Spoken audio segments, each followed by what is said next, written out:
Hello? Yes! Hello! Okay. I'm glad it's working. I'm glad it's working. I'm glad it's working. Everything's going perfectly today. How's it going, guys? We are coming to you live from the Teddy Fresh headquarters. How's it going? Ugh. Okay. Nice. How's it going, Kandros? Wait, you've got a tweet for me? What are we looking at? Tumby King.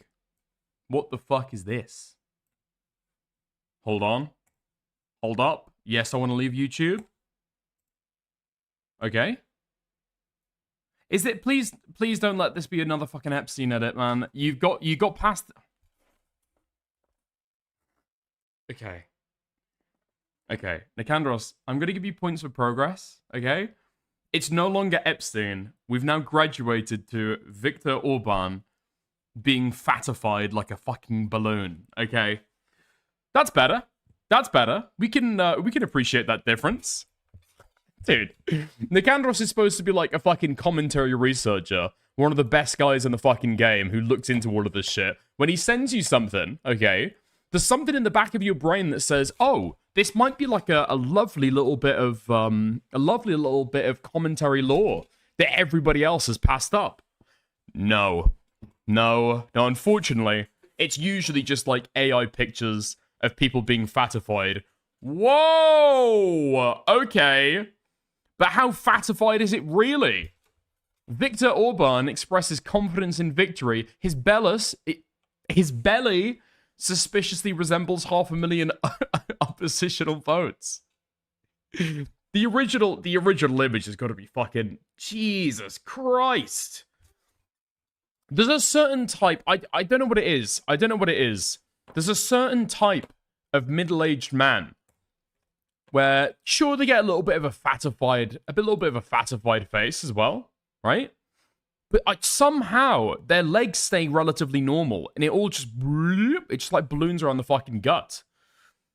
They actually look like a bear. Dude, this guy looks like a fucking keg. This guy looks like a fucking whiskey barrel. Jesus Christ. Okay. Viktor Orban is epic because he sounds like Gru. I can't do it a good enough of a fucking Gru voice to be able to riff off that, but I know exactly what you're talking about. Oh, man. Okay, I've got to say as well, I want to point this out. I'm preparing, so I'm fucking prefacing this shit, okay? For anybody who's about to say, cope, it's your algorithm, buddy, okay? It's not my algorithm, okay? But ever since starting to cover the Sykkuno drama, like, my feed has been full of OnlyFans girls from looking at the accounts of the girls who are, like, putting out these documents accusing him, or putting out these tweets accusing him, okay? And sexualized VTubers. This has been my entire fucking feed. I'll show you what I can show you, alright? But I'm telling you, dude, it's like 10% of my fucking Twitter feed now. Why are you so thick? Hi, Corey. Nice to see you too. Why are you so chatter? We're just gonna let the intrusive thoughts win today, huh? It's like, you know what? This is anonymous. This is an anonymous platform. No one's gonna know who I am. Hey, baby, why you so thick today? Why you so thickums? Why is this being recommended to me? Every time that you look into the fucking VTuber sphere to be able to do a little bit of fucking drama coverage, this is the shit that always fucking floods your feed immediately after. That hurt to watch, and now I'm sharing my pain with you, okay? Now I'm sharing my pain with you. Some Israeli who looks like Ela is probably who's behind these VTuber avatars. It's honestly, a surprising amount of the time, it's men. It is men with voice changes. Yeah, they pay like an extra little bit of a premium to be able to get a custom voice mod that's like unique to them. And they are men. They'll say they get a different mic, and then they will use a different fucking AI platform to do their fucking voice. I've been cheated before, okay? I'm not letting these whores, these men, get away with it anymore. Fuck. I'm calling them out. 100%. Fuck me. Okay. Oh, holy shit. How's it going? How's it going? How's it going? How's it going? Oh, if a man pretends to be a woman, does that make them a bottom? Well, judging by my bank account and theirs, I think they're on top. But I don't know. I think they come out on top in that situation. Yeah. Okay. Oh, man. Another thing that I've seen over the course of the Sykkuno drama is, like, there is a particular black guy who keeps on cropping up on my feed. And it's not the fact that he's black that makes him so distinctive, right? That's not what makes him so distinctive.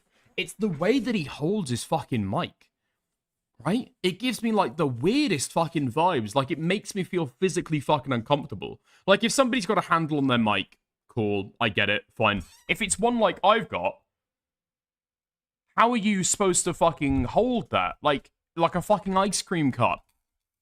But this is how he does it. This is how he does it. Hold on. Like, look at how his hands are having to mangle around the fucking mic stand to be able to, like, speak into it. Like, bro, it's got a fucking pop cover. Clearly you're supposed to have it on a fucking stand. Also, I take note of him because he has, like, I don't know, really kind of, like, soy retarded opinions that, I don't know. Like, I don't want to just use the word virtue signaling because that seems incredibly gay and lazy. But I mean, you have to agree that cheating is an abuse. I don't have to agree to that because cheating is abuse. Cheating is manipulation. Cheating is abuse, right? That's the entirety of it. A partner who cheats often keeps the relationship intact while quietly stepping outside of it, maintaining affection, routines, intimacy, all while hiding a second life. And that split forces the other person into a situation where their choices are based on false information. You are being held in a place by a story that isn't real, and that loss of control over your own emotional and physical decisions carries weight. It lingers. It reshapes how you trust, how you see yourself, how you move through people after it's done. That's emotional abuse and manipulation. Then it's just so fucking gay. It's so fucking gay. Oh, fuck me. Like, bad things can happen in relationships, and yet it's not like abuse, right? Hopefully we can even fucking understand that.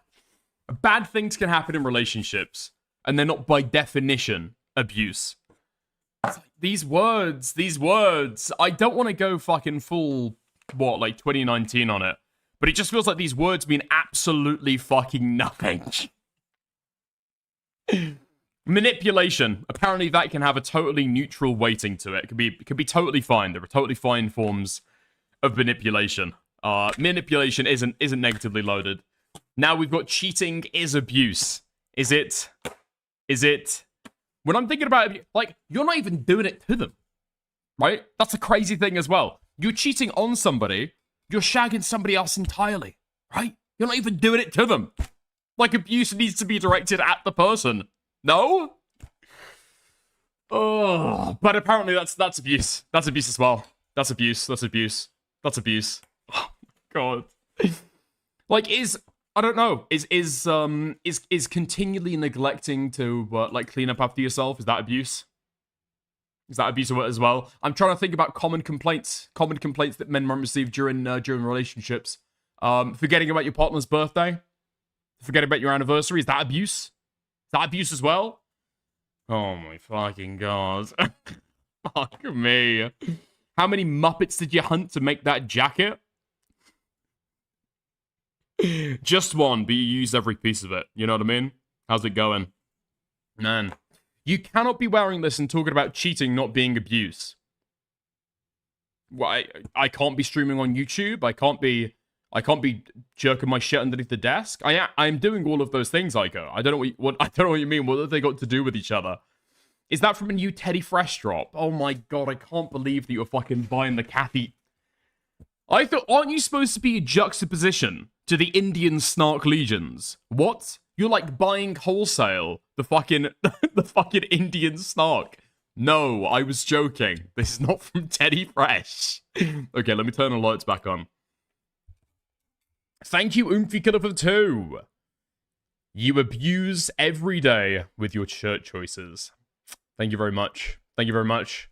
Show us the label. I'm pretty sure that I've shown it before. Listen, you can have like clothes that are multicolored. and they're not bought from Ethan Klein, okay?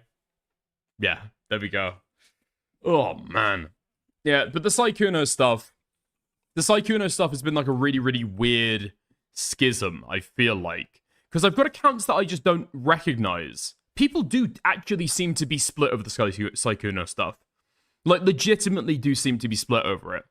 You'll get some people on the left as like a political thing about believing women, and they will go in. They will go in and say that this is abuse, that this is really, really bad. But you'll get other people on the left who'll say that people are overinflating the language and like saying the wrong shit. Right? You've got Denims 3 hours ago, clip of her saying that the word predatory shouldn't be used. I think this, and I think this is something that I think a lot of other people have been frustrated by. That like, when you use Twitlongers and you use Twitter and you use mediums meant for calling out predators, and you use hyperlanguage to describe those things, I think it diminishes the terms a little bit, and it's frustrating. And I think it's frustrating for what? A lot of people, but especially women who have dealt with insane predators. What? I thought that all women, I thought that women, when they use the term predator, they understood that they were talking about a creepy guy who will try and go for like women younger than them or like smaller content creators. I thought this is what women meant when they use the term. Huh? No, I appreciate the chat with Jay Stalk last night. I actually did. Oh my god. It was a little winding. Probably shouldn't have gone on for 3 hours, but I appreciate chatting to him. We'll see how it goes. Listen, okay? The drama is still up in the air. The story's still developing. Sykkuno is yet to respond. It's all to play for. That are in the space. This is like...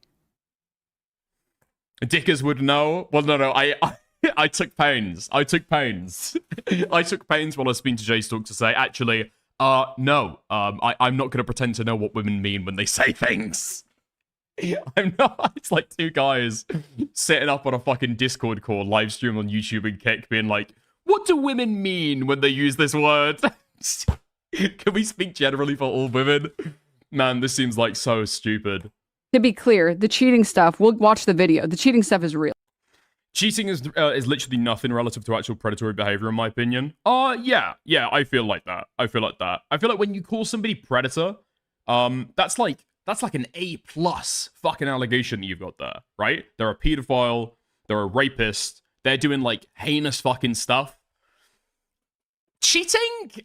Dating smaller content creators? Real. He did, in fact, cheat on his girlfriend, and that's bad. Shocker. I know, crazy. I know. Wow. Insane. Cheating is bad. Okay. And he hits on a lot of women. He's cheated on his girlfriend with a lot of women. And it's also pretty, like, specific, right? So, for example, I don't even know if I would say that Cameron F305 is a predator. I don't know if I'd apply that label, right?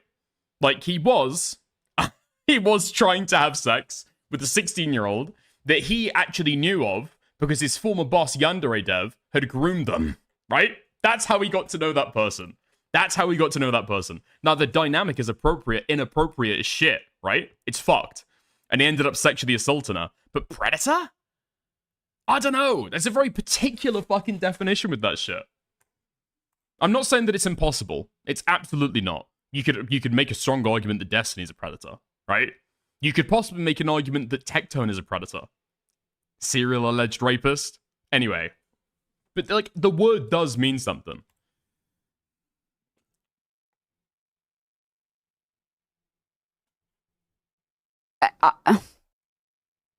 Still bad. Yeah, still correct. That is still bad. I think the jump from that to predatory, I just feel like the word predatory means a little bit more. And man, yeah, 100%. I agree with that. I mean, I just think, man. Fuck, I'll let Denim say it, actually. Maybe new stuff will come out, in which case, I would love to read it, and I would love to hear about it if women would feel comfortable talking about it. It's just so frustrating because I know that, like, these things are already... Victims have to be so close to perfect already, victims who deal with serious sexual abuse or verbal abuse or psychological abuse.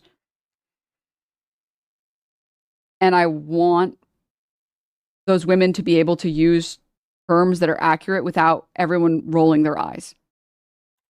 Yeah. Oh my fucking god, yes. Oh my fucking god, yes. Oh. We love denims. We love denims. She liked one of my tweets once, by the way. Did you know? Yeah, we love denims. We love denims. Man, I've got to say, it's really fucking annoying the stuff that I've seen more broadly, okay? In response to people either criticizing it or talking about the language or saying, like, predatory isn't fucking fit. It's like, nobody's fucking sweeping for this guy. I don't think I see anybody sweeping for this guy, right? Everybody is saying that this guy is fucked up. That this guy's fucked over his poor fucking girlfriend. And the thing that I see emphasized again and again and again when these girls are calling themselves victims. Like, are you? I think the girlfriend's the fucking victim here, no? Maybe there's some excess, right? Like a further stronger allegation or some stronger language that people would want to be said there. And then that's why it's called sweeping. But I mean, I've seen some people saying that it's like, some people have been defending him by saying that shit. I think universally, throughout the entire drama, the way it's been discussed, I haven't seen a single person try and defend the guy. I think I've seen some people kind of like talk about it relatively blasé and say, this guy's just risen. This guy's just risen. Yeah, I don't think that anybody is A-okay with cheating, right? I don't know. You get like a lot of low effort engagement in every drama, but pretty universally I've seen that people have accepted that something has gone wrong there, right?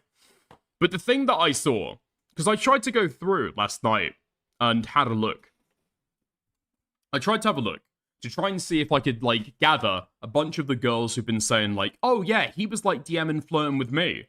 A common theme emerges, right? A common theme emerges. It's not true that all of them are small content creators, right? So, out the gate, that's not true to say that he is selecting, because clearly some have gone through the fucking cracks, right? So he's messaged some girls who are actually pretty big content creators. What I seem to find a pattern of here, though, is that a lot of the girls that he's messaging seem to have some kind of side porn business involved with their account. So they've got an OnlyFans, they've got a Fansly, they post like lewd art of their fucking VTuber or something like that, right? That's something that I see surprisingly often. I just feel as though this guy is like going around gooning on Twitter, looking for people to fucking cheat on his girlfriend with, right? Hop in a fucking DM chat and exchange fucking spicy pics or whatever the fuck. I don't see a consistent pattern of him going after smaller content creators. The thing that I think I see is that most content creators are going to be smaller than him. But that's the pattern that I think I see. He's not going exclusively smaller content creators. In fact, there was a clip that was doing the rounds of Pokimane talking about like, oh, yeah, you know, I don't often get messaged by a lot of people, you know, don't often get messaged by a lot of people. Sykkuno is always messaging me, though. Sykkuno's always replying to my Instagram stories, always flucking up and saying, hi, you look amazing, fire. Sykkuno's always gassing me up in DMs. What a nice friend. Oh my god. Fuck me. But, you know, that's what I have seen. That's what I have seen. However, the most important thing that I think I caught up with. Also, by the way, a bunch of people, I have to say, have been helping with this stuff. So I hugely appreciate the people who have. I think Aiko, Hengist has contributed a little bit. Antioch, I think he sent a couple. Toasty. Yeah, so if you hop in the Discord server, we are now doing the drama threads, okay? You can create one yourself. If you see a drama popping off, you want to grab a bunch of links for a fucking story, hop in there, make a brand new post, or you can contribute to one of the ones already there. Go in there, discuss dramas that are ongoing. Pretty cool. I like the system so far. It's working pretty fucking well, all right? How's it going, Ryle? You're right, mate. One thing that I saw, and actually I had a conversation with Ryle about it earlier today, to have a little bit of a chat through. It's like, what does this mean for the allegation? So, pause, okay? Because the thing that I've heard from a lot of people, right? People who were like, taking the drama and running with it, taking the side, ostensibly, largely, of these girls and Muujin, and trying to point out a criticism here. And the criticism has been This guy is lying about being able to be close to these women emotionally, intimately, sexually, okay? And he's promising them more than he can deliver, possibly dangling a clout incentive to these smaller streamers, right? So he's acting as though they're going to be in a long-term relationship together. He's acting as though these guys are going to be together forever. He's serious about them. And then Himomal posts this on Twitter. To anybody who wants to claim I wanted to get back with him, here's us agreeing to stay friends since he didn't give me the consistency I needed. When I say I wanted something long-term and something committed, I meant that. I was giving him a second chance as my friend. But I can't be friends with somebody who clearly doesn't learn from their actions. With this, I'm moving on with my life now, and we'll be getting back to posting as normal. Don't forget to be kind people. First of all, I mean, she said this like 3 fucking times. It's not gonna happen. You got dicked. Hello? Okay, bro, you're getting too big for your boots. At 24, wear a proper hoodie, lad. Thank you, Soul. Unfortunately, this is the coziest, warmest hoodie I own, but thank you very much for the 2. I appreciate it. Okay? If we take a look at the DMs, we take a look and we see him saying, yes, I understand that. Maybe it'll change one day, but let's just be regular friends. Now, for clarification, this is not after the call they had, and this is not after she finds out that he's been cheating. This is a week before, or 3 weeks before. Sorry, this is 3 weeks ago.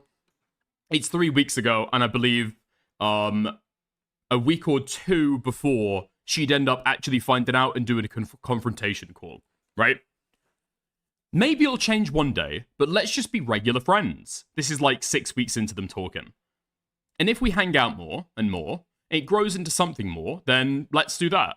I feel like you're ready, and it's the same as with other things. Like, I want to feel ready to reciprocate the same feelings, and right now, I'm not. So it feels unfair to you.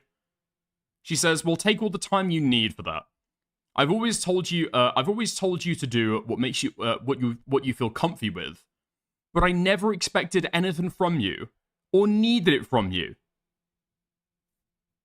You never expected anything from him? What? I thought that this guy was engaged in a campaign to be able to convince this girl, or fool her, that he was super fucking serious. Now he's the one saying, let's be friends?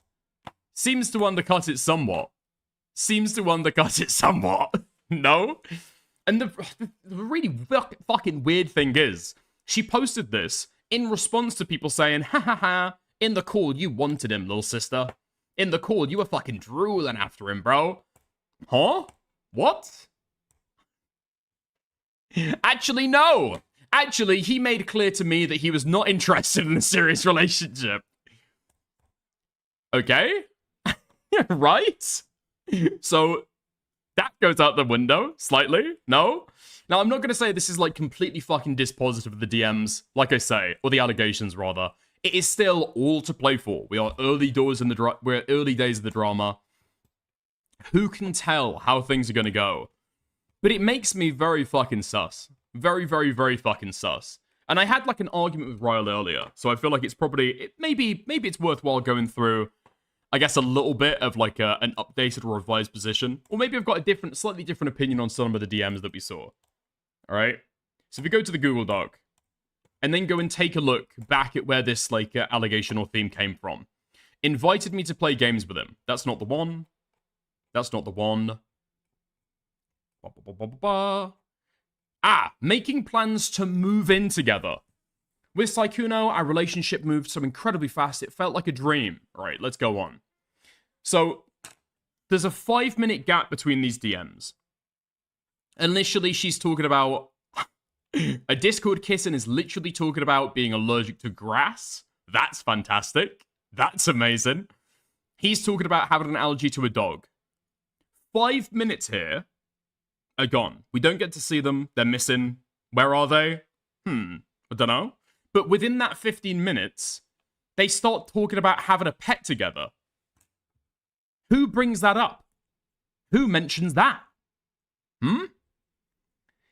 She says, I mean, if I'm there anyways. Right, so So far as we see in these DMs, she's the first person to bring up being over at his place. Is there maybe stuff before this that would be somewhat interesting to see? No, we just like plunk down in the middle of the fucking conversation where she's talking about being over at his place. I mean, if I'm there anyways, we'll have to think of a name. No? Okay, so they're already in this conversation. Somebody has brought up kind of a flirtatious thing where maybe they're talking about her being at his. Maybe they're kind of like flirting and talking about like, oh, maybe we should get a pet together. Again, these guys have been speaking for 2 days, okay? Pretty clear this is flirtation. But he says, yeah, but I don't know if I can take care of it by myself. She says, oh, we're just going to name it Cat. You'll have to stay to help take care of it. Lol. I'm okay with that. And then she takes it overly serious. Steven's just being a silly guy. Yo. Did you seriously skin Elmo, Big Bird and Cookie Monster just to make a hoodie? What kind of madman are you? Thank you, Backup, for the 5. Thank you, Backup, the 5. No, I went on a fucking mass murdering campaign on a Among Us spaceship. Thank you. Yeah, okay. Get all the fucking memes out. How's it going, mate? But yeah, like, there are key aspects of this that are, like, missing, okay? And I think everybody can agree that them talking about getting a pet together, that's not going to happen. That's, like, flirtatious stuff that nobody should be taken seriously. But for some reason, we think that he is maybe being earnest when he's talking about her moving in. Seems like the context behind that is missing from these DMs. Why? Why? Now, I was already sus about it yesterday, okay? With the information that we've got now, that he friend-zoned her, effectively, okay? Maybe that's a slightly overly broad way to be able to describe it. But he essentially made clear at some point, yeah, I just want to be friends. It doesn't seem like I can reciprocate the same feelings for you. I'm not ready for that. I feel as though the DMs that we got to see, highly cherry-picked. Because now we start to see more DMs, which weren't included in the original document, and they're starting to undercut the story. It feels like we've had a certain framing of this, and that is why I'm very interested to be able to see Sykkuno's response if he gives it. But, yeah. That's basically the updates. That's basically the new leaks. I don't know if there's been much that's come out. I have been trying to go through and, like, take a look at some of these girls that are coming out. I just can't see anything crazy. I just can't see anything crazy. Oh my god, I fuck with the sweater. Thank you. Holy fuck. Somebody with a little bit of fucking fashion sense. And it just happens to be the Giga Chad in chat. The fellow Giga Chad in chat. How's it going, Sleepy? You right, mate? But yeah. So, there we are. Man. Another case of women being evil. There's parts of this that have been highly narrativized. And, like, DMs have been taken to, like, form a certain impression. I will stand on and die, okay? 10 toes down. That this guy was not fucking sugar daddying these girls. If you buy flowers for a woman, are you sugar daddying her? If you're flirting and you buy her a fucking jacket or a DVD, are you a sugar daddy now? Come on. The words being used in these documents are obviously, like, dialed up way to fucking 11. Because sugar daddies are fucking creeps. That's the reason that word is used. We can all agree, right? Sugar daddies are weird fucking guys that give women money so that they can do sexual favors or some kind of attention that they wouldn't otherwise. Right? They're creeps. They're losers. They're seen broadly as kind of weird. Men generally, who engage in like, paying for sex work, are just seen as fucking creepy losers, okay? And that is why that word is being used there. Make no mistake. It technically maybe, well, could you kind of stretch the... No, okay? No. Holy fuck. Let's tighten up the fucking language here, okay? We can... Because here's the thing, okay? Even if you think that there is more of a criticism to make than I am making, okay? That's totally fair. But it's just like, be fair with the fucking language, right? Describe it in an appropriate way. Go ahead. Cool. Except that manipulation does have a negative connotation to it, inherently, in the way that people use it. And we can have a fine discussion about the drama. Yeah? But I don't know. Yeah. Kodiak logic. Kodiak, I've seen Kodiak being going fucking crazy over this drama. Because he starts out, and he's talking about, like, Sykkuno is the reason. Sykkuno is the reason why good guys like me can never be taken seriously by the Stacys. Yeah, the Chads come in and ruin it for all of us good guys.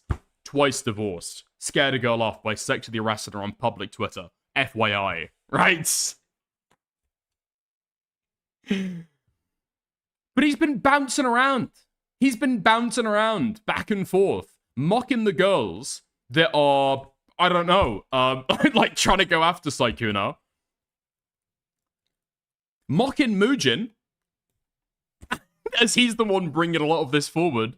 He's just got no fucking clue what's going on. He's not really, I don't think that Kodiak is the kind of guy that's able to have like a totalizing view on something.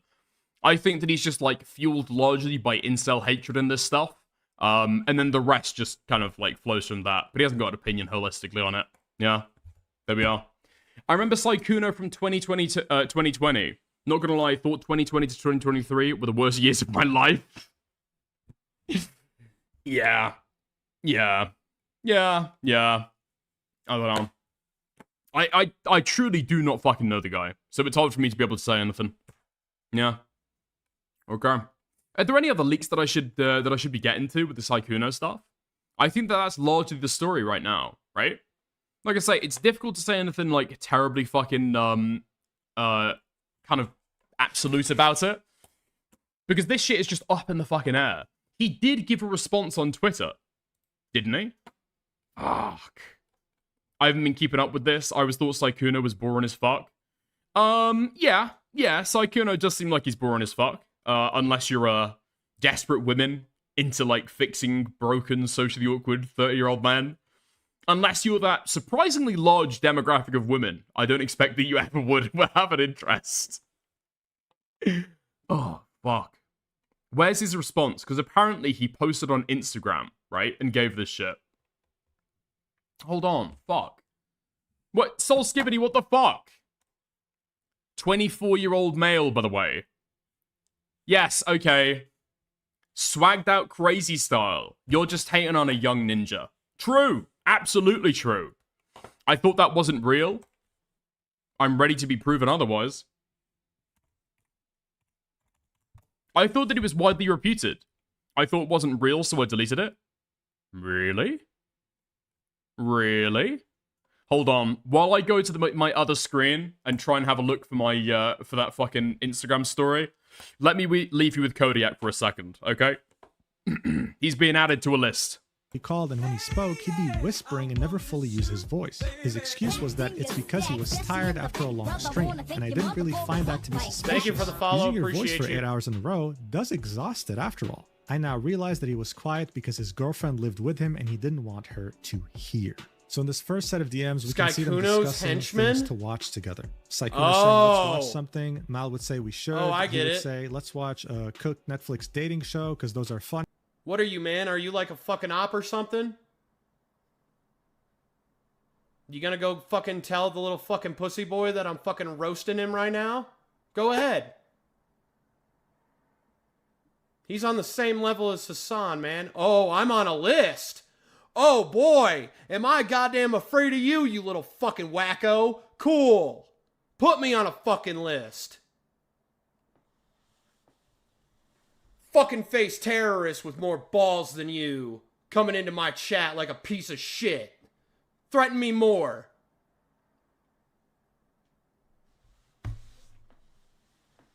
Put me on a fucking list.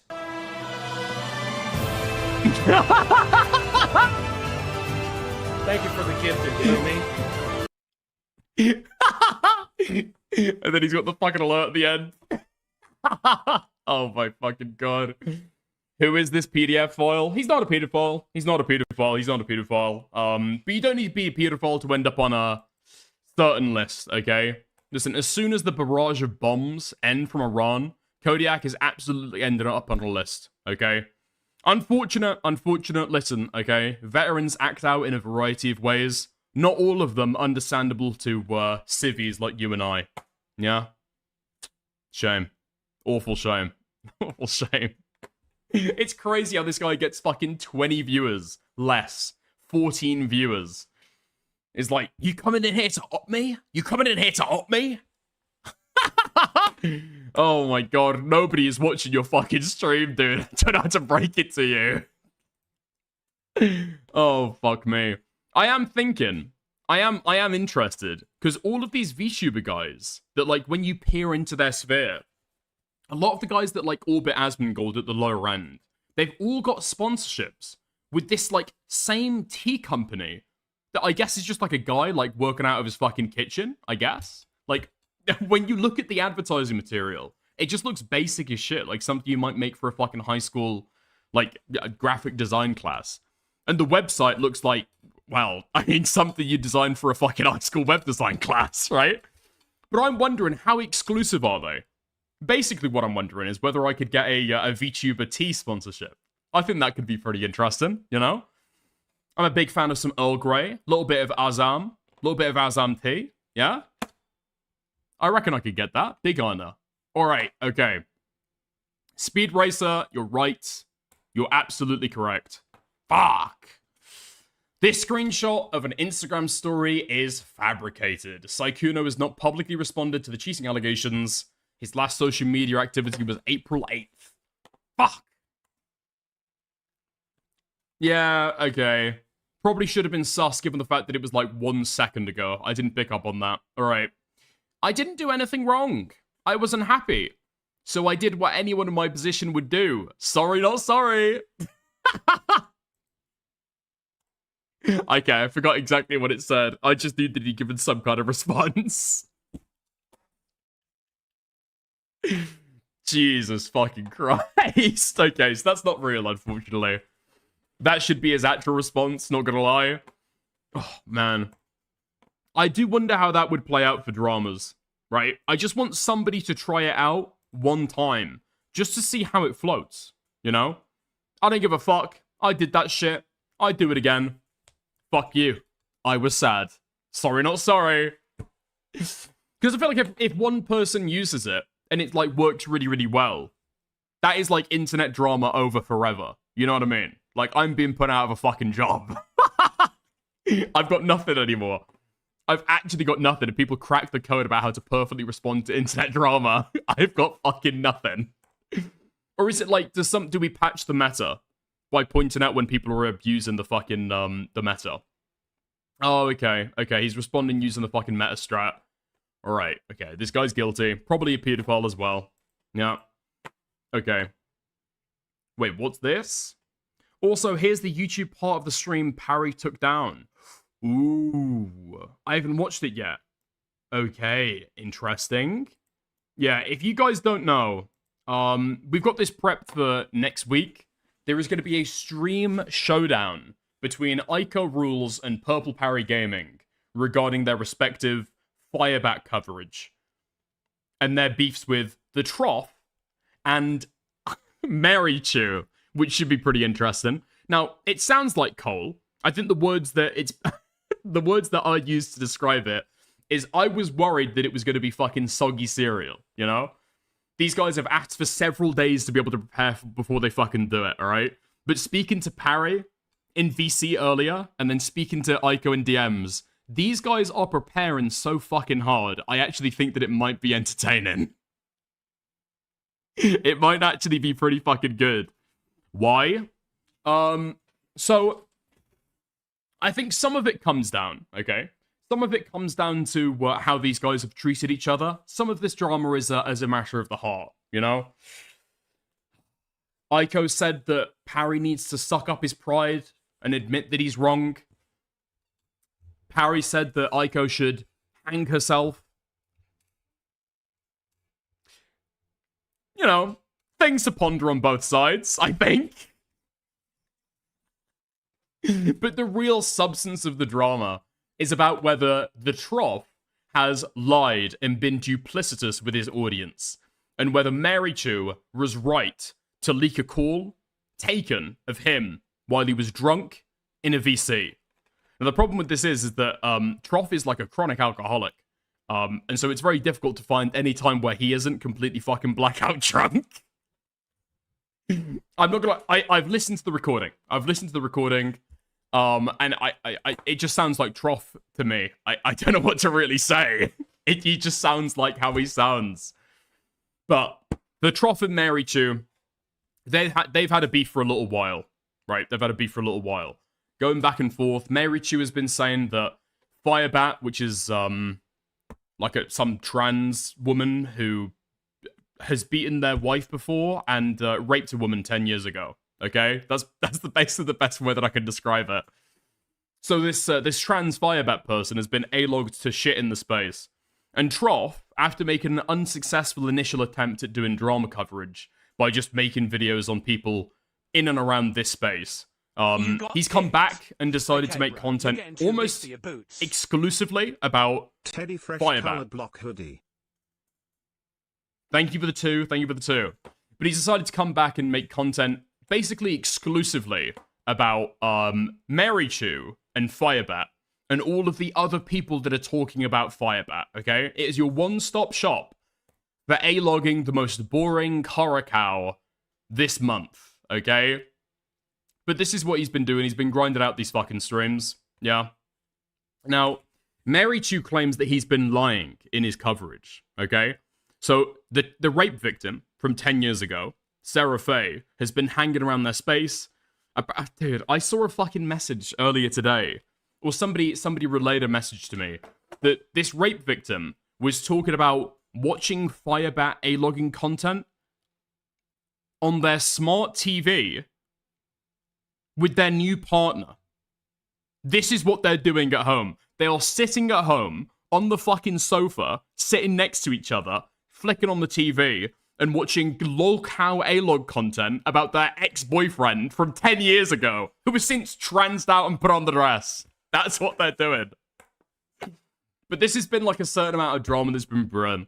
So Mary Chew is saying that it's all gone too far. The integration that Sarah Faye has had in the A-logging community is probably deeply unhealthy for her. There's a lot of disagreements. And Troff has said publicly, he can't control her, okay? It is what it is. She can do what she wants. And then in private, while drunk, as always, recorded in a VC, he said, yeah, I'll be honest with you in a way that I won't be to my audience. 500 subscribers, by the way. 500 subscribers, that's what we're dealing with here. I'll be honest with you in a way that I haven't to my audience. I just think that it's bad. But I don't want to upset them by, like, shit-talking the rape victim. So, we'll just leave things kind of pushing on. We'll just leave things pushing on how they've been. And that's the crux of the drama, okay? Mary Chew has totally fucking burned the trough. Parry has joined in on burning the trough. Aiko, still holding out a candle. And so the entire Firebat A-log complex has come burning to the fucking ground. Trough, I think, made a video on me, 6 months ago. Jesus Christ. Dickers owned by H3. Still the same fuck-ass haircut. Still the same 10-pound headphones. Still the exact same fucking vape. Jesus Christ. Back with the ladder streams. Actually, I never watched this video. I don't know what it's about. So let's check out the Dickers stuff. It's a Twitch over this stuff, because you'd think that'd be your first port of call. For like 6 months, this was the only topic anyone seemed to give a about. She's saying here that she can't give any additional commentary, but she had enough commentary that she could make a follow-up video. Ethan got to mention, like, Snark again. Wow, this is like every video and every podcast he's made over the last 6 months. Fantastic. Damn, what a stream intro.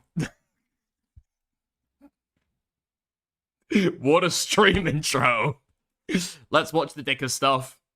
Just plays my fucking, my cut segment intro raw. Anyway, but that's Troff, okay? Since then, he's evolved. So he's now got a moving cam. So whenever he, like, rocks around and moves about, goes to sniff his desk, all vomits on himself from drinking too much vodka. Yeah, he, the camera's constantly moving him, okay? Whether this guy is snorting coke off his desk, taking a fucking shot of vodka, falling off his chair, lying back and falling asleep in a drunken haze, you can watch every single pixel of it. The camera will follow him everywhere. It's so fucking dumb. Anyway, but there we are. There we are. This has actually been, I mean, this is, I guess, like, my sphere just doesn't seem to be, my sphere of influence does not extend into these areas. But I've got a few mutual viewers who watch me and also engage in the trans firebat stuff. And a surprising amount of them are, like, split over it. So for me, it's kind of like, I've only heard about this stuff because people have told me. But it seems like there's actual fucking earthquakes going on in the fucking content sphere over there. Troff's audience is, like, massively split by it. He's been streaming now for, like, I don't know, 2 months, and he's already facing a potentially career-ending drama, I guess. Fantastic stuff. Oh, man. Alcoholism is just way too upsetting for me for that. Lol.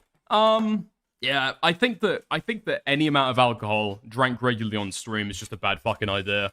I've seen some people say that, like, they've done it in the past and it's been, like, relatively healthy. Like, they had a pint or a shot before they went live just to kind of, like, loosen up and be a little bit more charismatic. I don't know. I don't know. If you're doing it as a hobby, like, once or twice a fucking week, maybe I can get it, right? But if you're doing this shit every day or multiple times a week, nah, you're gonna say, like, retarded shit. You're gonna say retarded shit that you're not gonna fucking mean. Which I do even without the fucking pints, right? And also, you gotta develop, like, a really fucking unhealthy fixation with that, surely. Yeah. It's never career-ending if you just stream right through it. Embarrass the lolcows. I think the problem for Troff is that amongst certain circles, he himself is, like, becoming a lolcow. And that's kind of how he started out 9 months ago before going into hiding. So that's the difficulty there, right? That's the difficulty there. Oh my god. Okay. Yeah. Yeah. A pint is a shit ton? What, a pint of beer? Nah, a pint isn't that fucking much. That's like one drink. Yeah? Anyway. Okay. Let's go into some of the stuff, alright? We'll move away from the commentary watch drama. Listen, okay? More of this to come in about... When are we doing this shit? 3 days' time. Yes, we will be having that debate moderated right here on Dickers TV on Wednesday, the 15th of April. God, I don't think I've ever done promo for content before, but unfortunately, I'm so raped for content.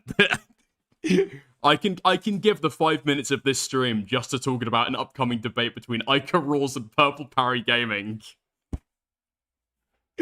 I didn't even realize that this shit was that serious. But apparently, like I said earlier, right at the outset, these guys are fucking gearing up for it. Parry's been preparing in the fucking background. Aiko has been watching through Parry's previous streams just to, like, write notes and get fully prepared for it. Apparently, they don't trust each other to be able to have, like, a call just on their streams, so I've got to moderate it on here. I don't know if they're going to be streaming as well. I might just be the repository for the fucking debate. But there's going to be fireworks, okay? There's going to be big stuff happening. We'll see how it goes, okay? A debate over what? Okay, you're coming in at the end, wind back 10 minutes, and you'll understand, okay? I explain it all in great detail. Nice. Doesn't Aiko think Parry is some freak woman-hating incel, Lamau? Yeah. Yeah, Aiko does think that. But the problem is, so do all of Parry's friends. So it's not, it's not really, you know, it's kind of like a Marmite. It's kind of like a Marmite sentiment. You know what I mean? You either love him for his women-hating incel ways, sparking out women in the pub, breaking their noses, or you hear about him, you know, committing a random act of grievous bodily harm, and you think, oh, that's bad. I don't like that guy for that. So, you know, it splits people. You got dicked. Okay, bro, you're getting too big for your boots. You are the universal established moderator. I've got a reputation to earn back, Gurma. Yeah, that's exactly right. Thank you for the two. Thank you for the two. Listen, so long as people are asking me explicitly to do it, I'm fine being a moderator. And there has been some concern about whether I'm going to be completely unbiased. Completely unbiased, okay? Look at my face. Look at my... This is going to get clipped later on when I'm not biased, but... Look at my face. Completely unbiased. Completely fair. Completely fair in all dealings, okay? Yeah, okay. Parry, now skip to the clip where I, like, mute you halfway through the debate, okay? Nice. Okay. Great. Clipped. Shipped. See? Even when we're unfair, even when we're being unfair with moderation, at least we're giving people the fucking content. Yeah. Move over Augie, Dickers is on the case. Move over Chud, yeah. Chud's offering to have a moderated debate between Sleepy and Augie RFC, you know? Up and comer, one of the big dogs, one of the grandfathers of commentary. Me, Purple Parry Gaming, and Ico rules. Okay. Fuck it. Alright.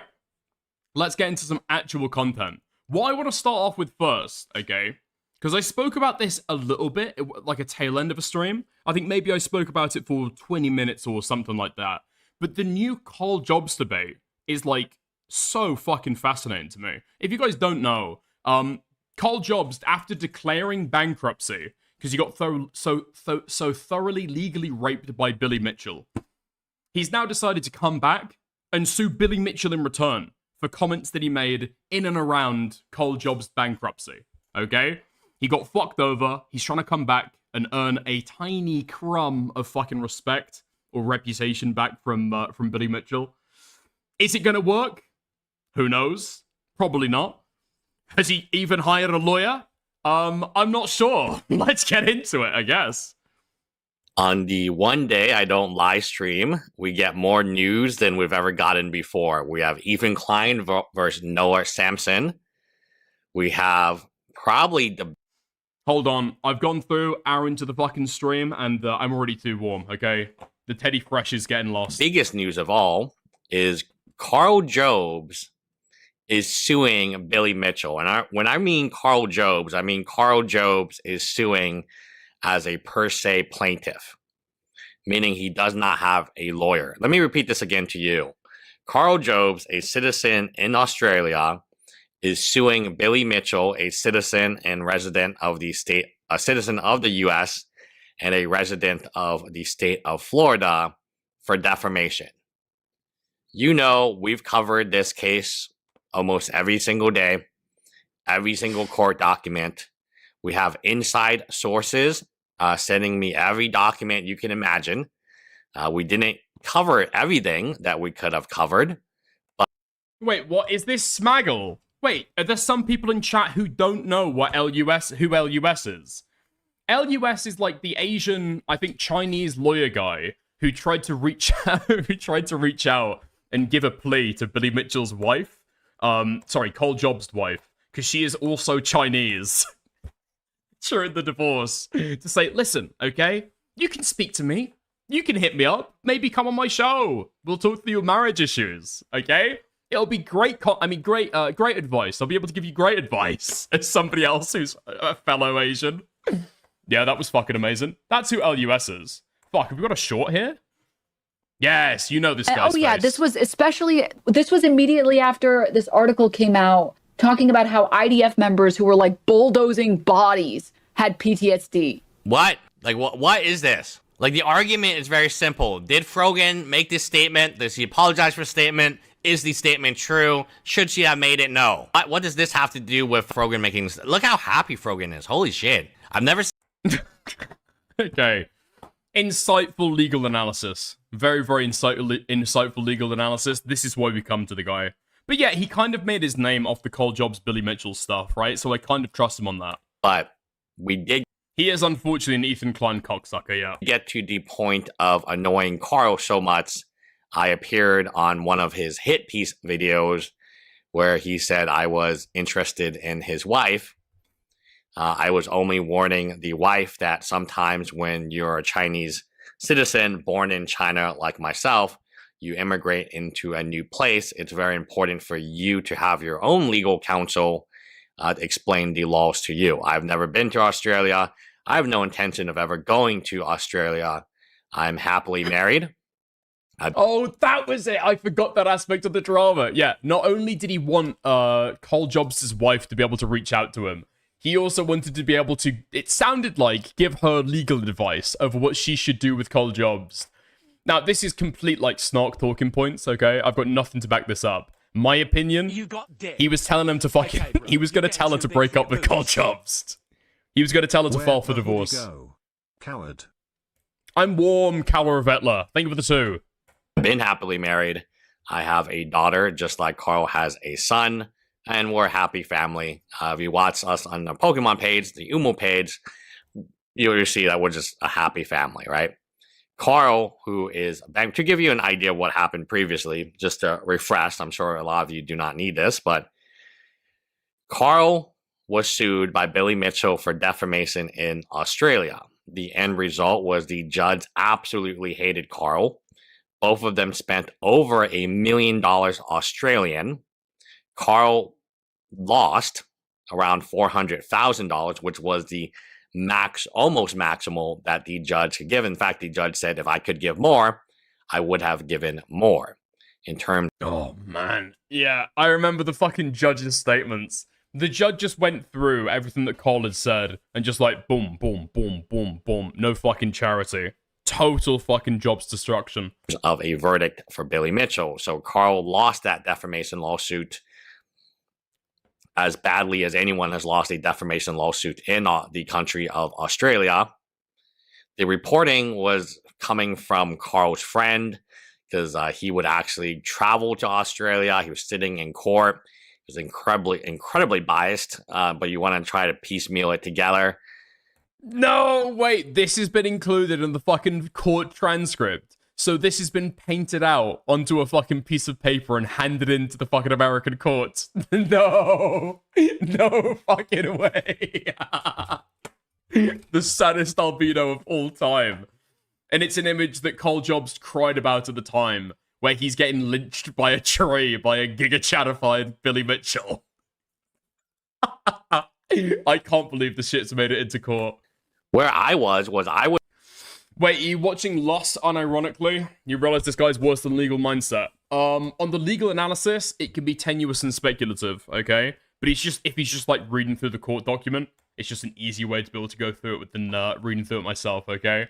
He might not have great legal analysis, or very reliable legal analysis, but he's got more reliable reading skills than I have, okay? In general. was Team Carl until I found out, and I found out this pretty recently, the case was not about cheating Donkey Kong. The case was about another young man who, rest in peace, is no longer with us, Apollo Legend. And the comments Carl made on He barely speaks English? No, I know, QQ. That's more of an indictment of him than it is of me. Wait, other way around. Point proven. Apollo Legend. No, I said settlement probably makes the most sense. Carl spent over $1.1 million Australian, as did Billy. Wait, these are the things that got included. Okay, so point 20. The following day, on August 12th, 2025, Mitchell posted on X and tagged Jobst in a message written in the first person as if spoken by Jobst, stating, I lied for 4 years, scammed $200,000, went bankrupt, and lost every shred of credibility to my name. But at least I'm probably too much of a lazy, broke, and unethical scumbag to ever fully pay King Billy's $1 million. Ah, I win. Yeah, that was the cope that he was running with at the fucking time. I remember that. Yeah. So Cole Jobs was like running around with the cope at the time that he had won, actually, because he would never be able to be rich enough to pay back the fucking money. He was judgment proof because he was so fucking broke. Carl spent over $1.1 million Australian, as did Billy Mitchell. According to Carl, Billy Mitchell actually spent more money on his lawyer. Billy Mitchell's lawyer was better than Carl's lawyer. And I told Carl dozens of times he should get rid of his lawyer. They were not very good. And it ended up in Carl filing for bankruptcy, which then we, again, looked at it. And my advice was just like this. Look, you got to you got to protect yourself if you go to a new country, you don't understand the laws, you need somebody who's unbiased, Carl being extremely biased, to give you advice. Speaking about Carl's wife now, like, have an independent person. This guy is fucking obsessed. I've never seen a Chinese person with yellow fever this fucking bad. This guy is obsessed with Carl Jobs' wife. Not related to Carl. Or Carl's got the best lawyer now. Yeah, I'm sure some people would say that. Carl Jobs in particular, yeah. His business, give you advice as to, does this make sense? And that's the same thing that's the same advice I would give anyone. If somebody wants to put a company in your name, have your own lawyer look at the paperwork, have your own lawyer understand what that actually means. Carl took this as a complete 180 from what I intended it to be and what I think it was presented. So Carl doesn't like me very much. I'm happy to have Carl on. Billy Mitchell, our relationship has been pretty good. We've emailed previously. Wait, is this guy just talking about his fucking relationship with these guys? I don't give a fuck about that. Talk about the lawsuit, retard. So it would be one thing if an Australian lawyer sued Billy Mitchell. He is a non-lawyer, and he... okay. He's talking about the fucking pro se litigation. Let's go. I love to talk to Carl about this. He is a non-lawyer. So it would be one thing if an Australian lawyer sued Billy Mitchell. He is a non-lawyer, and he is not licensed in Australia to practice law, nor is he licensed in the US. He has no lawyer. This is a absolute blood... Like, this is... Well, I mean, there's a reason you go to law school. There's a reason you pass the bar. Not everyone goes to law school, mind you. Shout out to H3 Snark lawyer Leia, who did not attend law school, but is a lawyer. This is Carl. Like, Carl is going to need some legal... he's going to need some legal help. Because defamation in the U.S. is not defamation in Australia. Defamation in the U.S., one of the biggest differences is defamation in the Australia. If Billy Mitchell had lost, he would have to pay Carl's attorney fees. Yeah, I mean, it's also a lot more fucking difficult of a case to be able to bring forward, right? Like, if you represent yourself in, like, small claims court, and you're arguing over, like, $500, I'm guessing the case is going to be pretty straightforward and pretty simple. You're probably, especially with a little bit of help from the court, going to be able to do that stuff yourself, right? I'm sure that everyone knows somebody who's done it at some point. But, like, a big fucking defamation lawsuit? Yeah, I mean, there's, like, no fucking way, right? There's no fucking way. You can't do that. Especially when you're going into all of the technicalities of exactly what, like, actual malice is. Carl had lost, if Billy... Yeah, I know, Royal. If somebody's got a link to the actual defamation lawsuit that I could read through myself, I would appreciate it. Mitchell had won. Carl needs to pay Billy Mitchell's attorney fees. Now, it ended up not being that way because of, quote, bankruptcy, end quote. But it would have happened that way. Now, had Carl won, which is a hypothetical, then Billy Mitchell would have to pay Carl's entire attorney fees. Now, you remember, Carl was being funded by his fans. He was being funded by a Notch the Millionaire. I really wonder if Carl called Notch up or contacted Notch, who's the creator of Minecraft and a huge fan of Carl Jobs, and asked him for more money. And then Notch said, yes, this is all hypothetical, right? Oh my god, has this guy got a link to the filings there? Okay. Okay. Fuck. Man, I thought he was gonna go through the fucking particulars of the lawsuit. He's just playing it as B-roll behind him as he's fucking talking about random shit. Holy shit. Okay. The complaint, I believe. Shout out to Royal Kittenhouse for saving the fucking segment, okay? Court listener, let's go. Okay, we've got the fucking PDF. Nice. Let's go to downloads. Let's go have a look at that shit. Okay. Nice. All right. Let's have a look then. Let's have a look at the complaint. Let's have a look what Carl is whining about in the courts. Okay. Nice stuff. Okay. Carl Jobs versus William James Mitchell. Jury demanded. All right. So, usually, the spot under that would be where you'd have your lawyer, right? I wonder if there's a declaration anywhere where he explicitly says, no, that he's a pro se litigant. Okay. Plaintiff Carl Jobs files this complaint against defendant Billy Mitchell for defamation per se, unauthorized appropriation of name or likeness, and intentional infliction of emotional distress. So the last two claims there are almost exclusively about the fucking meme tweets that he was sending out, where he was fucking lynching him from a tree. That's great stuff. All right. Carl Jobs is an individual residing in Brisbane, Australia. Jobs operates a widely viewed YouTube channel with over 1 million subscribers and substantial viewership, from which Jobs derives income from that audience through advertising sponsorships and platform monetization. Okay? Billy Mitchell is an individual residing in Western Florida.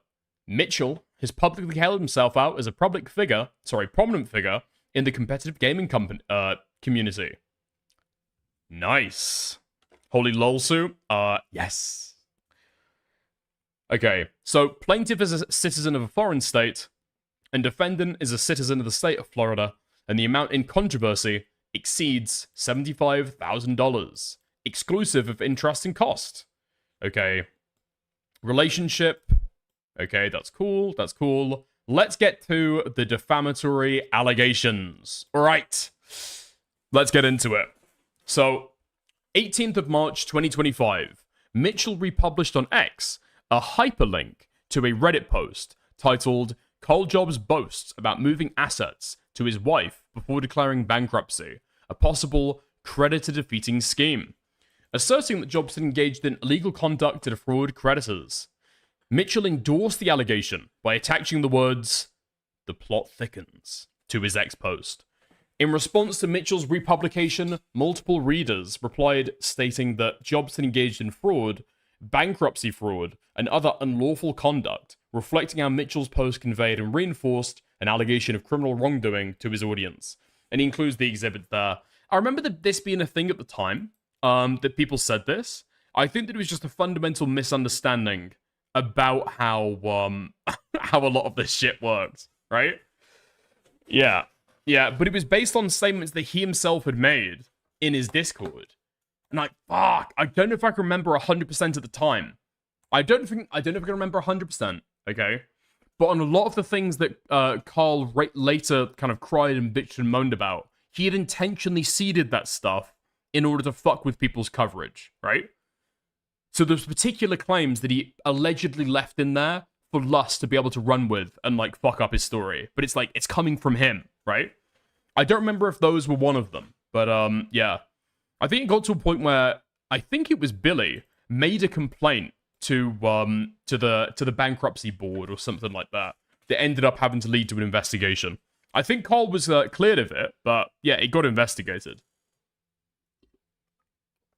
So the Reddit post's assertions were false. The conversation referenced in this post contained no statement in which Jobs boasted about or admitted to moving assets to his wife, and Jobs did not transfer assets to his wife to defeat creditors or engage in any unlawful conduct in connection with his bankruptcy. Yeah, I think what he spoke about, if memory serves, is the fact that his wife would end up owning his business, right? Which a lot of people kind of thought like, hey, hold on. You can't do that, can you? You can't just, like, pass your fucking business or put it in the name of your wife to be able to escape bankruptcy. But what Carl didn't describe is that, his wife was actually buying that out as part of the bankruptcy proceedings, right? So his wife would end up owning it, not Billy, but it's not that he was defrauding it. Yeah. Okay. So on June 6th, the bankruptcy trustee issued an initial notice and report to creditors stating that the trustee's investigation had identified no offenses in relation to Jobs' affairs. The report was sent to all creditors, including Mitchell. Okay, so that was like months later. Nice. Offenses. Information pertaining to types of offenses a bankrupt could commit are provided in the attached information sheet for creditors. No way that in the law they refer to the person going through bankruptcy as a bankrupt. Really? Okay, interesting. To date, our investigations have not identified any offense under the Act by the bankrupt. Should any such offense be identified, it'll be reported to AFSA accordingly. Okay. Oh, I see now. On June 2025, Mitchell posted on his X account, Carl Jobs is engaged in serious illegal activity before and during this bankruptcy process. I may take him to court. Right. Now, unfortunately, Cole has fucked this up so badly. Is this him fucking it up? Or is it just the way that it's been printed out? Fuck me, man. Really? You're printing this shit out. I mean, Cole Jobs is not exactly somebody with a lot of fucking money to throw around on this shit, right? Would you not put it in light mode before you take a screenshot of a tweet? Holy fuck, dude. That shit is gonna cost you so much in ink. No? Oh, fuck me. Okay. Jesus Christ. The fucking fees of this lawsuit are adding up by the minute. He's represented himself pro se, but he can't even change his fucking Twitter to light mode in order to save on some costs. So, the statement was false. Jobs did not engage in any illegal conduct before or during the bankruptcy process. As described above, the bankruptcy trustee had already reported on June 6th that the trustee's investigation had identified no offenses in relation to Jobs' affairs. Alright, cool. So after seeing Mitchell's X post, Jobs emailed the bankruptcy trustee on June 25th, 2025, to asking whether he had engaged in any illegal conduct during the bankruptcy process. The bankruptcy trustee responded by email, stating that the trustee was not aware of the serious illegal activity referenced by Mitchell. On June 26th, 2025, the bankruptcy trustees also wrote to Mitchell's solicitor regarding the same X post. The trustee requested that Mitchell provide information or documentation substantiating his assertion or his assertion, so the allegation could be investigated as part of the administration of the bankruptcy estate. No substantiation of the allegation was ever provided. In later correspondence, a supervisor from the trustee's office confirmed that no response had been received to the trustee's request for information or documentation supporting Mitchell's assertion of serious illegal activity. Oh, fuck. Right. Okay. So Billy Mitchell is giving it the big uns on Twitter, saying, I might sue this guy. I might sue this guy. He's engaged in serious criminal conduct. And then as soon as the bankruptcy trustees ask, wait, really? What happened? He just fucking ghosts them. Yeah, okay. I kind of see where this lawsuit might have a little bit of merit. Possibly. Listen, okay. I hate Cole Jobs as much as the next person, alright? I said this the other day. But my snarking of Cole Jobs has reached directly back to him. I know for a fact that Cole Jobs has spoken about me and what I've said about him in DMs with somebody. So, okay, I think I've got my bona fides as a Cole Jobs hater. Having said that, I think that Billy Mitchell's a total fucking retard who might have, like, invited a fucking lawsuit back to him. Holy fuck. I think this guy was getting so fucking high at the time with all the public support that he just, like, not enjoyed since, I don't know, like, the early 90s, late 80s. He's like, yeah, this guy may be possibly, rapist, possibly a rapist. Yeah, am I right, guys? Not realizing it's going to come back and bite him on the fucking arse later, you know? Kind of gassing up Twitter or just kind of running with fucking narratives. Ideally, they both get fucked. Something tells me that there is going to be very, very large shipments of hot sauce to Brisbane, Australia, any day now in a settlement offer. Okay. So, on June 29th, 2025, Mitchell posted on X, Cole Jobs complained about one of my tweets to the bankruptcy officer. Imagine publicly attacking somebody for 4 years just to privately whine like a crybaby, accompanied by an image depicting Jobs being hanged, in which Mitchell is depicted as carrying out the act. Actually, it was a lynching. Can we get that on the record? Can we get that corrected? I hope that Billy Mitchell sues this guy into the fucking ground for defamation, okay? Actually, Billy Mitchell was lynching you, not hanging you. Nice. In a reply to the same post, Mitchell promoted his commercial website, rickyshotsauce.com, using the discount code CRYBABY. The offending image. Your Honor, Exhibit A, I would like to present to the court. There's just no fucking way.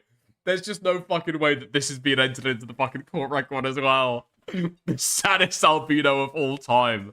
With an image of Billy Mitchell fucking lynching him from a tree.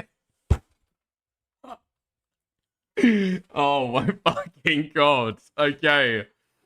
Oh, he didn't include the bit at the end. Jobs is a serious contender for lolcow of the year. Even iDubbbz wouldn't have done this. I mean, this is the kind of vibe that I'm getting, right? Yeah. This is the kind of vibe that I'm getting. He's seen that a lot of people from, like, the Durio sphere and the commentary sphere are, like, starting to gas him up. And he's like, oh, guys, hello, fellow kids. I know all the commentary memes. Anissa Jomha, am I right? Ian Jomha? He took her name, right? Squat below parallel, am I right, guys? Anybody here enjoy a little bit of empathy? Yeah? Right? For a man in his fucking 60s, it is awful fucking lolcow behavior. It is really fucking terrible. Okay. On August 11th, 2025, Jobs published a video, the August 11 video, on YouTube, titled My Final Lawsuit Update, in which Jobs publicly addressed and denied Mitchell's allegation that he had engaged in illegal activity in connection with the bankruptcy process. The following day, on August 12th, 2025, Mitchell posted on X and tagged Jobs in a message written in the first person, as if spoken by Jobs, stating, yeah, and I read it out earlier. I lied for 4 years, scammed $200,000, went bankrupt and lost every shred of credibility to my name. All true.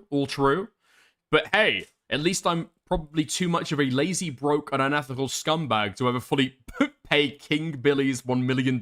I win. I don't see any defamation there, unfortunately. Oh, wait. Hold on. Okay. I'm getting the vibe. Did I read this? Part of this lawsuit might be to do with the claim that Carl Jobs was fundraising fraudulently. Yeah? That he lied when he was raising funds?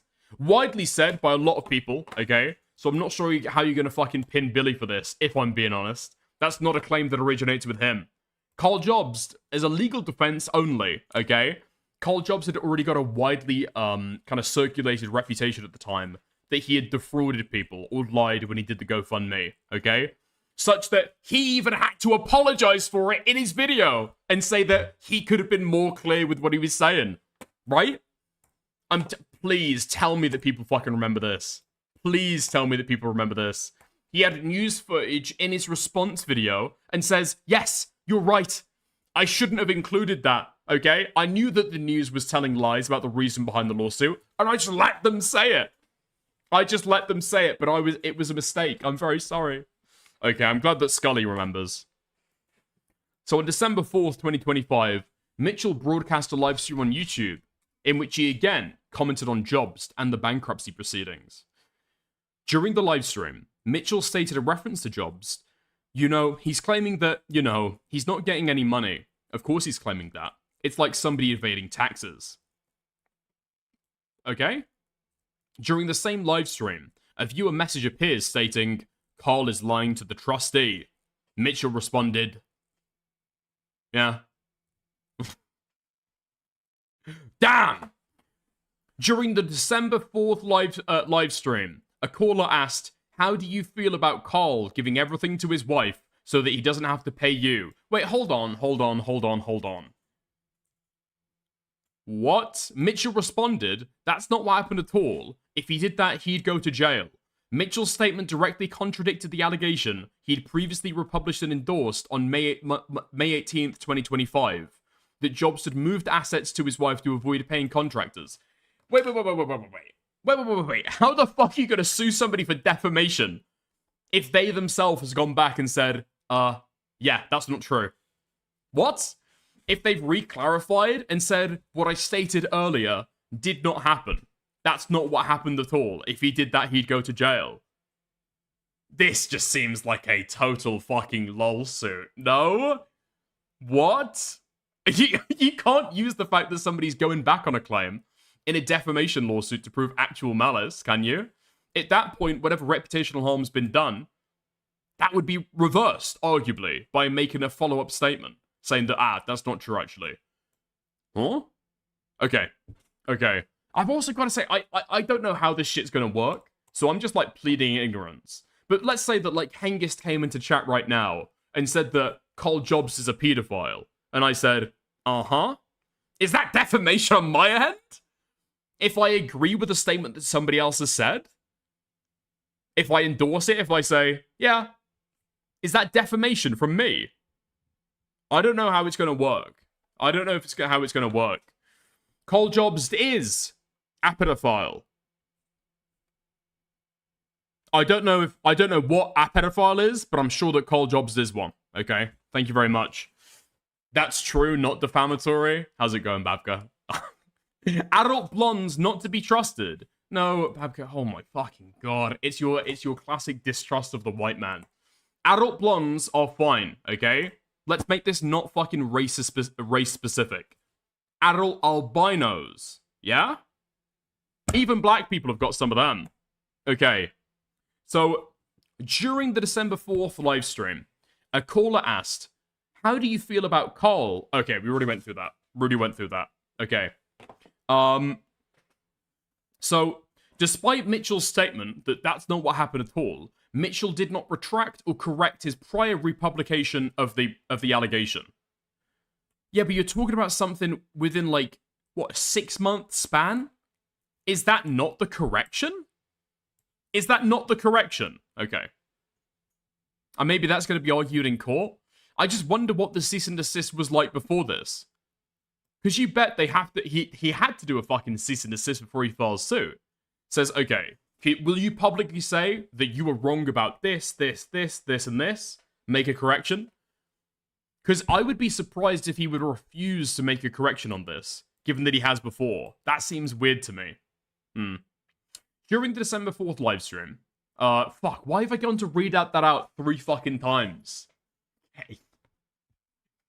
Following Mitchell's December 4th, 2025 livestream statement, the bankruptcy trustee again contacted Mitchell's solicitor, requesting information, supporting the allegations of misconduct. No response or substantiating information was provided. Okay. Statements alleging fraudulent fundraising through a 2022 GoFundMe campaign. Okay. On the 3rd of June, 2025, Mitchell posted a video to YouTube titled "A Statement from Billy Mitchell, Carl Jobs, Part 1." In that video, Mitchell makes a series of statements to the effect that Jobs had created a GoFundMe campaign on false premises, had lied to the public as to the existence of legal proceedings, and had done so with knowledge and intent in order to obtain $200,000 for personal benefit. Now, what he's saying there, okay? I'm reiterating public statements.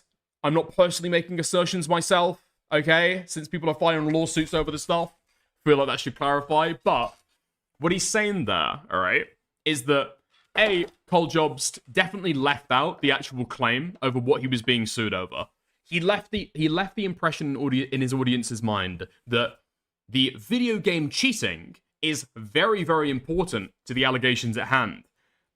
It was not very, very important at all. The lawsuit was over Carl Jobs saying that Billy Mitchell had killed a man. Okay? That's what they were there to fucking talk about. The cheating stuff was Carl's argument, basically saying, mate, your reputation's already in the shitter. How can it get any worse? Right? That was his retarded argument that was rejected by the judge. But anyway, right? So that's about the misleading statements. The existence of legal proceedings. I think Billy Mitchell had sent some kind of communication that like, hey, stop doing this, okay? If you continue doing this, I may sue you. And I think Carl had kind of overplayed that as if there was like litigation imminent, right? But by the time that he had made the fundraiser, it was months after the initial legal notice. And like 2 other legal notices he'd received before just never went anywhere, right? And so by that point, it didn't seem like there was any actual intention to sue. But Carl acted as though it was any second now, I'm going to get taken to court over this brand new claim, right? So I think that's what people are talking about there. I would find it crazy if that actually made it through a fucking defamation lawsuit in the US. But I'm not a lawyer, right? What do I know? Referring to Jobs in the June 3rd video, Mitchell said he needed money, and he needed money now. Mitchell would then address Jobs directly by saying, "You created a GoFundMe campaign with the knowledge and intent to fund the existing lawsuit on false premises. Period. End of paragraph." Mitchell also specified the amount of the fraud, saying, "So apparently, the only time Mr. Jobs ever believed me is 6 months after." Holy fuck! Can I get a lawmaster in chat? Oh my god. Oh man. I'm remembering the most inconsequential details of drama that happened like a year ago and thinking that I'm a fucking genius over it, okay? It points to autism more than anything, but I'm proud of myself. Okay. So apparently the only time Mr. Jobs ever believed me is after 6 months pass without follow-up, and he stands to gain $200,000 from his audience. Throughout the video, Mr. Mitchell presents these statements as part of a broader accusation that Jobs engaged in a deliberate scheme to deceive viewers into funding the GoFundMe campaign. These statements conveyed that Jobs committed fraud by knowingly soliciting money through deception for personal gain. In the same video, Mitchell further stated that Jobs had made a Hail Mary attempt to dismiss the lawsuit, referring to a July 2022 application. Problem is in this statement here, is this not his opinion? Like, how would he know the inner workings of Cole Jobs' mind? Is he claiming to have secret, private information? Or is he commenting on publicly available material and giving his own opinion about it? That's clearly his impression. No? I think to any reasonable person listening to that, that's his impression, his opinion. Okay? So, where the fuck did I just leave off? Okay, here we go. So the foregoing statements were false. On the 27th of October 2022, Jobs emailed a solicitor at Mills Oakley a draft script for an upcoming video, which included the explanation of the GoFundMe campaign and the underlying litigation. Oh, this is the exact same argument that Cole Jobs made in his fucking YouTube video. Yeah, and now he's presented it to the court. Jobs' solicitor responded, confirming that they had reviewed the draft and identifying statements of concern, including statements that were clearly inaccurate and recommending revisions to mitigate legal risk. Now, what was this in the context of? Were these people that Cole Jobs had hired to be able to fact-check his fucking video scripts to make sure that he made no statements which could lie about his fucking fundraising? Or were these lawyers that he had hired to be able to avoid giving rise to other legal risks with his litigation with Billy Mitchell? What were they checking for, basically? What were they checking for?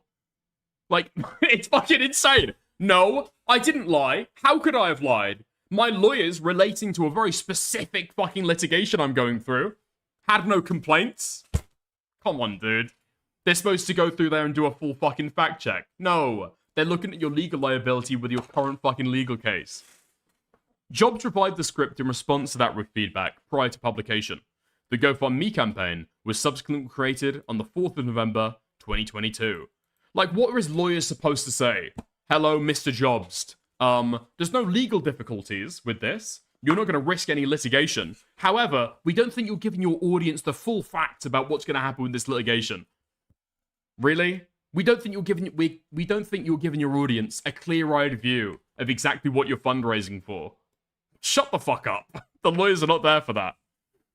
The GoFundMe accurately described both the reason for its existence and intended use of the funds, including that Billy Mitchell had sued Jobs for defamation in 2021. Mitchell's solicitor had provided Jobs with a legal complaint and stated that they would proceed with that complaint unless the existing proceeding resolved. And 3, Mitchell was threatening additional legal action. Funds raised throughout the GoFundMe were used for legal fees incurred in the defending the proceedings, which substantially exceeded the amount raised. Yes, that's the fucking problem though, right? So he does a GoFundMe speaking about future litigation that might happen, right? A second lawsuit that he might receive at any moment. And then nothing happens with this second lawsuit, right? And he just pockets the cash to use for the existing lawsuit. So the second lawsuit never actually happens, and he just uses it into the fucking first. He pulls those finances together. Did people listening to that video and reading through that GoFundMe think that they were funding the first lawsuit, or did they think they were funding a second lawsuit that he was receiving? In my mind, okay, any reasonable viewer would think that they'd be funding the second, not the first. If they wanted to, I think the GoFundMe page was still up, I believe, okay? They could have just gone and given money to the first one. What's the need for the new GoFundMe? So Mitchell's assertion that Jobs had made a Hail Mary attempt to dismiss the lawsuit was also false. A July 2022 application was an application for security for costs, which the court granted, ordering the provision of additional security to be held in trust and expressly finding that such an order would not be oppressive. And that was not an application seeking dismissal of the proceeding, okay? In the June 3rd video, Mitchell even admitted that his lawyers had indeed emailed Carl Jobs' lawyers a copy of a legal complaint and said that he would proceed with the complaint unless the existing lawsuit resolved in mediation. Mitchell further stated in the video that he later chose not to begin a second lawsuit, that no further developments occurred after the mediation, and that Jobs should have known that no second lawsuit was coming. Yeah, because there was 6 months with no communication about it. Okay. However, at the time of the creation of the GoFundMe campaign, Mitchell's stated position had never been withdrawn. Mitchell's later assertion that Jobs should have known that no further proceeding would have commenced is inconsistent with the contemporaneous communications between the parties. Jobs created the GoFundMe in direct response to those communications. Really? 6 months later. 6 months later. Now, I don't know this for a fact, okay? Because these are just like whispers that you hear, I guess. But I think, have we not heard at some point that it's around this time, okay? It's around this time that Notch, who had said that he would pay for the lawsuit, drops out and vanishes. And now Carl Jobs has got a really fucking expensive lawyer to be able to defend this stuff, with no secret magic billionaire in the background to be able to pay all his legal fees. Right? There were money issues going on in the background. He's not just taking money from his audience. He was expecting all of this stuff to be able to be paid by the creator of fucking Minecraft. And that dried up at some point. Anyway. That was not news to Mitchell. On the 7th of November 2022, Mitchell's solicitor wrote to Carl's solicitor, querying while Carl was crowdfunding upon the basis that Mitchell had instituted a second defamation claim. In response, on the 9th of November, Jobs solicitors confirmed that the proceeding had been sent to Jobs, and that Mitchell had not withdrawn the threat of commencing these proceedings. These communications demonstrate that Mitchell, through his solicitor, was aware at the time of both the GoFundMe campaign and the basis upon which it had been created. Or at least your claim, yeah. Further, in his June 3rd, 2025 video, Mitchell directly addressed Jobs' prior public explanation of the GoFundMe, as set out by Jobs in April 20th of 2023 video, including Jobs' statements that Mitchell's lawyers had sent a further legal complaint and indicated it would be filed. Mitchell played and summarized the explanation, thus confirming he was aware of the base of the GoFundMe. Okay. Despite this, Mitchell said in the June 3rd video that he did not accept Jobs' explanation for the GoFundMe. And asserted that Jobs obviously knew the second lawsuit was not coming, or at the very least was unsure if it ever was, yet maintaining that Jobs had acted with knowledge and intent to fund a lawsuit on false premises. Mitchell's assertion in the June 3rd video were internally inconsistent. While acknowledging that his lawyers had sent a further legal complaint and indicated it would be filed, Mitchell nevertheless maintained that no second lawsuit was forthcoming, and that Jobs obviously knew that this would be the case. Yeah, there's not a contradiction, right? That's explained because nothing had happened after that fact. These conflicting positions cannot be reconciled. What? Of course they can! And further demonstrate that Mitchell's statements were not grounded in the contemporaneous facts known to him. Alright. How long is this chapter? Okay, we'll go through the rest of this, and then I guess I'll give my my conclusion on it, okay?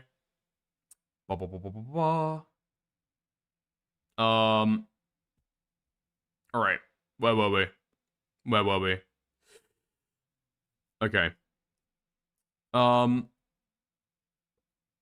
feel like we've just gone back up to stuff we just read. No? Oh, okay, here we go. Contemporaneous facts. So in August 11th video, Jobs publicly addressed and denied Mitchell's allegation that he had engaged in fraudulent fundraising and illegal conduct. Jobs explained the basis of the GoFundMe, including the existence of ongoing and threatened litigation, communications from Mitchell's solicitor, and the use of funds for legal expenses. The August 11 video constituted a second direct and detailed rebuttal of the allegation that Jobs had acted with knowledge and intent to fundraise on false premises or had otherwise engaged in fraudulent or illegal activity.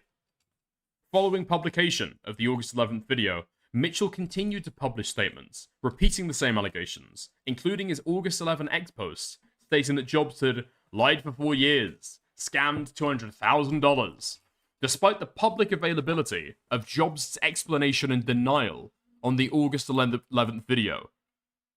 Right, so he brings up what your explanation for it is, and then says that he doesn't believe you, and then gives his opinion. Right? His opinion. He acknowledges that you have an explanation for it, and then he's giving a contrary explanation. He says he doesn't believe it. He doesn't say it's impossible. He doesn't even say it's factually inaccurate. Right? Billy Mitchell is given his opinion about this. I don't know. This seems incredibly fucking paper thin. Mitchell's publication of these allegations followed his alleged awareness of the underlying facts, and Jobs' public rebuttal supports the inference that his statements were not a product of mistake, confusion, or good faith belief, but were made with knowledge of their falsity or with reckless disregard for the truth. Okay. I feel like you've got to include something at the end here to really try and drive it home. Seems slightly flimsy to me, but again, not a lawyer. On August 27th, 2025, during a YouTube livestream, Mitchell stated, "How do you feel about how Jobs misrepresented the lawsuits to take advantage of his audience?" And further stated, "If I did that, I'd probably be in jail." In the same livestream, a viewer message appears stating, "You'd have to be very low IQ to side with Jobs." Facts? After he scammed his viewers out of $200,000.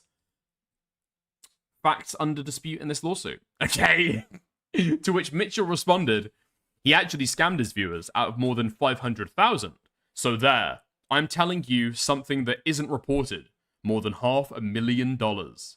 Mitchell further stated that individuals who contributed to the GoFundMe had been lied to, deceived, and were victims. No closing quotation marks. Okay? Nice. Great stuff. We like it. We love it when lawsuits are attended to in this way. Man, obvious fucking grammar mistakes. Dude, put it through fucking word spell check. Okay. These statements conveyed that Jobs had engaged in fraudulent and dishonest conduct by knowingly misrepresenting the litigation in order to obtain approximately $200,000 through the GoFundMe campaign and engaged in a conduct of a criminal nature. Wait, when does he say that it was criminal? When does he say that it was criminal? Would that even be criminal? I'm not sure about that. Proofreading is for losers? I guess so. Losers who are so fucking broke they can't afford a lawyer to be able to do an international lawsuit. Yeah? During the August 27th livestream, Mitchell denied that he had acknowledged the existence of a further complaint or proceeding, stating, "No, I didn't acknowledge that," despite having previously admitted to a June 3rd video that his solicitor had provided a draft complaint and indicated that it would be filed. Mitchell also stated that the relevant materials were available for public consumption in the Australian courts. In fact, the draft complaint he'd previously referenced was never filed and not publicly available. Right? Because there wasn't further proceedings. They had not filed anything with the court.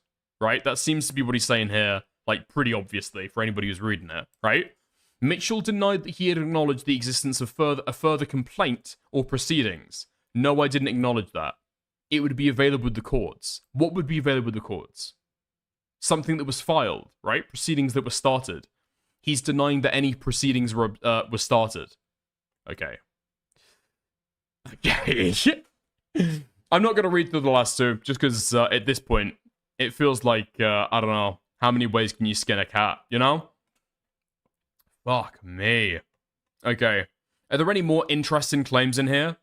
Statements alleging deceptive taking of $300 from Marcus Pearson, Notch. I'm guessing it's going to be the exact same shit, you know? It's going to be the exact same stuff. Lied about it, misrepresented the reasons, blah, blah, blah, and then it's like tailored to particulars. Okay. Statements alleging criminal fraud of more than $1 million. I'm guessing that's similar stuff that he talked about earlier. Yeah, he actually scammed his viewers out of more than $500,000. I bet the court loves it when you just include the same statements over and over and over again. Okay. Okay. Let's get to it. The final one. Unauthorized use of name and likeness. Oh my god. This is the true fucking lolcow legal allegation. In the beginning of May 10th, 2025, and continuing thereafter, Mitchell engaged in a course of conduct using Jobs' name and likeness in connection with the promotion and sale of commercial products. Sorry. Can we pause? Does the allegation not go the exact same way? If we're going to talk about people, you know, slapping others' names and faces on commercial products for sale to the public, is Cole Jobs not fucked? How many products does Billy Mitchell have, Cole Jobs' name and face on? Maybe a couple tweets in the promotional material? How many videos and thumbnails does Cole Jobs have Billy Mitchell's face on? Hold on. I just don't think this is shit that you want to be arguing in court as a fucking YouTuber. Okay, here we go. Oh, man. Cheater Billy Mitchell. Gaming's biggest con man. Billy Mitchell and the red joystick of Destiny. Cheater Billy Mitchell. Cartoon Network Billy Mitchell. Billy Mitchell. Billy Mitchell. Jesus Christ. Why am I only halfway through the page? We're still going. Okay. Wait. What? Why is Billy Mitchell getting included on videos that got nothing to do with Billy Mitchell? Okay. Fair enough. Does he just... Wait. There's no way that he just puts it in his fucking tags. No way. Wait, there's no way that Cole Jobs just puts Billy Mitchell in the tags of his videos to make them perform better.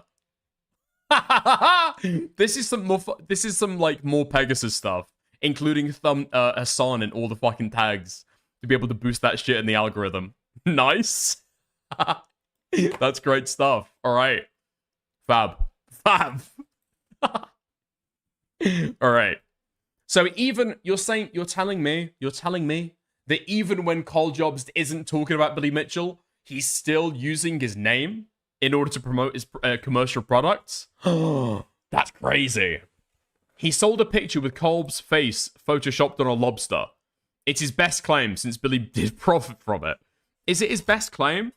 I'm not sure about how much you have the right to your own name and likeness if you're a public figure that puts images of you out publicly for like public consumption.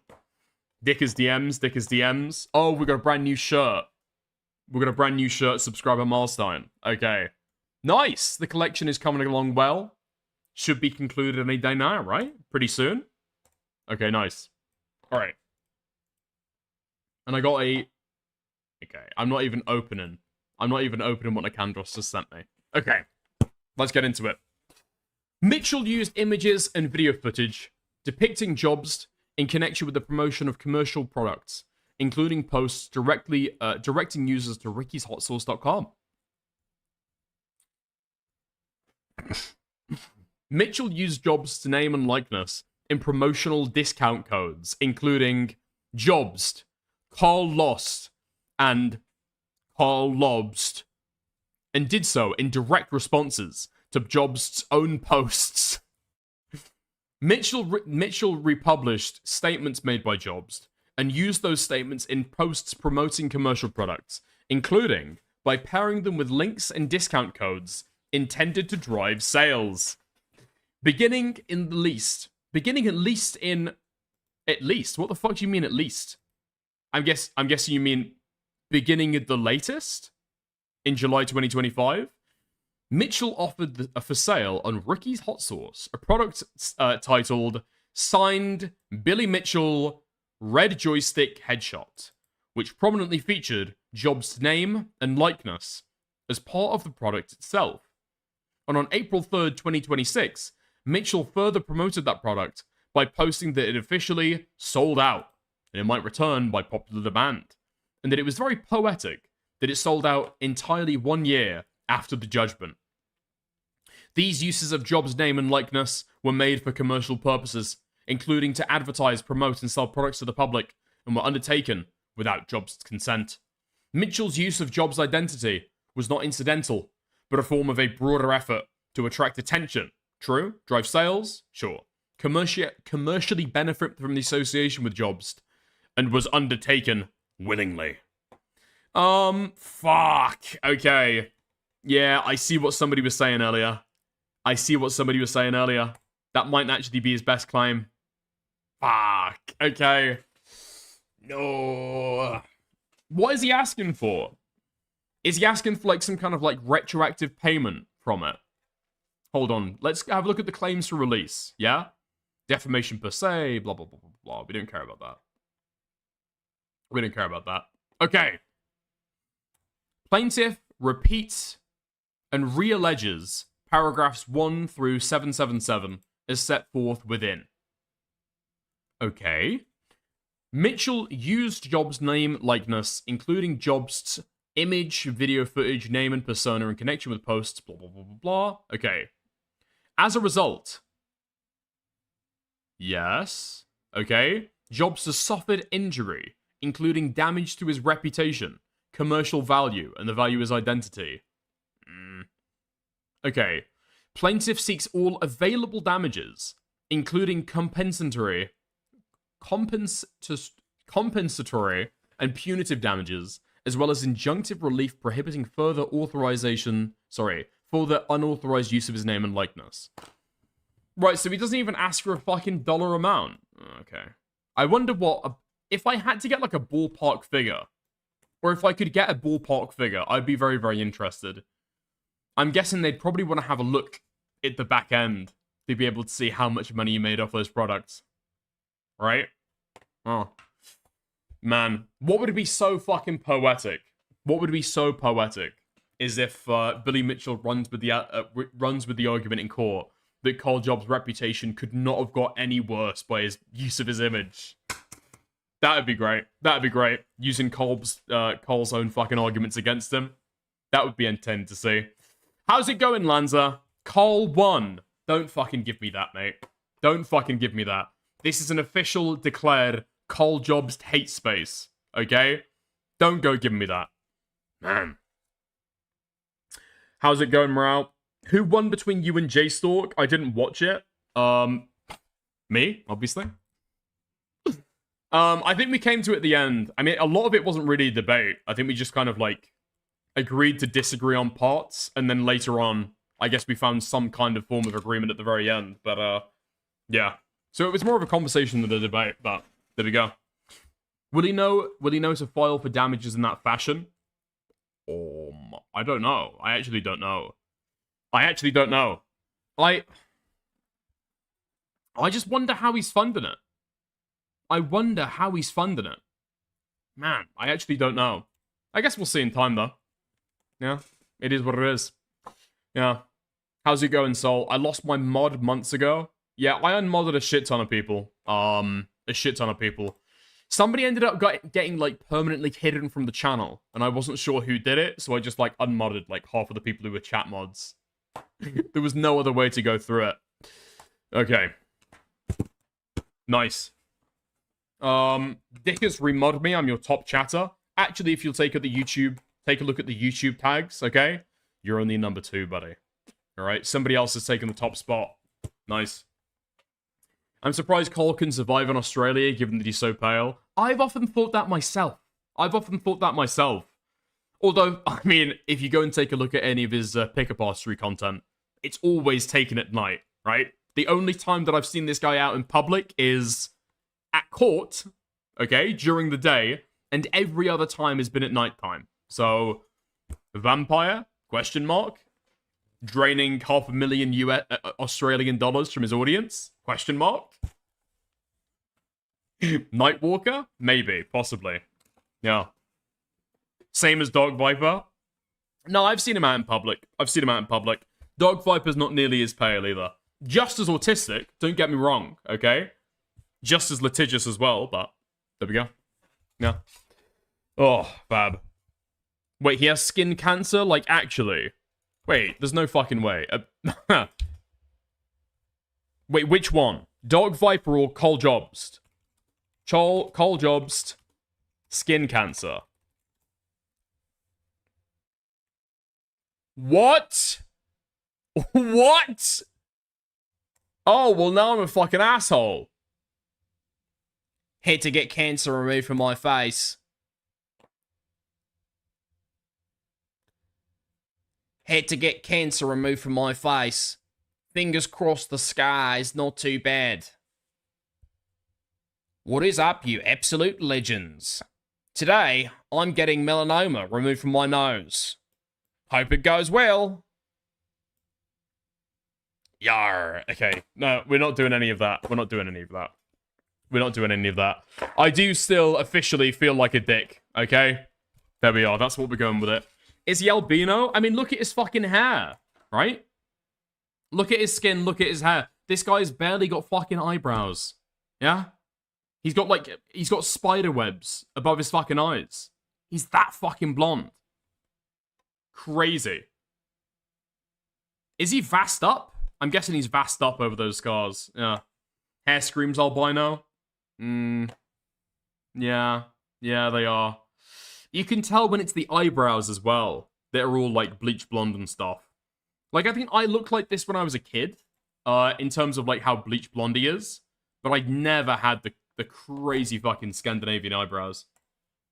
Might have Scandinavian genes. Maybe, I guess. That's possible. Okay. We'll go in for a little bit of the quartering stuff later. Fuck it. I mean, Nicandros sent me this video. I didn't play it during the segment, but now I'm so fucking... Okay. Of course, it's a fucking grok.mp4. Okay. What's Nicandros been doing with grok? What the fuck is this? Okay, I can play it in my browser. The house is fine. The house is still fine. The house sick is fine. Why have they always got lip filler? Why do they always have lip filler? Every fucking animation, every AI edit that this Candros guy makes about people, why is he always making their lips so fat? Secondary question, okay? Completely unrelated to the first. Why is Nicandros so obsessed with the minute details of Tectone's rape? Question's over, okay? Discussion time. The house is fine. The house is still fine. Oh my god. Okay, wait, I've got a follow-up? No, why are you sending me another one? Okay. What, Nicandros, you're not going to be able to win back my favor by sending me a second one. I'm having a look at the time codes on these as well. Wait. The time codes on these grok videos are in different hours. Nicandros, have you been working on the perfect lip filler, bimbo maxed Chud Logic grok video for the last hour straight? We've got to get you some fucking help, mate. We've got to get you some serious fucking mental health help. The house is fine. The house is still fine. The house sick is fine. Wait, it's the exact same fucking video. Oh, I opened up the same one twice. Whoops. Apologies. Apologies. Whoops. Okay, part 2. Wait, don't tell me this is the same one again. No, it's not. Whoa! What the fuck?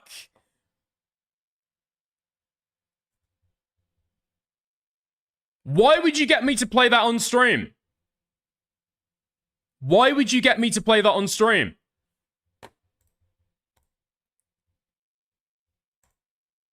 I saw nuts. I saw a fucking cock.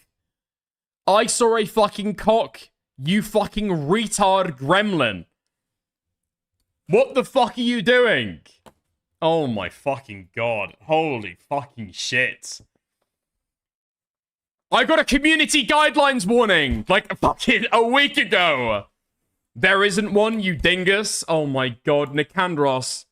Let me send you a fucking screenshot. Because presumably, you've not seen it. Okay, I'm sending you a timestamp. I'm sending you a fucking screenshot.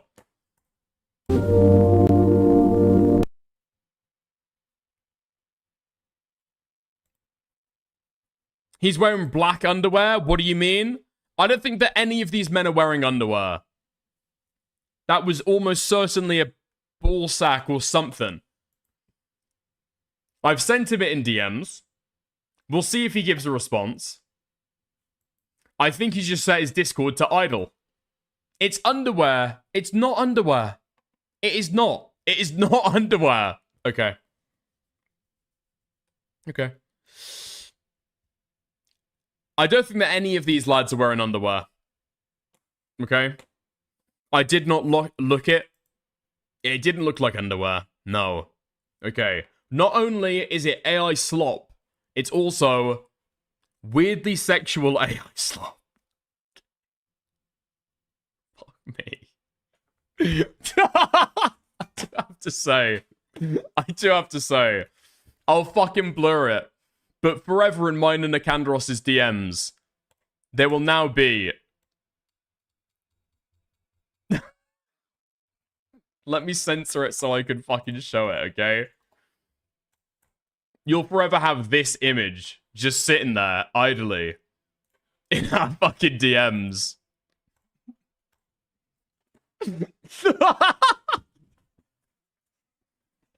With no context. With no context at all. I'm gonna come back to my DMs with Nicandros, trying to look over some of the Nook stuff in a few months, and just find this waiting there for me. I go, what's that then? Oh, right, that was the time. Yeah. Okay. That's fucking awful shit. All right. You could create anything on the internet, anything at all. Yeah, but people like Nicandros will almost always use it for BBC. You know?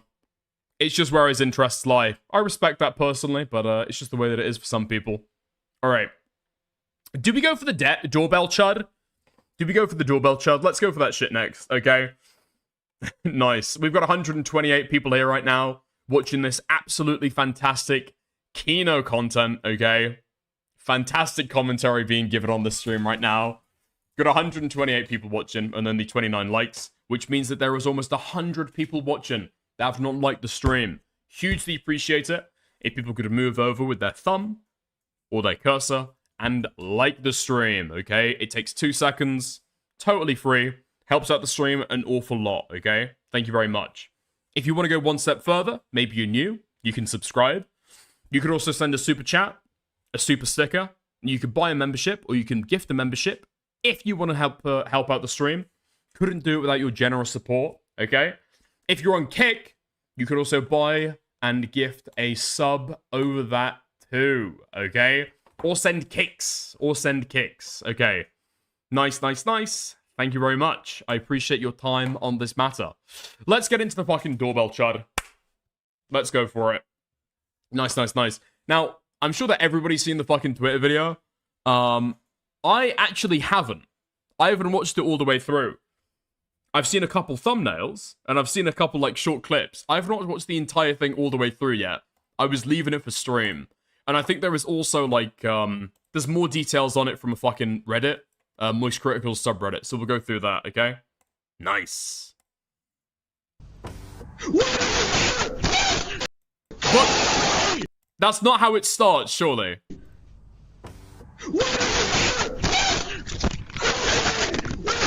Hello? Hi there, can you open this door, please? For what? I just want to make sure that everything's okay. There seems to be something going on. What do you mean? Well, the reason why I haven't fully watched it is because I only realized, like, I don't know, like, yesterday, or maybe this morning, that the video was actually real. I thought that it was AI generated to begin with. Like, the shit that you'll see, even with the fucking Ring doorbell fucking watermark in the fucking corner, is insane. I don't know, I just figured I'd check on something. I don't know what you want, man. Get out of my house. Open this fucking door! Where's your daughter, man? Where's your daughter, man? What are you talking about? Where's your daughter? Yo, Nick Shirley's going fucking crazy with this stuff now. Holy shit.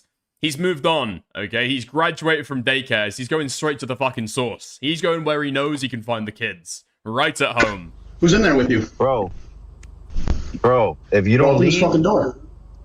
Open this door, I'm breaking it fucking down. You understand me? Leave my house. You don't... Are you okay? I mean, that's a lot of shit to fucking say when you've got sandals on. Do you know what I mean? Oh, man. Say they're gonna kick down somebody's fucking door. Brother, you've got fucking sandals on. What are you gonna do? Open-toed as well. Is everyone in this house okay? okay? What? Everyone's okay. What do you want?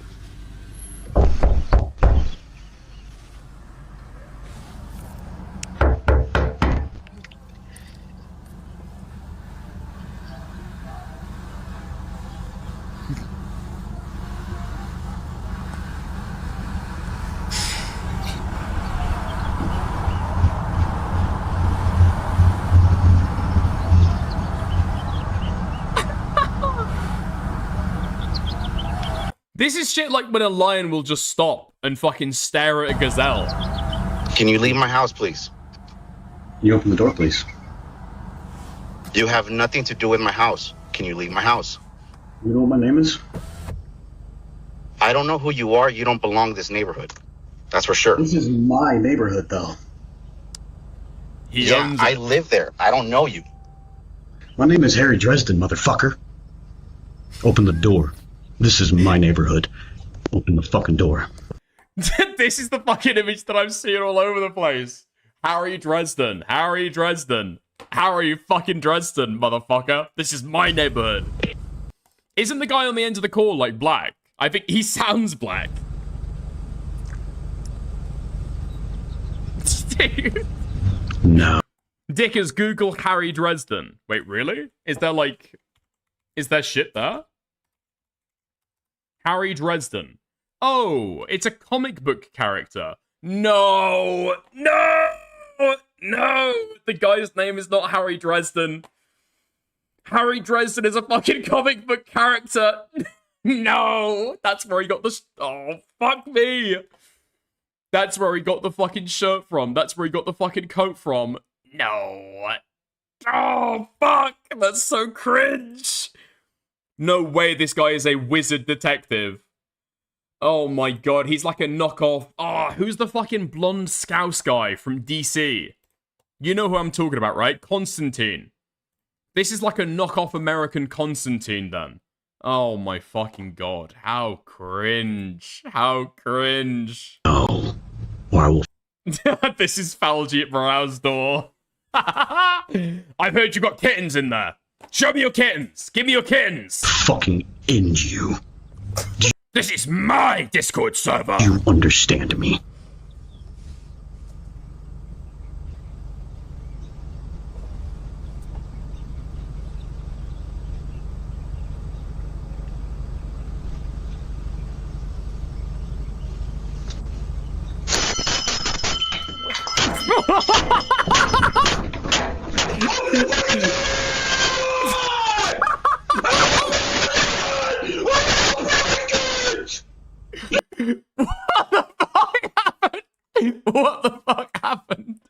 Like, okay, if you look at the fucking thought process, clearly he goes to think like, knocking on the door didn't work. How do I get people's attention? I will ring this small bell.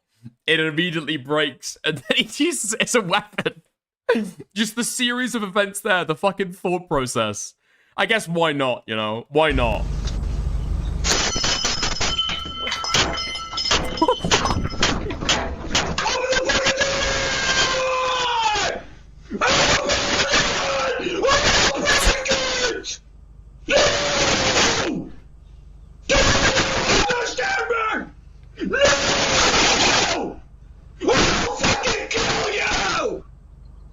Fuck me!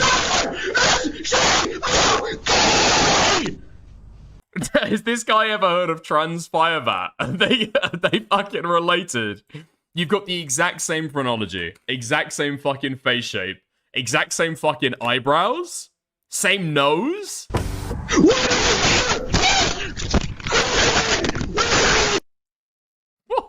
the fuck? What the fuck? What the fuck? Okay, right. That's fucking crazy. Now, I've watched like 2 minutes of this to understand what's going on. I think it is like a psychotic episode that this guy is fucking experiencing. So part of me feels bad for laughing at it. But unfortunately, a larger part of me finds it fucking hilarious. More video from the Reddit mod Freak Out at Neighbor video.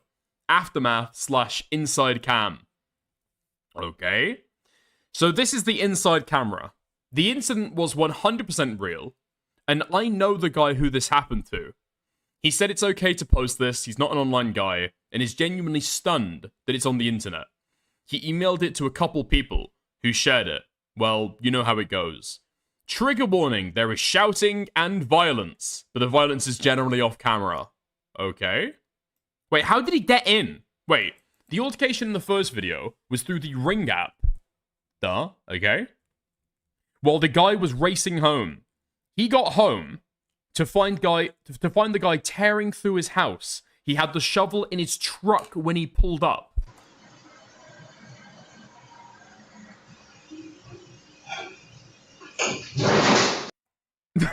Dude, holy shit, Dickers, I was trying to take a nap. Jesus Christ. Okay, to any sleepy time viewers, hugely apologize, okay? Hugely apologize.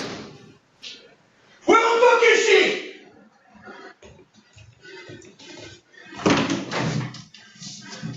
Huh? Victor? Oh my god, that's so fucking bad. Oh man, this is like a me thing. This might be a me thing, actually. Actually, no. Maybe, hopefully other people have experienced the same thing. Have you ever been going to, like, leave a house party, right? You're on a mission, you're insanely fucking drunk, you're walking out, see you guys later, have fun, and then you open up a fucking door to a supply closet. You open up a fucking door to the fucking cloakroom.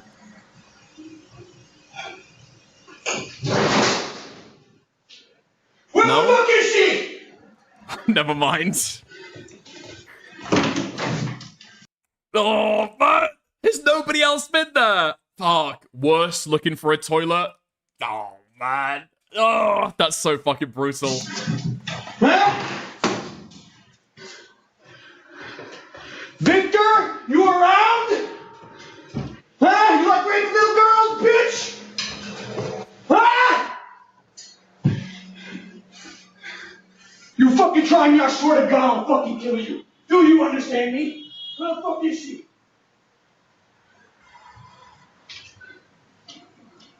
You okay? Are you okay in here? What's going on? Where are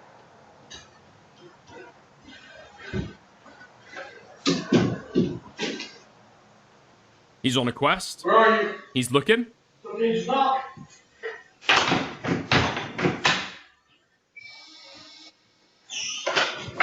You might.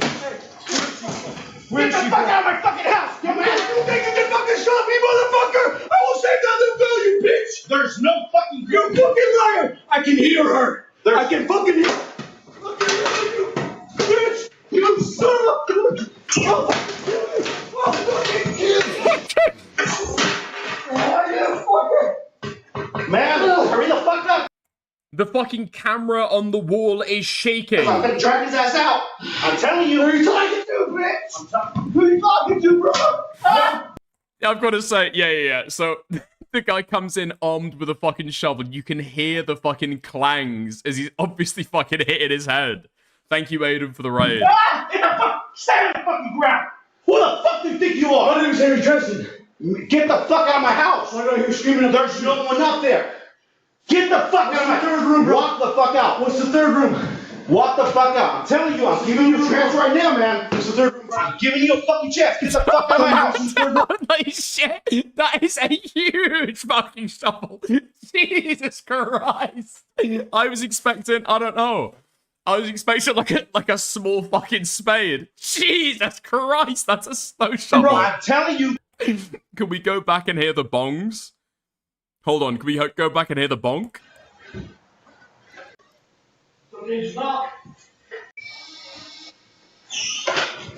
You might. Get the fuck out of my fucking house, dumbass! You think you can fucking shove me? You can fucking hear it, man. You can hear the ding, ding. My fucking house, dumbass! You think you can fucking shove me, motherfucker? I will take down this building, bitch! There's no fucking. You fucking liar! I can hear her. I can fucking hear. Fucking hear you, bitch! You son of a. Hey. Oh, Dude, he's using his head like a fucking shooting fork. man, hurry the fuck up, because I'm gonna drag his ass out. I'm telling.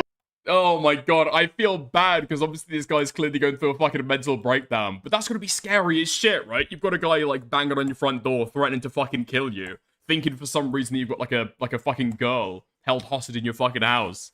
Yeah, that's like fear for your fucking life. Who are you talking to, bitch? Who are you talking to, bro? Ah!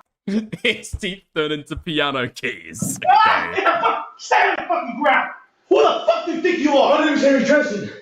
Get the fuck out of my house. I know you're screaming. There's no one up there. Get the fuck out of my third room, bro. Walk the fuck out. What's the third room? Walk the fuck out. I'm telling you, I'm giving you a chance right now, man. What's the third room, bro? I'm giving you a fucking chance. Get the fuck out of my house.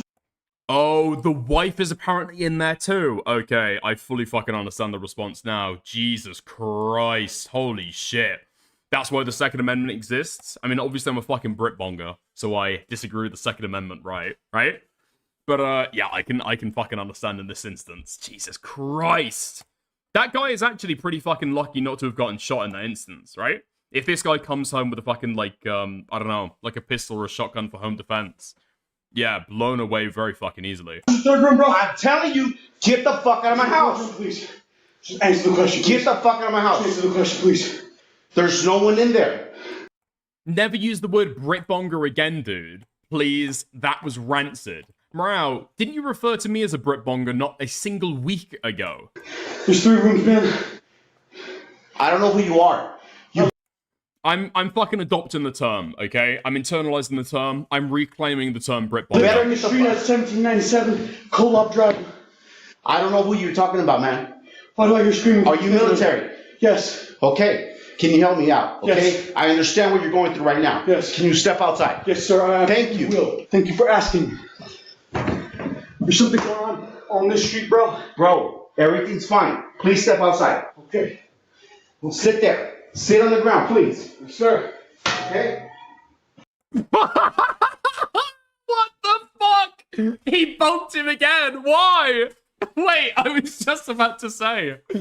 I was just about to say, damn, that's really nice of him, you know? Talking him down. Having a little bit of understanding there. It was all a ruse the entire time. Bong. Sit on the ground, please. Yes, sir. Okay. How you doing today, sir? Yeah, okay. It was probably him hitting the fucking wall, okay? Let me have my fucking fun, Jesus Christ. Oh, okay, we're not fun. Don't move. Sir, come here. I'm fine here. Sir, come here. Okay. Yeah, over now, bro. I'm just imagining him, like, hitting him over the fucking head. He, like, spins He's like flipping like that until he returns to like a single fucking form, like a cartoon character. And then he's got like short-term memory loss, right? He can't remember why he's there. So he starts asking questions. Redirect him again, try and get him to look away. Bong, hit him again. Just do that on repeat until the police get there. How you doing? There's a little girl trapped in this house. You go check her, please? Okay. You got gloves? Wait, just 3 minutes? The coppers are fast? I'm assuming that this guy is like traveling home as this is all unfolding, right? Okay. So I'm guessing that he probably called the police pretty fucking sharpish after he saw the doorbell camera. I'm fine right now, man. I'm not gonna make you a promise. I'm calming down, man. That was a lot right there. I hit my head. Make him look like handsome Squidward, yeah.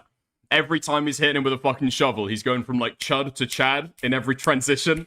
Leaves him looking like a fucking Chud. Hey, do good. Hits him one too many times. Stand up and turn around. Don't move. You want to take off my football? Don't move. Okay. Sure.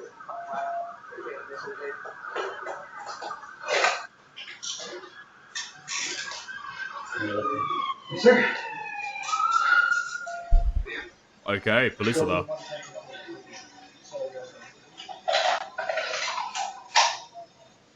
Yeah, we were talking about this in VC earlier, Nagandros, yeah. The guy's next court appearance is tomorrow.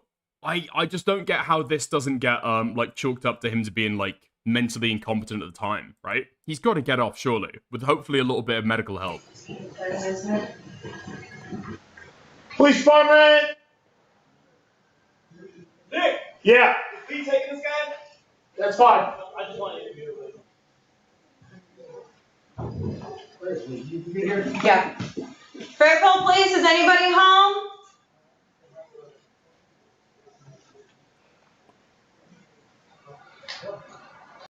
Is there any info on his mental state or anything? I might need to have a look at some of the reporting around it, to be honest. I'd have to take a look. I mean, he said that he's in the military. He's clearly thinking that there's like a girl being fucking kidnapped at the time. I'll have to take a look. Fairfield Police, is anybody inside? Let's just clear it. Fairfield Police Department!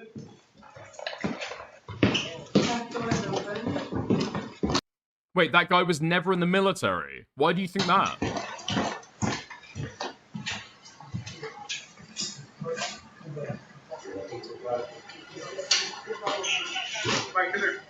You try and get the camera going, figure out where we're at. Shut the fuck up, Nicandros. We're in fucking empathy mode right now. You're fucking evil, dude. What the fuck? Chud IRL could be the debut of his successful streaming career. He just wanted to explore the house for rare loot. And he has a high speech check. They're outside.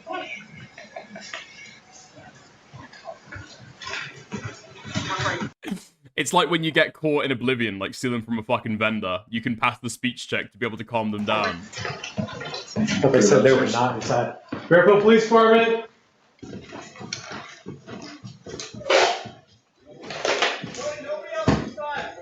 Copy.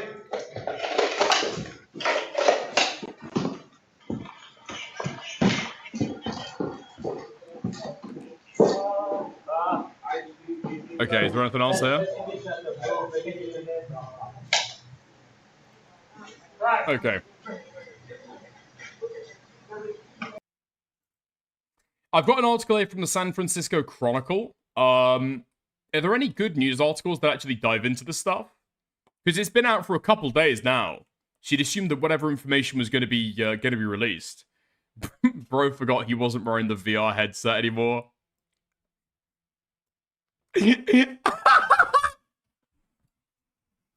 Fuck off! Fuck off! Fuck off! Dude. The shovel shit is just way too fucking funny for me. It's not that funny. It's not that fucking funny. It's not that funny. I just take a look, I take a look down at the fucking news articles, and the thumbnail for one of them is just like, it's just like fucking, it's beyond parody. It is totally beyond parody. Fairfield homeowner fights off home invader in viral video. It's just a black clip of a fucking shovel. It's not. It's just so fucking stupid. We managed to get a hold of the homeowner to ask him how he managed him and his son to fight off the wayward intruder from his home. Okay, fuck. Let's go San Francisco Chronicle. Okay, nice. He climbed upstairs only to see a king-size bed with 4 black male supermodels on it. Where is she? Where is she? I heard her. And it's just 4 kind of camp gay black guys having a midday orgy. Okay. Nice. Okay. Maybe this should give us a little bit more fucking insight, okay? A 29-year-old man, who's been arrested after a home security camera showed him angrily demanding entrance to a Fairfield home and breaking in before being confronted by the homeowner, police said. Jason Thomas Nichols was booked on suspicion of burglary, assault, vandalism, and criminal threats, according to the police department. Videos circulated online depict a man telling the homeowner through the Ring security camera that he wanted to check on something before kicking the door and demanding entrance to the home. The man yells repeatedly, breaks the doorbell, and demands to see the homeowner's daughter in the video. Alright. So we need a little bit more than that. We know this. Yep, okay, we know that already. Bail was set at $35,000 for Nichols. Next court date is Tuesday afternoon. Jail records show. Okay, right, never mind. So we actually don't have any information about it.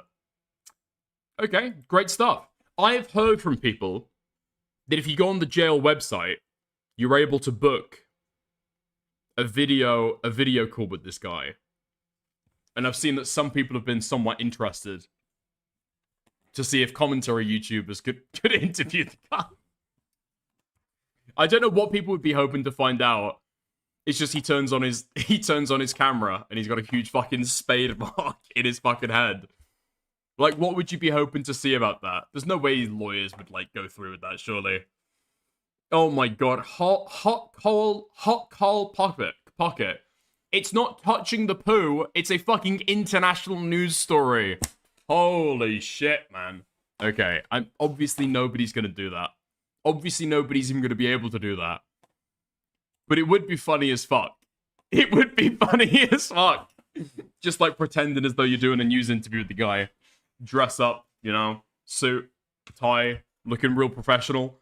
And then halfway through, you just start like banging trowels on your desk to see if you can get a fucking PTSD response from him. That could be interesting. Yeah. Do you think this guy has a lawyer? Yeah.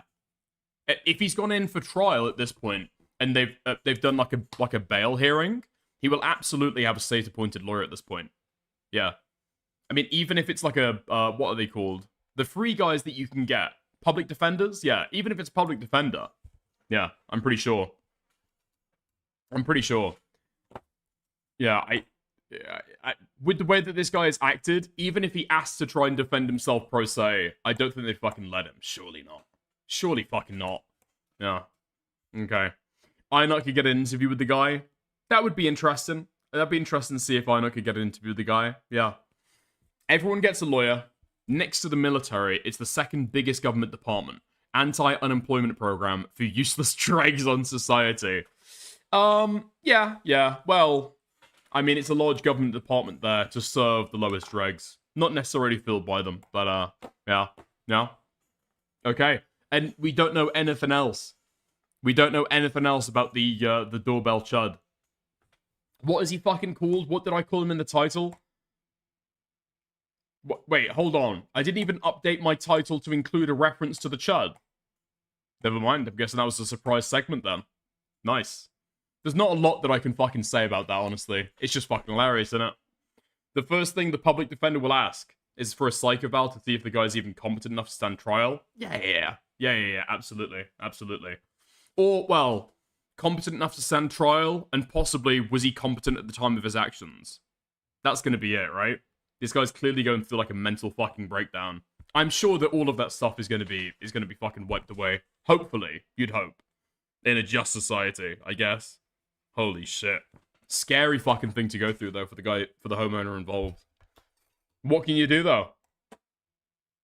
Fuck me. The only thing that I'm going to remember about that video in years to come is not the mental breakdown. It's not even the fact that he was looking for the daughter. It's only going to be the fucking spade sound effects as he's walking around, bonking him on the fucking skull. The Demon Slayer shirt, though, that was good. That was good. That added to the, like, the illustriousness of the event, but in terms of memorability, it's going to be the fucking shovel sounds. Absolutely. Okay. What did you put in inbox real quick? What did you put in inbox? Ooh, hold on. Wait. Hold on. Wait. Okay.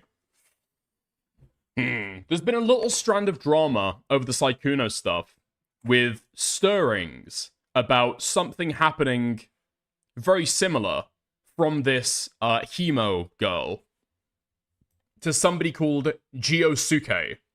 I didn't look into it too much because, unfortunately, I couldn't pronounce his name. So it was very awkward to talk about, and it didn't seem as though the law was like that established. But I'm guessing the guy is coming out and speaking about it now on his own behalf. Okay, so this is the call. This is the call. This is the call where she starts doing the fucking yandere laugh. I'm going to be doing that. I just wanted to settle this first. This is not settled. I'm beyond upset with you. Like, genuinely beyond upset with you. I mean, that's fine. By settled, I mean, like, that's it. Like, what's it? Probably never talking again. You and me? Yes. What? Why? Is that not why? What is why? I'm still upset with you, but you didn't cheat on me.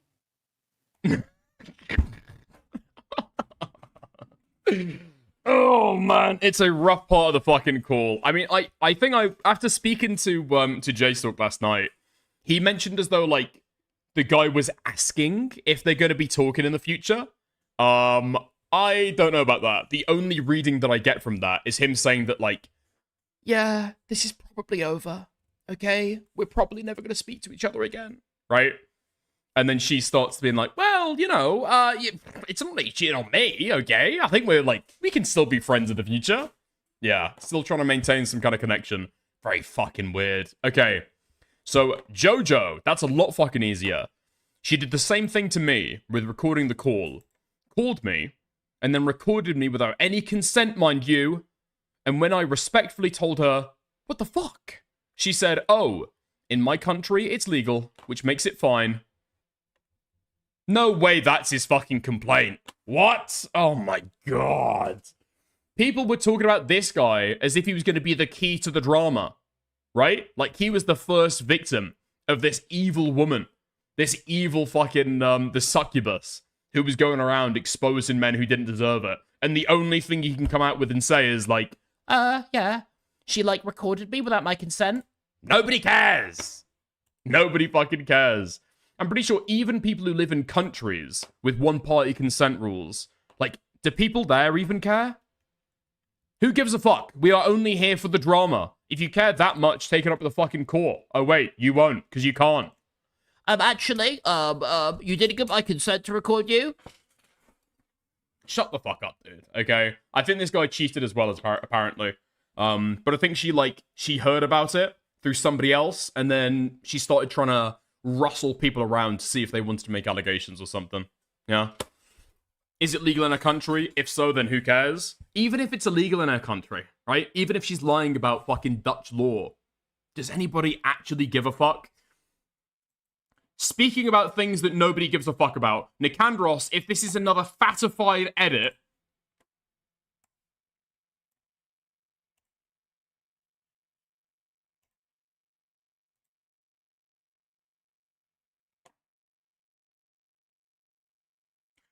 oh, okay. Pretty crazy how important the blockade of a trade route is now. I'm sorry, George. Ah ha ha ha. Ah ha ha ha ha. Right, that's great. That's great. That's amazing. Cool. So it's a tweet that has been screenshot in light mode and then posted on Instagram and then screen capped there and then posted back onto Twitter. Crazy. I feel like I've just been transported back to like 2018. That's amazing. That is absolutely amazing. And it's a meme from the early 2000s. This Nicandros guy is lying. He's not in his 20s at all. This guy is old as fuck. 40s minimum. Okay. What's this that I've got in inbox as well? Okay. We'll go down to the end of it. And then we'll move on to something else. Okay. Like, I lie? No, I don't lie about my age. I'm totally upfront with my age. To my own detriment, okay? Because I know that I don't look 24. That's not... If I was lying, that's not the lie I'd try and sell. You know, I'd go for 27 or something slightly more believable. No way Instagram is fucking me up the arse this hard right now. Really?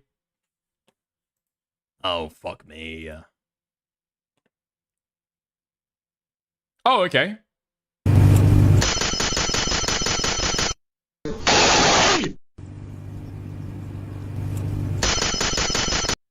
It's fucking stupid. Okay. Nice. Great stuff. Yeah, I love the doorbell chud. I do love the doorbell chud. Oh, man. Do you think the guy's got any idea what is currently happening on the internet? Because this guy's out of his fucking mind. Probably in a padded cell with one of those fucking rubber fucking fixators in his mouth to stop himself from chewing his tongue, you know? As he undergoes the fucking electric shock treatments. Do you think you've got any idea what's currently happening with his likeness online? Dude, when he gets released from jail, he's going to be in for the surprise of his fucking life. Rolling him around with a fucking Hannibal Lecter mask. Yeah, that's what I'm saying. Yeah. Yeah. Kind of surprised they didn't edit it to make him say a slur. He's entertaining enough. He's entertaining enough as it is. We don't need any N-words from this guy. He's okay. He's fine. He's probably still confused on the kidnapped girl, but he's still trying to find her in the jail. Yeah, possibly. Possibly. Okay. Fuck it. Do we go for this? Do we go for this? Do we go for this? What I'm interested in looking at is not for legal analysis, but purely to see what the sentiment is. So the Ethan Klein lawsuits have been interesting to me this time around, because this lawsuit hasn't received the thunderous applause that it has from, like, previous versions, right? I just think that Noah Sampson is a slightly more obscure person online, and instead of going after, like, copyright, yeah, we can say, listen, it's not because they hate me, right? It's not because of what they said about me. They stole my content, right? With this one, it is an undisputable attack on free speech. Whether you support it, whether you don't support it, okay? It is absolutely going to have a fucking chilling effect. And the initial hate wave that happened for Noah Sampson already, like, crashed and died out, like, over a year ago at this point. So the people, there's just nobody left to actually support it. Nobody gives a fuck anymore, except for Ethan. Now, Noah Sampson doesn't have a good reputation, and so you haven't had an awful lot of people online come out and say that it's, like, awful. But it's starting to look a little bit more embarrassing, and you've started to have some people who will criticize the lawsuit. If not Ethan, okay? If not Ethan, we're working on it, okay? This is progress. People are at least criticizing the lawsuit. Now, one of the main supporters of Ethan in the fucking YouTube sphere has been Legal Mindset. But I know that he's made a few tweets critical of it, so I want to see what his fast facts look like.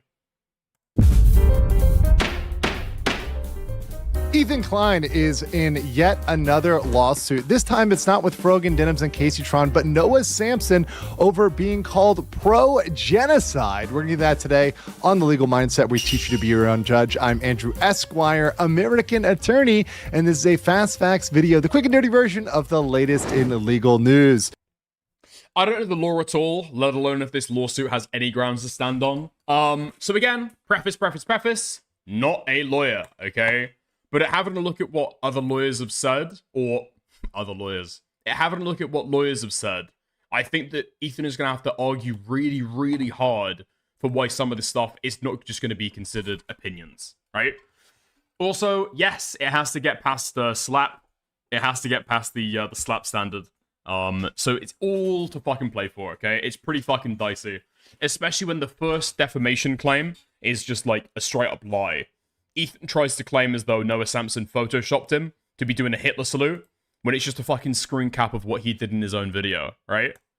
So we have our plaintiff here today, Ethan Klein of H3H3 Productions. Of course, many of you know him from his ongoing lawsuit as with Casey Tron, Denims, Frogan. But now we've got another against one Noah Sampson, who has got quite the internet presence as well. In fact, I really didn't know much about this guy beforehand, but I've seen that, hey, he's got a big presence and he's got certainly a lot of views on his video related to Ethan Klein and others, which was entitled, as we see in Exhibit A, The YouTubers Who Backed a Genocide. A heck of a statement there by Sampson, putting Destiny, Turkey Tom, Mudahar, all there lumped in with Ethan Klein and saying, hey, all of these people, they are backing a genocide. And you can see right there in the video, which was posted a year ago, has 1.4 million views. So certainly this did circulate, this got out there. This was reacted to by people all over the internet. Of course, the Hassans of the world backing that up and totally putting their imprimatur, their stamp of approval.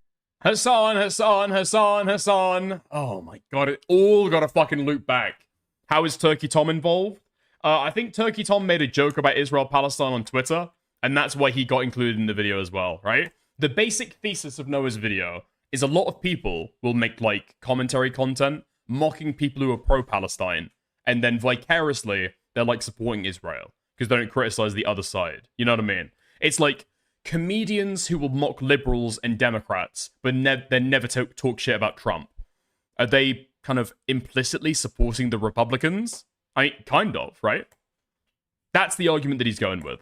Approval on that, which brings us to our opening statements. But yeah, this has kind of been my argument the entire way through. Even when this was first initially dropped, when I was possibly a little bit more sympathetic to Ethan than I am now, right? The video essay that he does is just a fucking opinion, right? It's an opinion that he's stating. That's his thesis statement. These guys support genocide. That's what he aims to prove.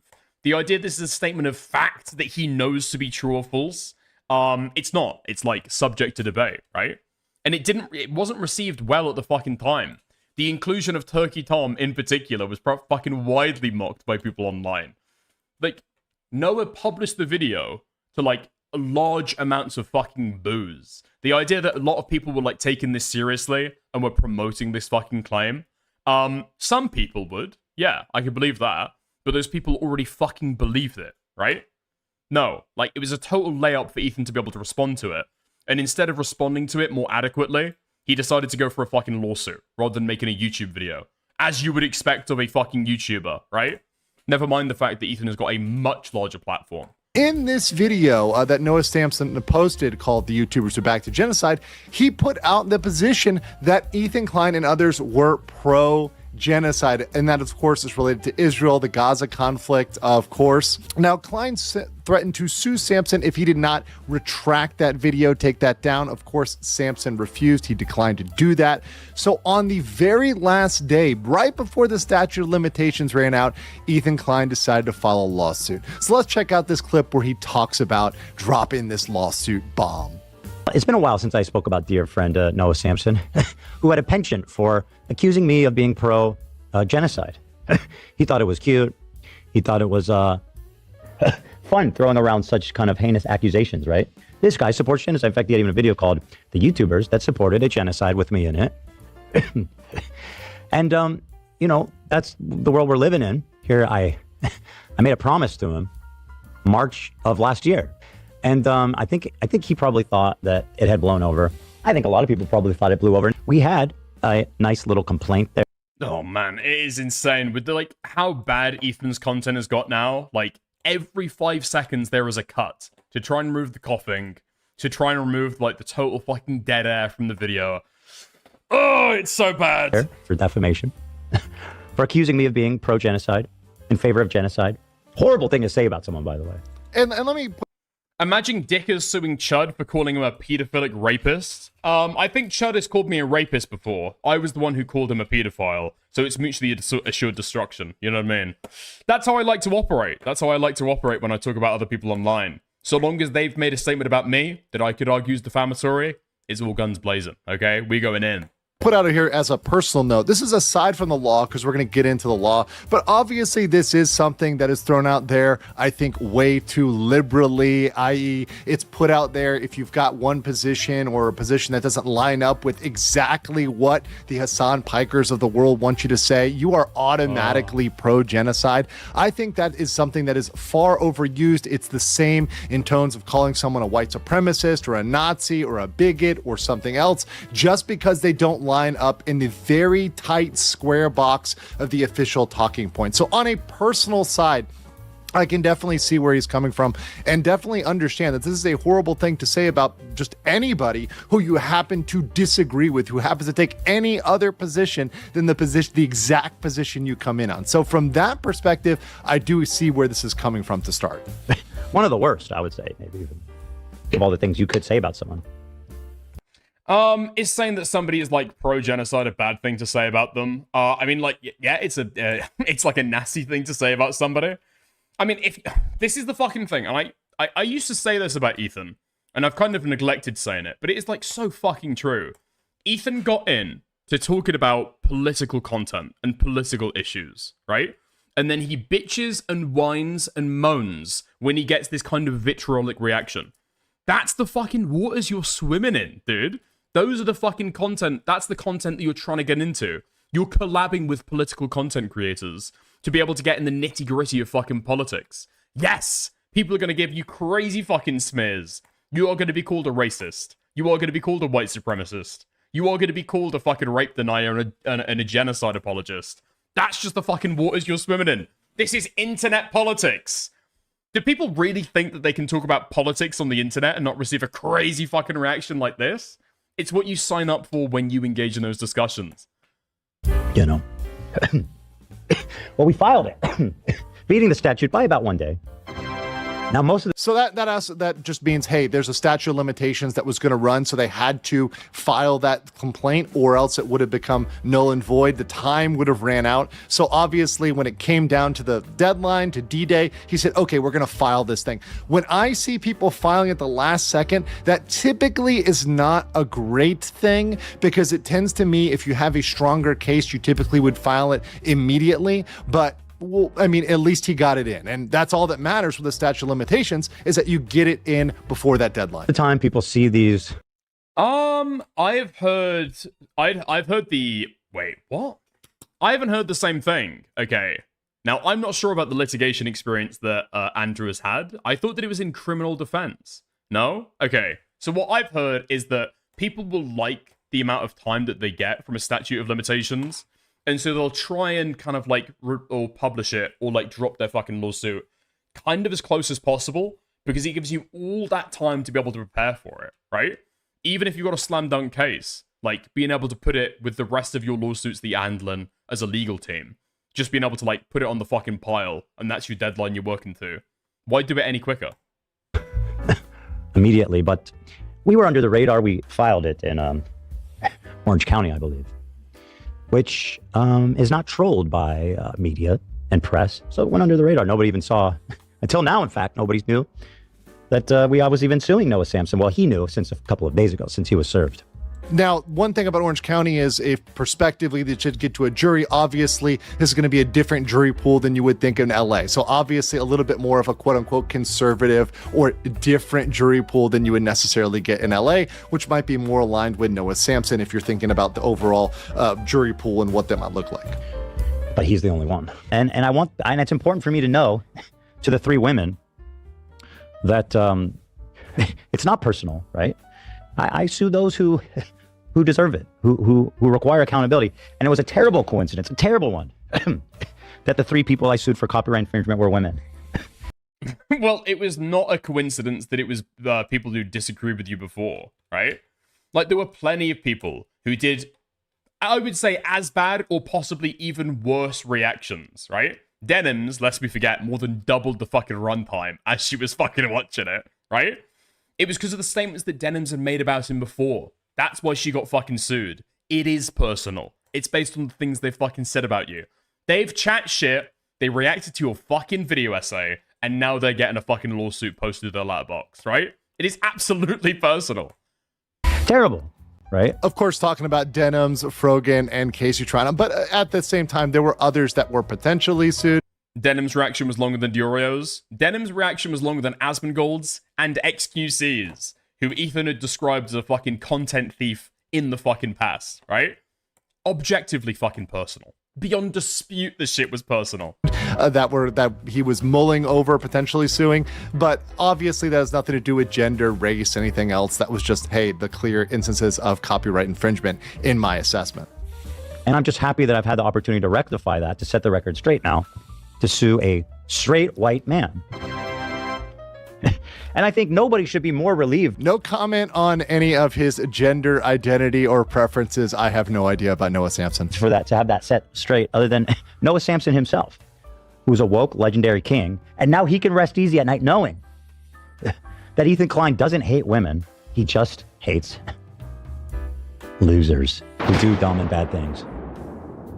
Gender, race, be damned. I come before you a simple man. And that's basically what I want. Do you guys remember when this shit was a fucking comedy podcast? I don't hate women. I hate losers and bad people. Boom! Glass shattered. Wow. Got him. Know what it takes, also. Yes, you are being... I mean, I would say somebody would say a litigious man. I mean, obviously Ethan Klein has the wherewithal, has the fun. Like, I said this when I reacted to it initially, right? But, like, the weird thing with this lawsuit is, dude, do you remember all the fucking fanfare and celebration that the initial copyright lawsuits got over this shit? Right? Fucking insane! He was presenting this stuff like it was a fucking, like a return parade for a fucking emperor after a fucking, after a war, right? And now, what has he fucking got? There's no fanfare, there's no fanciness, there's no big announcement, it's just, like, him trying his fucking best to try and make jokes as he just dryly reads through his own fucking lawsuit. It's just sad.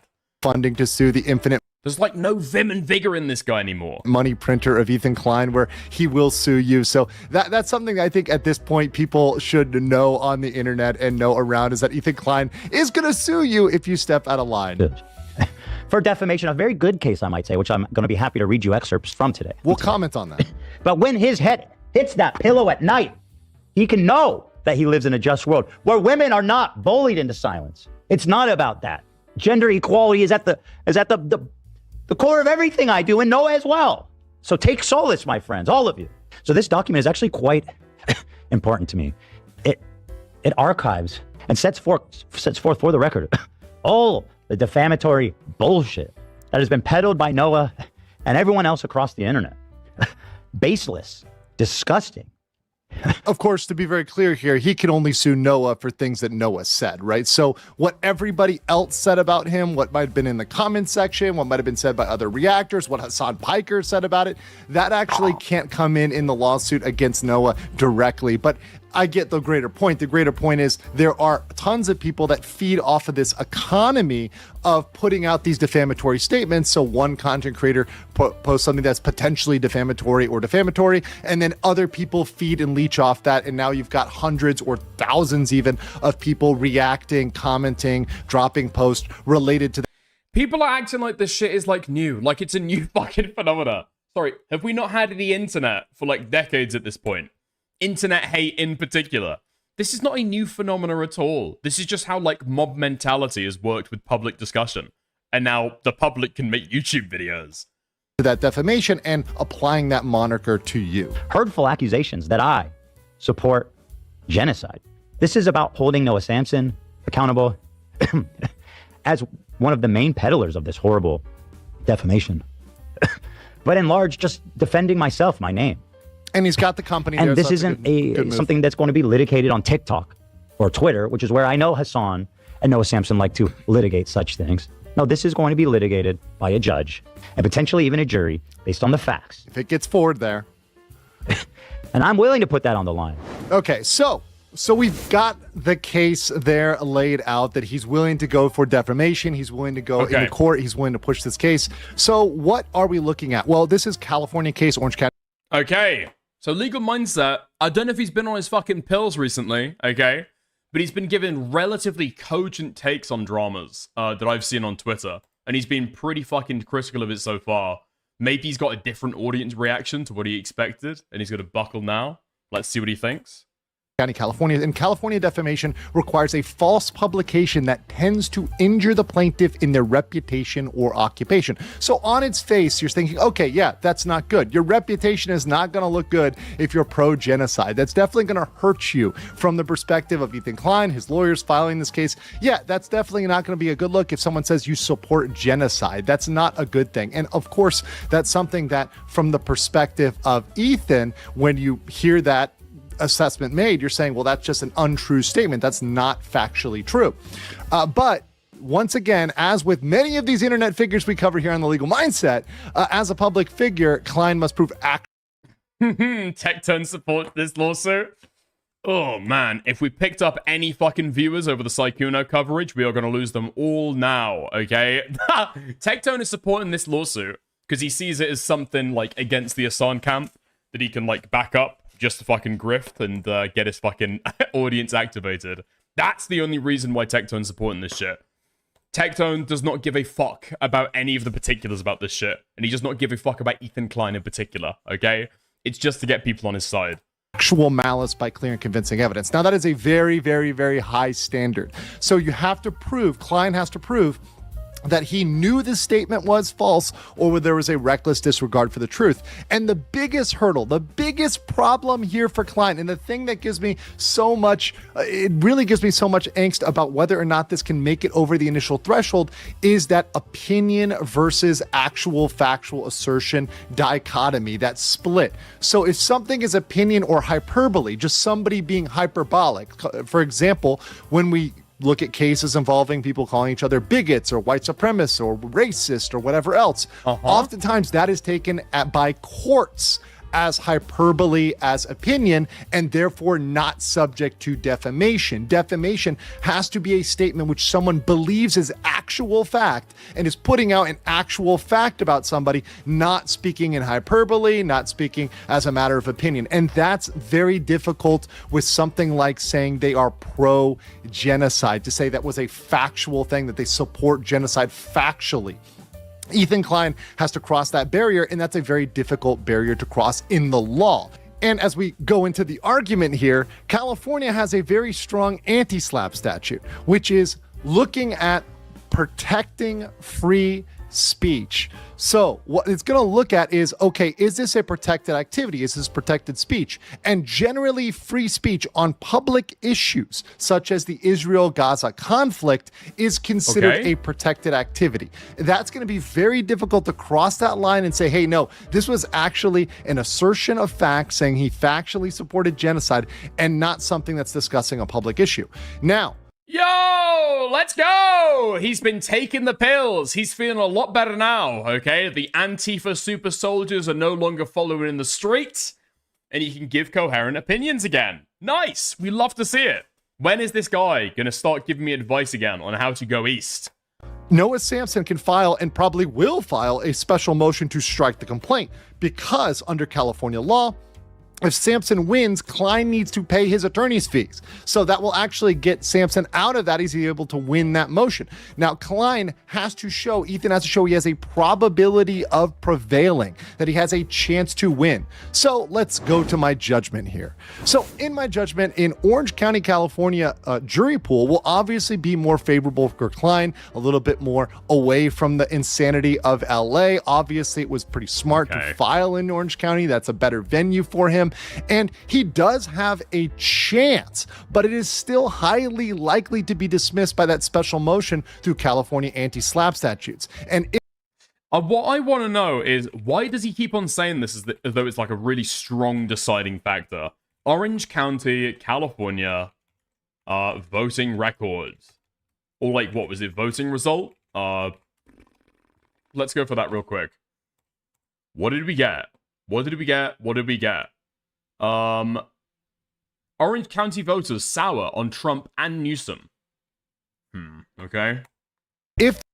Wait, no, it's Jewish. Oh, fuck! There's no fucking way it's Jewish.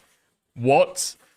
You've got to fucking imagine that Noah Sampson goes in there, his lawyer, they get to like they get the fucking jury pool, they get to fucking close them down, okay? They get to reject people.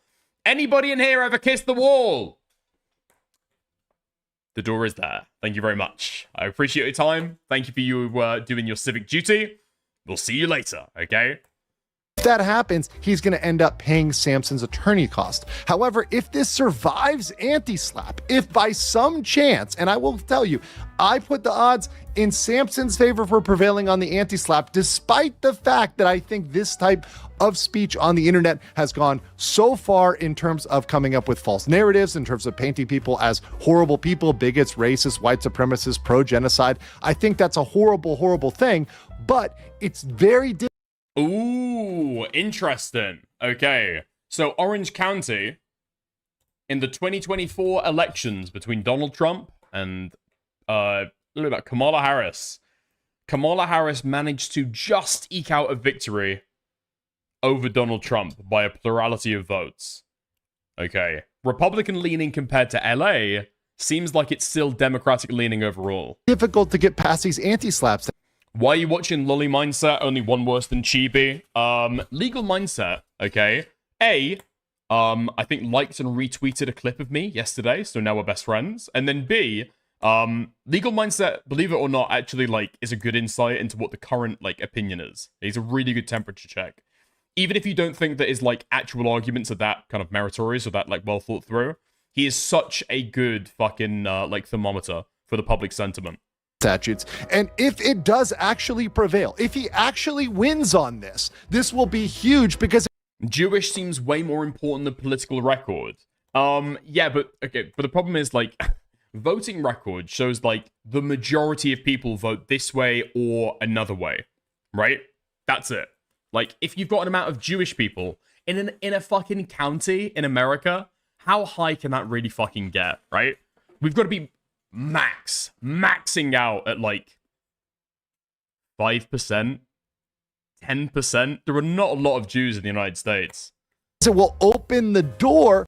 Really makes you wonder how they have so much never mind. To lawsuits against other people making similar claims across the internet. So for example, if Klein does prevail against Sampson, people like Hassan Piker might be opened up for all the defamatory statements they'd made. That would be a big move in California law towards moving the goalpost and moving that language into something that is potentially defamatory and punished. And while as much as I would like to see that, I think the odds are against Klein on this one. But I want to know what you guys think in the comments below.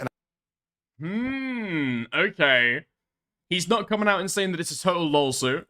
He's not coming out and saying that it's totally fucking vexatious litigation. He's coming out and saying that he doesn't think it's going to be likely, but he wants to know what you think. That's about as far as I've seen a lot of people go in the public sphere right now. Nobody's coming out and saying like, yeah, this is like fucked up. This is really bad. Very, very few of us are fucking saying that. But you are starting to see a few more people maybe see the ways that the fucking winds are moving and start to say like, I'm not fully behind this lawsuit, okay? I think this lawsuit might be unwarranted, okay? No criticism about Ethan. No criticism about Ethan Klein, okay? But the lawsuit, okay? The lawyer. I'm not sure why the lawyer included these claims, right? You see some of that stuff. I mean, the Ethan Klein lawsuits, as we know, are written by, sure, Ethan's lawyer. He gives the stamp of approval, right? But just look at the fucking Denim ones. Look at the fucking Caseytron ones. These are designed with, maybe not primarily, okay? But with strong thought to how this is going to look in the public sphere when these claims are made, right? Ethan is absolutely a co-author of these in a way that would not be usual for a fucking legal filing, right? You leave it up to the fucking lawyer. You tell your story, they draft it, bum. Ethan wants to be able to make content out of this stuff. He absolutely has strong editorial control, stronger than usual, right? Yeah. Okay. Okay, yeah, there we are. I thought somebody sent me a DM regarding this stuff. I guess not. I guess not. No, Dickers, that's anti-Semitic. No! Okay, thank you very much. Now, there we go.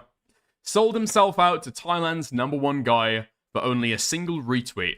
I know you were cheap, but damn. I'm gonna be honest. I've just looked through his fucking Twitter page. I don't even think it was a fucking retweet. I've sold myself out for a single like on a clip of mine. It is what it is sometimes. It is what it is.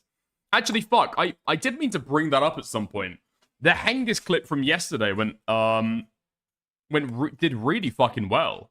Hold on. Hengist.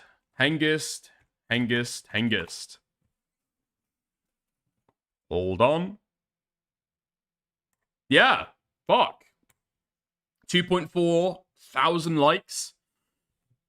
About 170,000 views. Not bad. Not bad. Not bad at all. Not bad at all. 150 reposts. Pretty good.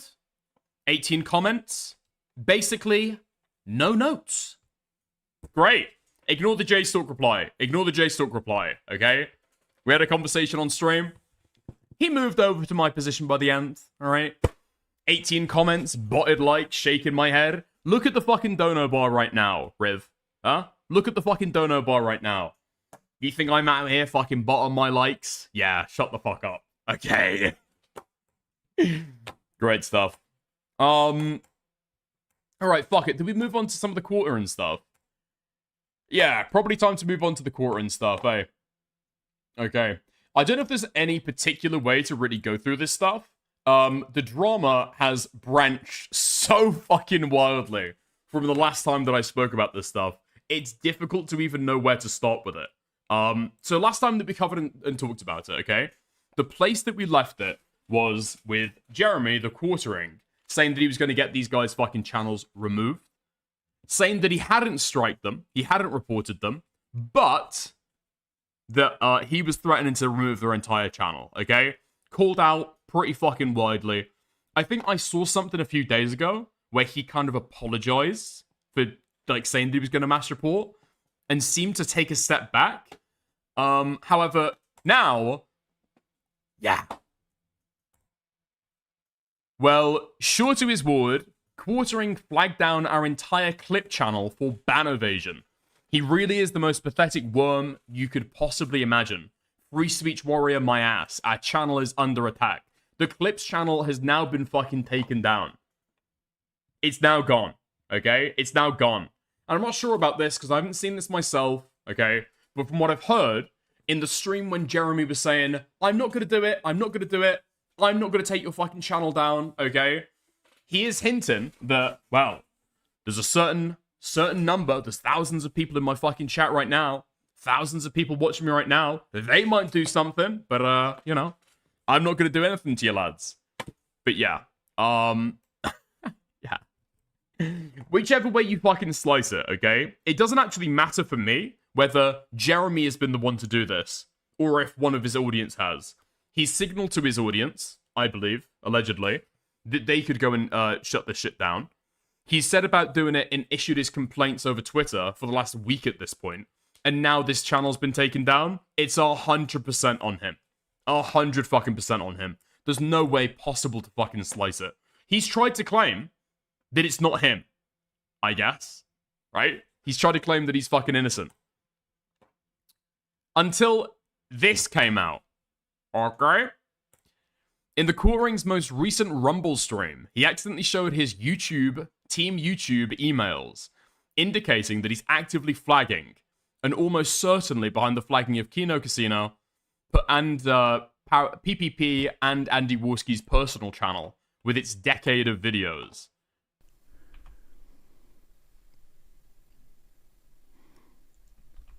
Pause!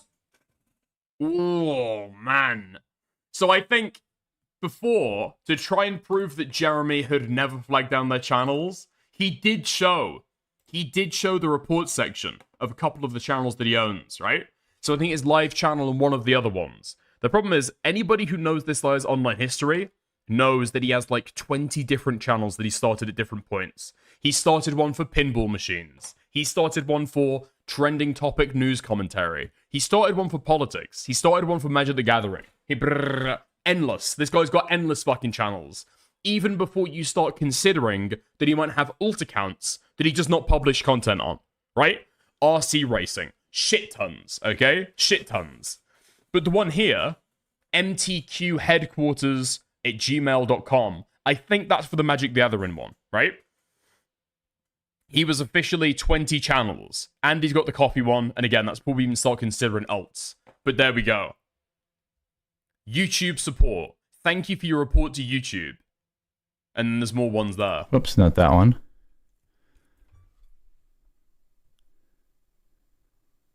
Let's see here. Oh! Oh! Oh! Hold on. What? Gay flag? Okay, that's not what we're here for. Okay. This is a different email address, I think. Okay. Where's the inbox? Where's the inbox? Well, it doesn't really matter where the inbox is, because there's the fucking YouTube support URL that you can see there. So he's absolutely been making reports. And that would be relatively recent, right? Now, so far as I'm aware, he has not responded to this at all, okay? But a lot of people have obviously fucking jumped on it. PPP.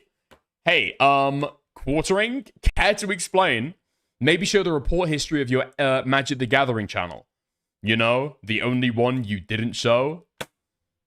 Even if it wasn't our channel he flagged with this report, probably was, it shows that he's been lying this entire time badly. I still think he went through the YouTube rep to fuck us over, like he said he would. Oh, yeah, because he was bragging at the time, right? Yeah, I've got a non-Indian YouTube rep that I could call up anytime to fuck you guys over. So even if their channel did get taken down, it wouldn't need to be a report from him through the normal fucking YouTube studio, right? If he's pretending to have these crazy fucking connections. This guy is totally fucking retarded. It's like so fucking bad. I mean, I said before, right? Does Rumble really want to have a fucking partnered streamer? The free speech pet headline. And one of the biggest people that they're fucking paying, the quartering, is flagging other people down. In direct violation. In direct violation of the fucking mission statement of Rumble. This guy is so fucking retarded. We'll go through some of the stuff that he said to Mundane Matt earlier. I think I've got that on the docket. But it's just totally undercuts the thing that he sold himself on for years. I mean, the only benefit that you could fucking see is that Rumble maybe supports him. Because he's directing other creators to maybe come to Rumble. You know? Maybe it would be in their interest to go through and fucking mass flag a bunch of creators to be able to take them down. It's the only way to get anyone to actually stream on Rumble. Wait, Hengist? Coming in with the critical link.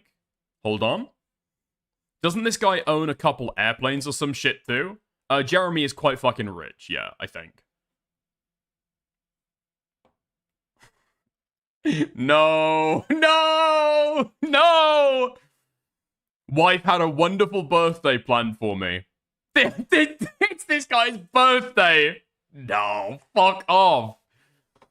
Bloody Marys, brunch, Brewers game, and more. So thankful for all of you. I'd post a nice picture of us, but well, I can't these days anymore.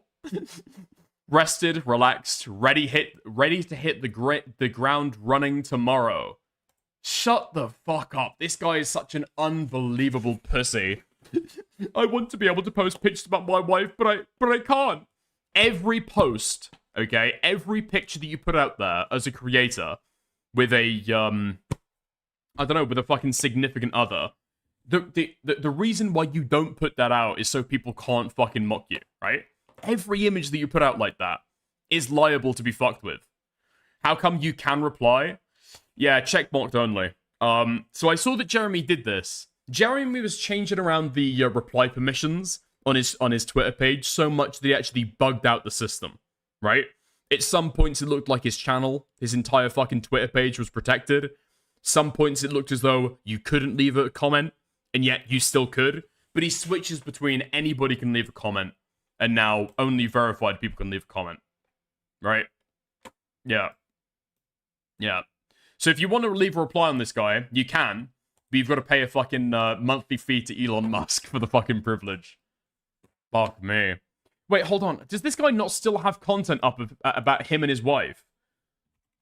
Quartering.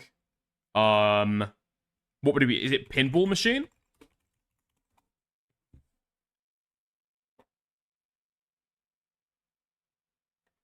Wait, there's videos that this guy used to make.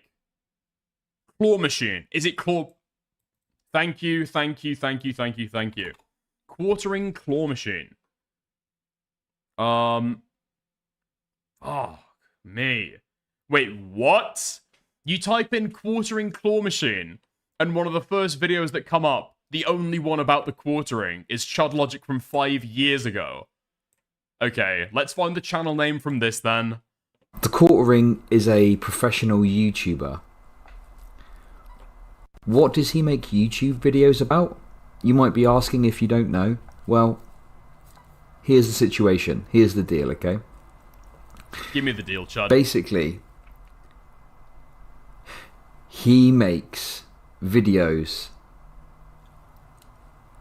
about the bus sizes in video games and how SJWs have mobilized globally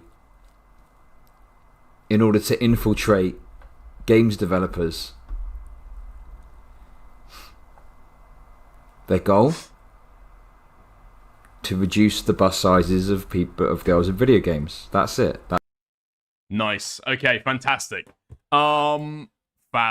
Was this Chud's YouTuber voice? This was Chud's streamer voice back when he was only streaming on Twitch, I think. Yeah.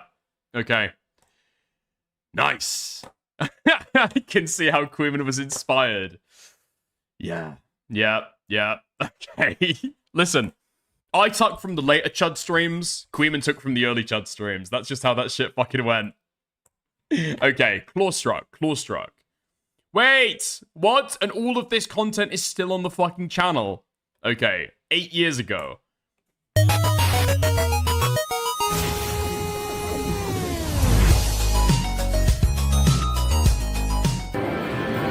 This thing of a jig is just hanging out here, and plus Shave doesn't want to leave it. I say you go for his little foot. Show me the wife. Not much.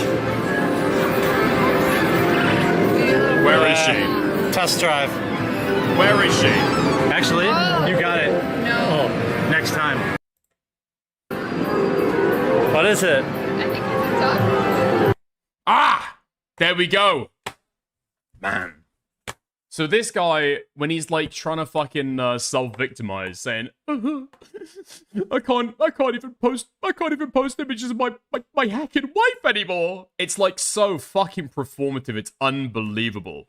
This guy right now, if you go to his fucking channels, has got his wife's fucking image on there. You can watch entire fucking videos of her and her fat Jewish nose if you fucking... I probably shouldn't say that. Fuck. Okay, I take that back. Okay, if people are getting reported over this shit, you can see his wife and her lovely, comely appearance in these videos, okay?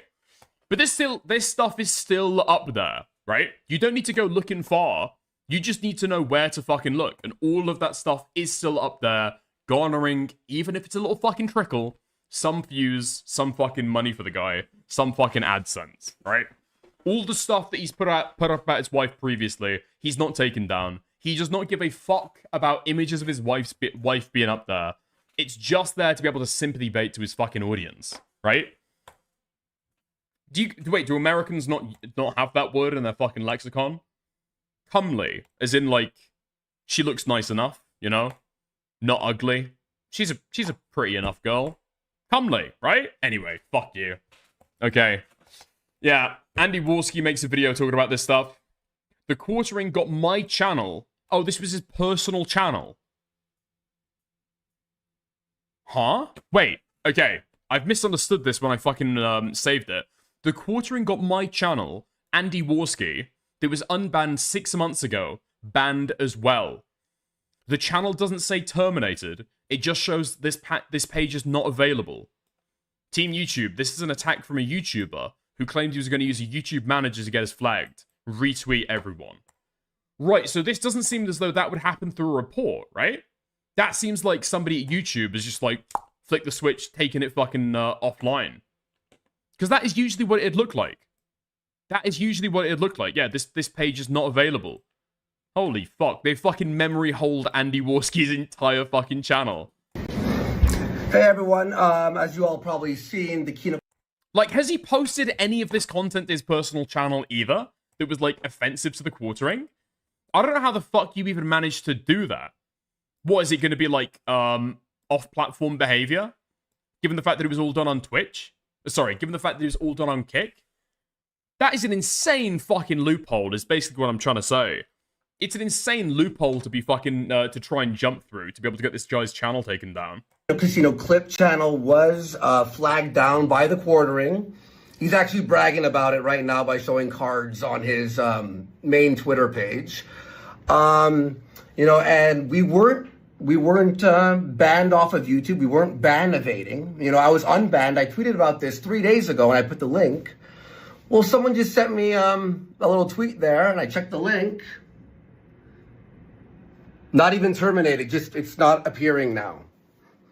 Okay, so he flagged or got this removed. My Andy Warski channel that was unbanned 6 months ago got that banned, and the Casino Clip channel, even though we were unbanned. Go on. Because, like, yeah, I'm pretty sure that Andy Warski went through the process to be able to get your channel, like, reinstated, right? The exact same process that Sneeko went through. I think YouTube basically declared, like, an amnesty on all of these guys who had been banned for, like, COVID misinformation or vaccine misinformation. They declared an amnesty on them. And so Andy Warski got unbanned because he was banned for, like, political reasons. So it's not that he was ban evading. Like, hurdles have been jumped over to get this guy fucking deplatformed. Everyone, could you @Team YouTube for us and let them know that this is ridiculous and that we are appealing this, obviously. We're going to be on Kick here. I'm actually a minute late for starting the show. So, yeah, guys. We'll see you all on Kick. Do you even get the opportunity to appeal something like that? I don't know the fucking inside about how it works. Obviously, you can appeal a strike, but if it's not done via a strike and some fucking YouTube manager has like switched your fucking channel off, can you appeal that? I guess you can reach out to YouTube support and try and get through the AI to get it reinstated. Holy fuck. So I mean, like, I guess everyone was clowning on quartering. You gotta fucking say a few days ago, saying that he wouldn't be able to fucking do it. He was throwing his weight around. This guy's a total fucking nobody that doesn't pull those kind of numbers anymore. I guess he does have the fucking connections. Jesus Christ. Yeah. Well, the criticism of the quartering has been extremely fucking vicious in response, naturally, right? You going around, I would say relatively well-liked, relatively popular creators going around getting all of their fucking, even their personal channels taken down. Yeah, the criticism has been insanely harsh. Every day. Here's Repsion, well-known commentary YouTuber, displaying his disregard. He's brokey, who can't afford toilet paper, so what he does is he unboxes some Magic the Gathering cards, right? And what he does... Don't play that, stop. ...is in the morning... He streamed this shot on YouTube. Okay, I'll blur it. I'll put a fucking blur on. Okay, let's take it up. This looks like a good clip. Okay, I'll leave it there so it's nothing too it's nothing too explicit, okay? You should do this too. He bends over like this, right? And let's see if I can do this right. And he puts a Magic the Gathering card in his butt crack, and he wipes with his ass. That's what the quartering does every single day, because this is all the toilet paper he can afford. Do you guys agree? I think that's what he does. This is what the quartering endures every day. Yeah, crazy. Guys, look at me, like pulling my trousers down. Standing on my chair so you can see my bumhole and pulling my trousers down and putting Magic the Gathering cards in it. That's what the quartering does. What are you fucking doing, man? What the fuck are you doing? Attack of the Crack? Oh my god, like you're mocking the lolcow by just being the fucking lolcow. No? Okay. Good morning, the quartering. I see you're out here gloating like a bald eagle that just discovered Rogaine because the Kino Casino clip channel got terminated. Nothing screams, I'm a brave free speech warrior, quite like throwing a victory lap when somebody else's channel gets the YouTube guillotine. You sniveling little fraud. You're the biggest grift on the entire platform with that fake-ass free speech absolutist cosplay. Your whole brand is faker than your hairline, and your principles put together. This has been generated by ChatGPT. This has been generated by AI. Am I wrong? Am I wrong? Dude. Gloating like a bald eagle that just discovered Rogaine. Okay. Nice. Repsion talking about hairlines is kind of fucking crazy as well. Yeah. Yeah. Yeah. Yeah. I've seen I've taken a look at some of the fucking Repsion content that he's been putting out recently. I think I saw him talking about the Turkey Tom girls. These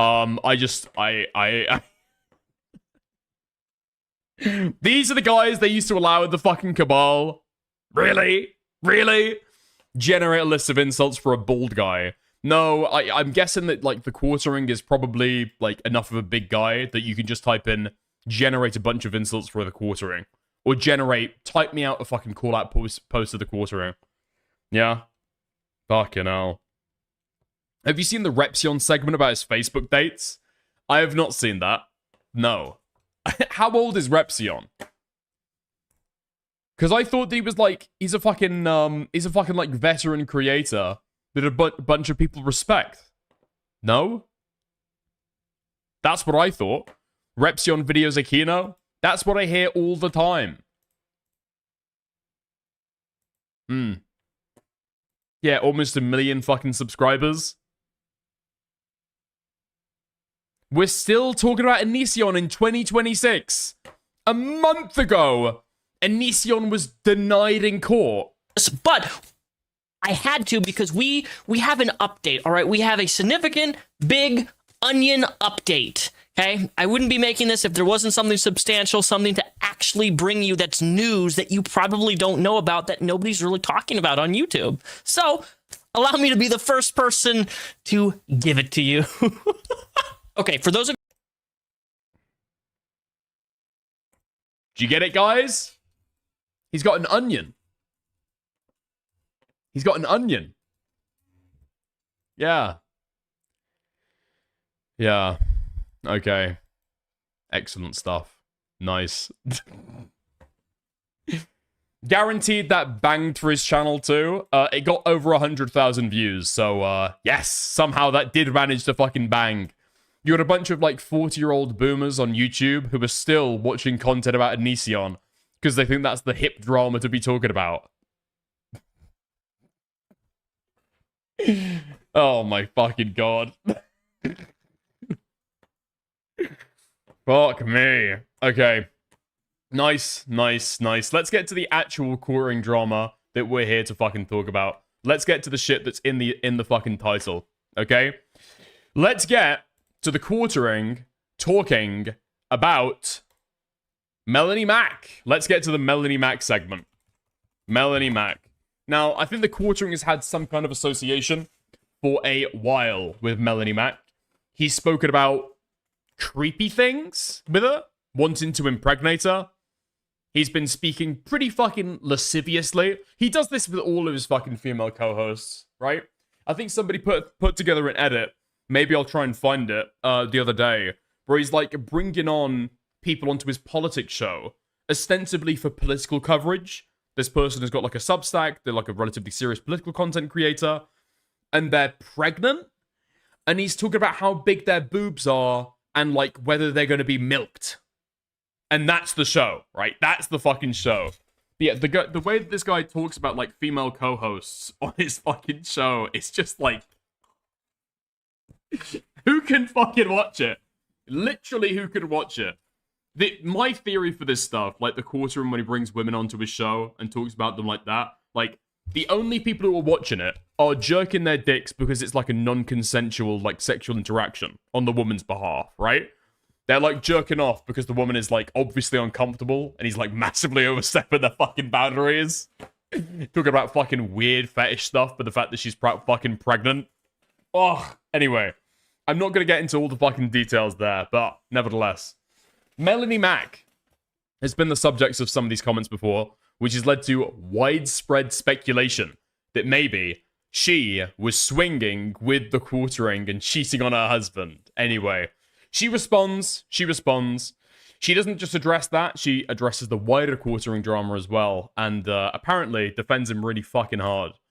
So right now, it's pretty trendy for people to be hating on the quartering, and they're trying to drag me into it, so I'm gonna make a video about this. I've talked about it like on streams and stuff in the past, because it's been going on for months, and it's just insane. But it's like, whatever, I'm just gonna make a video, and these people are gonna constantly be lying anyway, but at the very least, I will address the parts that have to do with me, so that they can't be talking for me. So it's racist Ico. Wait, is she even fucking Asian? Wait, how old is Melonie Mac? Melonie Mac age. Holy shit! What? She's old enough to be my fucking mum. She's almost 40 years old. She's almost 40 years old. It's become this thing now where people are saying that the quarter. Well, okay, never mind. Even in the UK, she's old enough to be my mum if she was raped as a child. Yeah, doesn't really check out. Never mind. Almost. Makes me uncomfortable, and I'm in some sort of like weird hostage situation, and this, that, and the other, or whatever. And it's just like, it makes no sense. I've been friends with the quartering for a very long time. It's been like 7 years now. And I'm telling you, when I have had a bazillion people try to turn on me and try to cancel me or make a bunch of hate videos about me over various things, whether it be my Christian opinion being against the gay stuff, or when I didn't get the COVID jab and I had, I got canceled. Shut the fuck up, man. People who still complain about, like, being cancelled in 2026, I don't know. Like, all of the worst conspiracies about what happens to you when you get the COVID jab, they deserve, like, all of that and more. Holy fucking shit.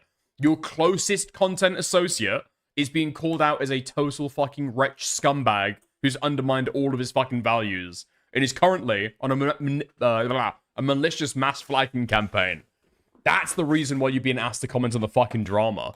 From, like, the liberal side. You think the fucking Kino Casino guys are the liberals coming for your neck to fucking pwn police you? Shut the fuck up. Of the gaming industry and all that. To Goonergate, which happened, because last year, or what was that, last year or 2 years ago? I don't know.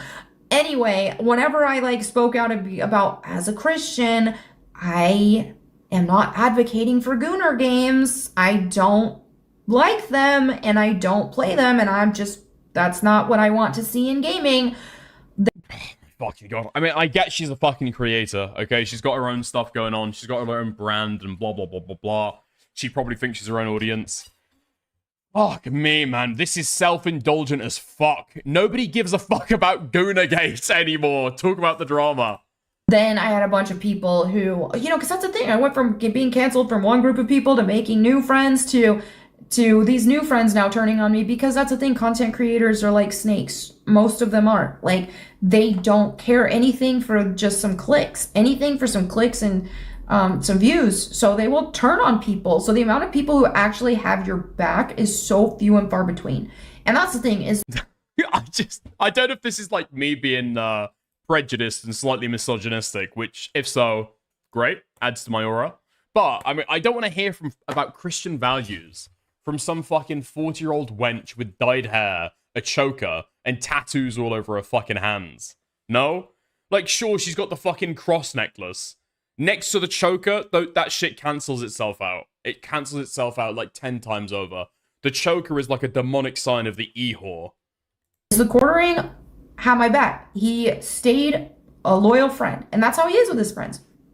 He stayed a loyal friend, had my back when I had mob after mob go against me for stupid stuff. Yo, British Runner, how's it going, man? Oh, she finally get the group she surrounded herself with. Yes. The anti-woke channels are snaky. Yeah, probably. People lying on me, people making stuff up, all kinds of stuff. And so whenever, literally the best friend I've ever made in this space, because after that first time where I got canceled and like I wasn't, doing mainstream stuff in the gaming industry anymore because I said the things I wasn't allowed to say. I spoke against the things I wasn't allowed to speak out against. Look, dude, like we're 3 minutes into the video and like, oh my god, the comments are turned off. You're right. You're a fucking pussy. You're a total fucking pussy. Oh my god, it's so fucking embarrassing. Jesus Christ. I don't want to hear about your fucking life story, lady. I don't give a fuck about your experience in the gaming industry. I vaguely know what your fucking name is, and it only sticks in my mind because the first 5 letters of your first name are Melon. I didn't get the COVID jab, all this and that. And so it was like I went from mainstream gaming industry stuff to independent content creator who just, is fully independent. And this channel, this very channel, I started it because the Quartering mentored me and he told me to. He's like, you need to start a commentary channel. This would be great for you. And like, he helped me when I first started it. He made a video shouting it out. Like, and I wouldn't be where I am now in this space if it wasn't for the Quartering. So damn, that's crazy. Yeah, you're talking about the best friend I've made in this space and telling me and trying to say that I'm uncomfortable or that I have any issue with him. But poor me, I can't speak out. First of all, I'm a grown woman. If I wanted to speak out against somebody, I would. But obviously, that's not the situation here. That's just a bunch of lies. Everything saying that he's making me uncomfortable, this, that, it's a bunch of lies. And so Jeremy is absolutely off camera right now with a fucking handgun painted at her. Jesus Christ. You do not do this much rambling unless you are absolutely fucking terrified. Could it be the motions of the fucking drama? Possibly. Could she be a victim who's terrified of coming out and speaking against Jeremy? Because as she herself says, she's totally beholden to his influence and his audience. He's like propped her up and astroturfed her for years. Maybe. All I'm saying is, okay, if you want people to believe that you could speak up anytime you want, probably don't lead into that with talking about how much influence the Quartering has over your online presence. So people want to bring up the fact that because I'm co-hosting with him on his show, that, oh, well, she's on his payroll, so she's not going to say anything.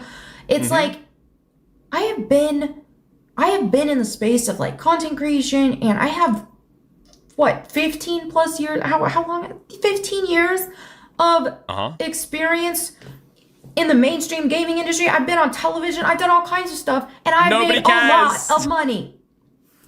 And I was smart with it. Speak against Massa? Huh. Melonie spent 15 years working for Massa. Melonie loved Massa. I didn't go spend it on Lamborghinis and stuff.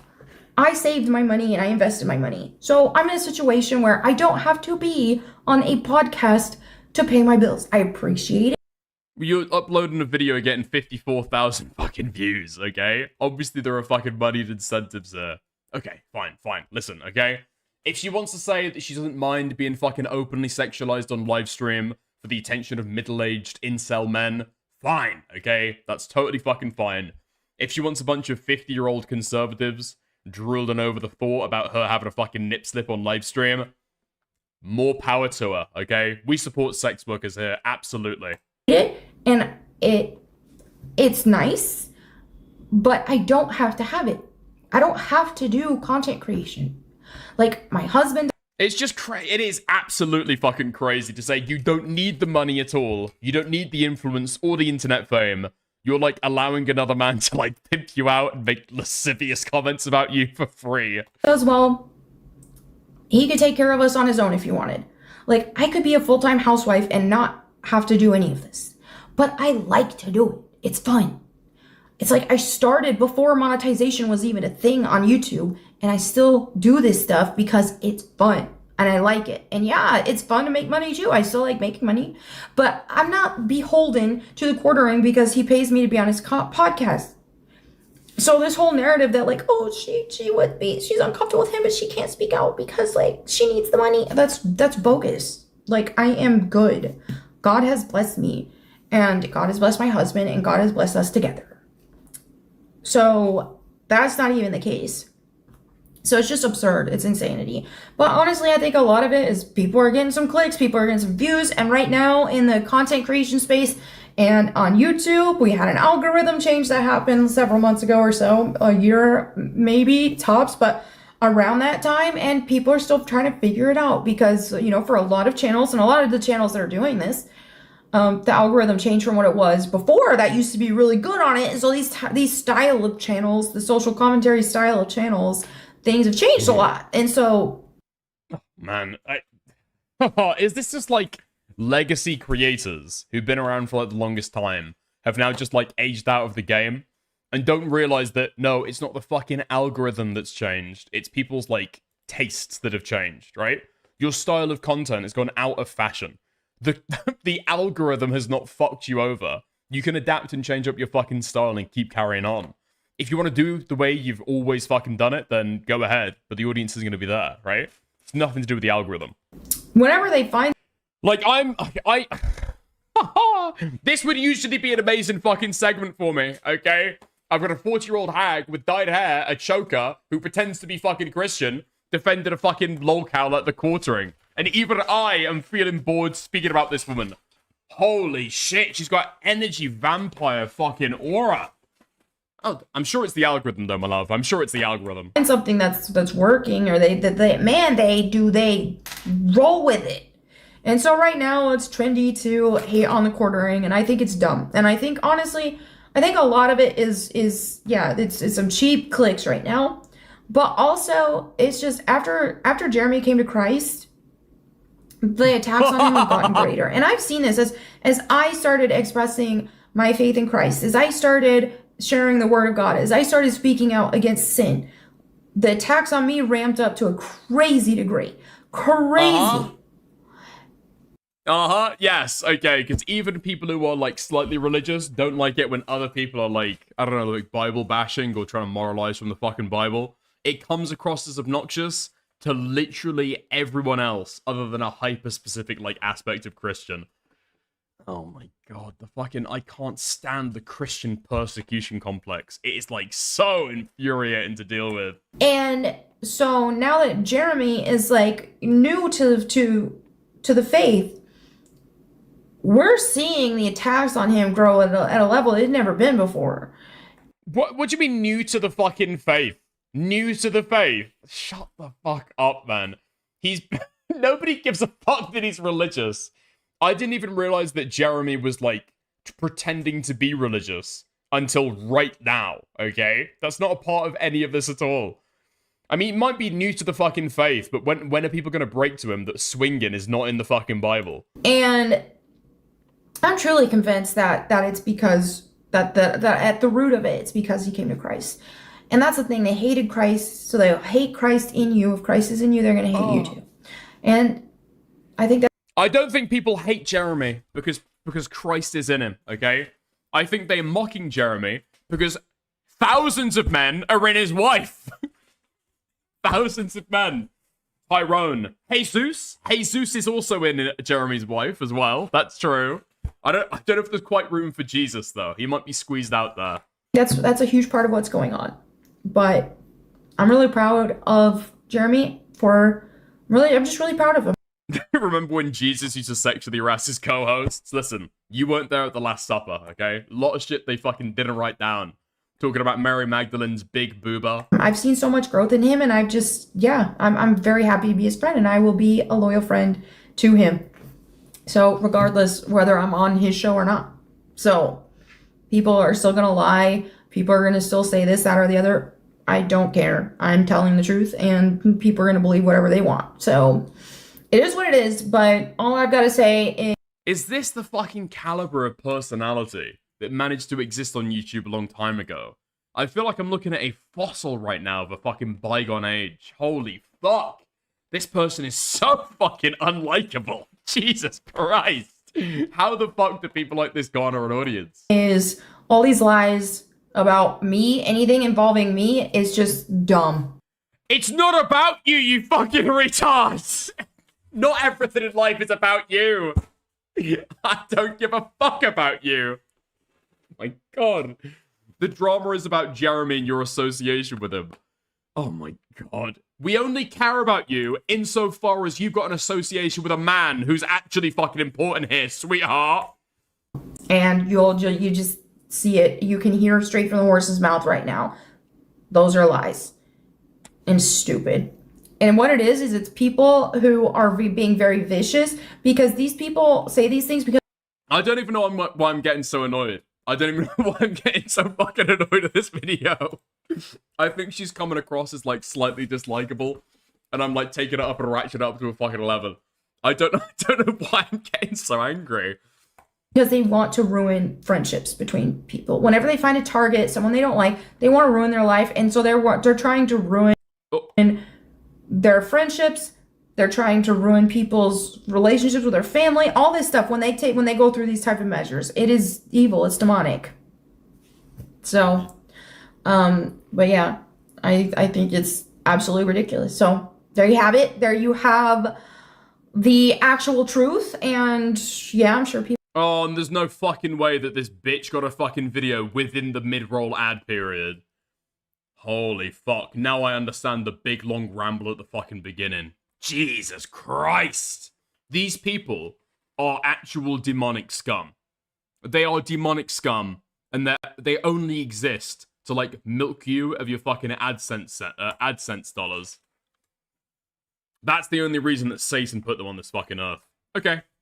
I'll tell you actually why I'm so fucking annoyed. Because I was expecting her to actually talk about the drama. And she didn't. She took 8 minutes to say, This is her art form makes everything about herself. Yeah, I can't lie. I do similar shit, okay?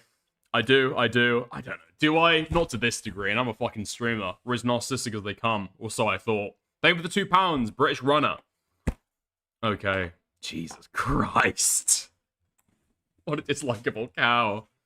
Dickers hates women confirmed. That was confirmed a long time ago. I think, I don't think that I hate all women, but there is a looming hatred of women in general. Do you know what I mean? And it just gets unleashed sometimes, but only on particular women. I find it hard to describe. I find it very, very hard to describe. Almost most? I wouldn't say almost most. I wouldn't say almost most. Okay? Okay, let's get some more, let's get some more stuff from Quarterin. Play her third most recent short. This better not be something retarded. So right now, it's pretty trendy for people. Give me 2 seconds. Melonie Matko Boom. What are you trying to get me to watch? How about no? Muslims and Christians agree on a lot of things. They need to unite. They need to become friends. They need to be allies. How about no? Absolutely not. Islam is demonic. Muslims and Christians agree on a lot of things. I defy anybody in chat right now to disagree with my selective misogyny take. Oh my god. I've got, like, so much disinterest in this topic. It cannot be overstated. But her personality is so fucking obnoxious. Jesus Christ. Okay. Okay. Let's get to some of the more recent stuff that Quarterin has said about it. Okay? Nice. Here we go, here we go, here we go. Yeah, okay. Nice. Alright. Let's go for it. What the fuck does MAGA cocked mean? What the fuck does MAGA cocked mean? Okay, I feel like I've got a brief understanding. Alright. Happy Easter, everyone! I just wanted to wish you all a wonderful... Oh, shut the fuck up! Shut the fuck up! Oh my god. I mean, we talk about people being performatively Christian all the fucking time. How many crosses? Are we trying to overcompensate for something? What the fuck? This is so fucking ridiculous. Dude, Christ himself only needed one, okay? That was fine for him. He didn't need any more. Jesus Christ. Full East. Very scared of vampires. Yeah, I could buy that. That is the only excuse for having this many fucking crosses. Easter, and also just go over what Easter means and how that applies to our lives. Just like I talked about on Good Friday, Jesus Christ dying on the cross for our sins and why we need a savior. Today, I want to talk about Easter, which celebrates that Christ is risen. So Christ came to the earth as a man. Dude, do people not learn this shit in primary school? Do people actually need to be educated about what Easter is? Yes. Jesus, like, died and then, like, rose again 3 days later. Fully as man and fully as God. And he lived a perfect life, which none of us could ever achieve on our own. And he took our sin. Don't make me watch this. Don't make me fucking watch this. Odd she commits a heresy in this video? Oh. I didn't even think about that, Hengist. I didn't even think about that. Okay, we are heresy hunting right now. We are heresy hunting right now. We are channeling Ignatius of Tiana. Let's go. On himself and was crucified for our sins so that we have a path to heaven and to God through Jesus Christ, our intercessor, if we repent to him and believe the gospel of Jesus Christ. So a lot of people were asking me on my last video, how do I repent? And I just wanted to refer you to how the Bible tells us to repent. You don't have to go to a priest or anything like that to. Ooh, really? Ooh. Well, I guess if you're a Protestant, yeah, okay, sure. Intercede for you. Jesus Christ is our intercessor. So ask Jesus to forgive you of your sins and follow him, truly follow him. Of course, I do encourage going to church. It's a wonderful thing. I'm about to go right now as I film this. I don't want to run late. But anyway, let Jesus know that you want to follow him. And all right, Jesus Christ, dude, this is supposed to be a short. Yeah? Do you understand the concept of a YouTube short? 2.5 minutes. Fuck me.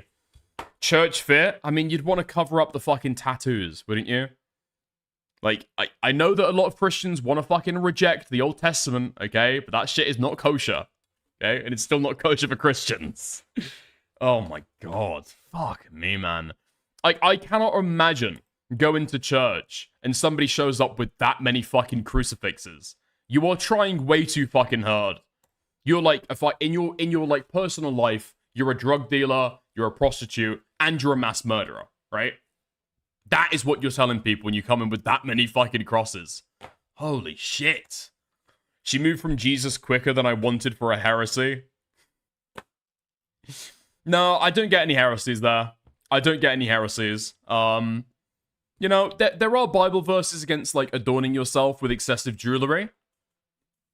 Yeah? Okay. We're gonna ding her on that. We're gonna ding her on that. There are Bible verses against tattoos. Yeah? And then, I don't know. She seems modest enough. Her existence is heresy. Every YouTube video she makes is a heresy in and of itself. Yeah. Okay. Let's get to some of the Quarren's recent statements on what's been happening, okay? So we went over before. Andrew Worski's personal channel got taken down. PPP's personal channel got taken down. And the Kino Casino clips got taken down as well. All three, fell swoop, pretty fucking quick, okay? Kino Casino, taken down via mass reports. Andy Worski's channel, seemingly taken down by the back end, okay? You went to the fucking link, couldn't see this channel no longer exists, couldn't see this channel has been terminated, nothing like that. The link just did not exist anymore. Really fucking weird. Jeremy, and this is before the leak that we talked about earlier, okay, so we will go back to that. Jeremy wants to protest and lie and say he didn't do nothing. If Kino Casino was wrongfully banned for ban evasion, I 100% think they should be restored. I fucking hate their guts, but if it's a mistake, YouTube should fix it. What are you fucking trying to do? Like, Who do you think you're fucking fooling? You've been spending the last week saying that these guys should be taken off the internet. In fact, you are going to take them off the internet because you fucking hate them. And now you're releasing this statement at the end as if you, like, support their fucking plight. What the fuck are you talking about? If Kino Casino was wrongfully banned. You got them banned, retard. Oh my god. Like, literally, does he think that it's going to be able to, like, make the drama easier on him? Like, he's going to curry some kind of fucking favor? Found out recently this guy has got insanely aggressive Asperger's, so maybe he actually thinks that it's going to work? Maybe. I fucking hate their guts, but if it's a mistake, YouTube should fix it. I've also proven beyond all doubt that I didn't do it, whether they want to believe it or not. Again, please stop stating as fact that I had anything to do with it. Yes, in a weak moment, I did threaten to report, but as you can see, I never did. A weak moment? What? You went to Twitter to write out screeds for days, saying that you were going to get these guys gone. For days. And then you went to Joshua Moon to be able to broker a fucking peace talk with these guys to try and agree. Don't talk about my wife, okay? And I won't take your shit down. What are you fucking talking about? A weak moment? Did you have a weak week? What? Oh my, this guy lies like crazy. I did threaten to report them, but as you can see, I never did. Oh my, it's a quote retweet of this. Sigh. Nobody is actually interested in the truth. So I don't know why I bother, because these psychos will just move the goalposts. But again, my updated reporting history. Dozens of videos stating as fact that I took down a channel, which as I understand, should be back up soon. Okay.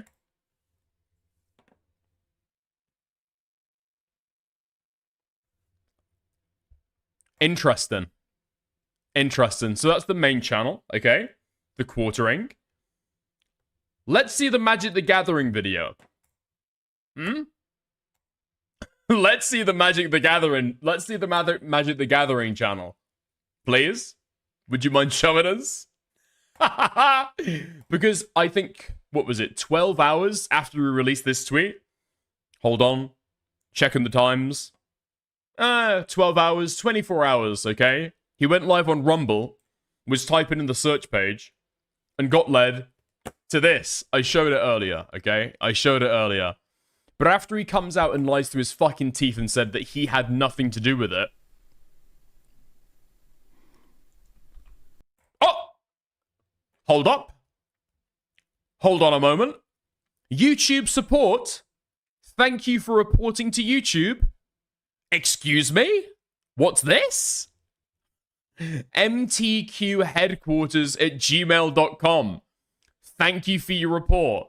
This is completely ignoring the fact as well, okay? Because people just act as though this is a damning indictment that this guy has reported it. We knew that this guy had reported it anyway, okay? I said this earlier. He said that not only is he going to go through and he's going to report them, he's going to go through his fucking YouTube reps. Don't worry, he's got the non-Indian ones. Those guys actually know what they're doing, right? I'm going to take down your channel. I'm going to get it fucking destroyed. Even if you didn't have a single report, which we now do, from Jeremy, we already know that it's him. Literally, who else could it possibly fucking be? Literally, who else could it possibly be? He did not need to show us the fact that he reported somebody in 4K, live on stream, 1080p, 60 frames per second. We didn't need all of that, right? It was pretty fucking clear what had happened already. Fuck me. Total fucking retard. And this is ignoring the fact as well, by the way, that this guy has been, like, doing the fucking drumbeat for his fucking audience for the last week. Talking about how these guys have got to go. My wife is living in fear. My wife doesn't deserve this. My wife isn't a public figure. Ignore all the things that I said about my wife on my public platforms. What the fuck do you think happens when you say that you're gonna fucking mass report this person publicly on Twitter for a week? Even if you don't fucking do it, you know what's gonna happen. You've seeded the ground. You've told your fans what you want to happen. You've told your fans all the horrible things happening to your wife. You know what comes next, right? Your fans take it upon themselves, they mass report the shit out of them. Yeah? Everyone knows how the fuck this works. This guy's been around for long enough to fucking know. Oh my god. Okay. I saw this as well. I saw this as well. Oh my god, this guy is such a fucking crybaby victim. It's insane. Here we go. Here we go. So we've seen that Kino Casino is getting a lot of sympathy, alright, from a lot of other creators, given the fact that this guy's gone on a deranged fucking campaign of trying to take down all of their fucking shit. And there's been a recent outpour of concern from people, okay? Standards on doxing, they've slid. Okay? Standards on how to handle allegations, that slid as well. The one thing that everybody can agree on, though, is mass reporting campaigns are bad, right? The only person disagreeing with that still is Stale2000, and he was roundly fucking mocked for it. So Jeremy knows that, right? He knows that a lot of people are obviously sensitive to people being mass reported, and so he thinks that somehow he can get a little bit of the fucking sympathy as well. I thought flagging was forbidden. Privacy complaint. Hi, the quartering. We would like to inform you. YouTube support team. YouTube and me. Privacy complaint. Honestly, who gives a single solitary fuck? You can reply to this post. All verified people can. Nice. Wait, hold on. Are we about to get a fucking Templar W? Oh my god, shut the fuck up. This fucking guy. Jeremy, as much as I don't like you and think you're awful for what you've done, from the lying, to the flagging, to the scamming / grifting, to use my faith as a skin suit, I'd still like to extend the offer of having you on my stream to try and help you through this. Because clearly, you're awful at this, and you need help. Yeah, take a leaf out of Templar's playbook, Jeremy, okay? He's got a lot that he can teach you. Just go live on stream, say that you're going to war with Kiwi Farms, and then read down your Kiwi Farms page, including your alleged docs information, and say, that's not me. That's not me. That's not where I live. Take a leaf out of fucking Templar's book, okay? That is still live on his channel, by the way. I'm not saying stuff that he's fucking deleted. I'm not going over the fucking line. That's stuff that's still on his channel that you can find. Oh, fuck me. I may be the only person willing to try and help you at this point. His last line of defense. Tactical Templar. Oh my god. Infinite Christian charity with this guy. Or is it clout? Yeah, it's clout. Never mind. I post a list of email subject lines. Sorry, posting a list of email subject lines are not enough to tell the whole story. Open them up. Block out any docs information. Give the full context. Oh. Yeah, are you shocked that people are doing this back to you? Really? I mean, that's the fucking long and short of it, right? You say that you're going to do a mass harassment campaign against somebody else, a mass flagging campaign, and you get flagged back. Sorry. No, you don't get a fucking complaint about that. Excuse me? That's what we call blowback, okay? The quartering deserves, well, okay, they deserve the flagging.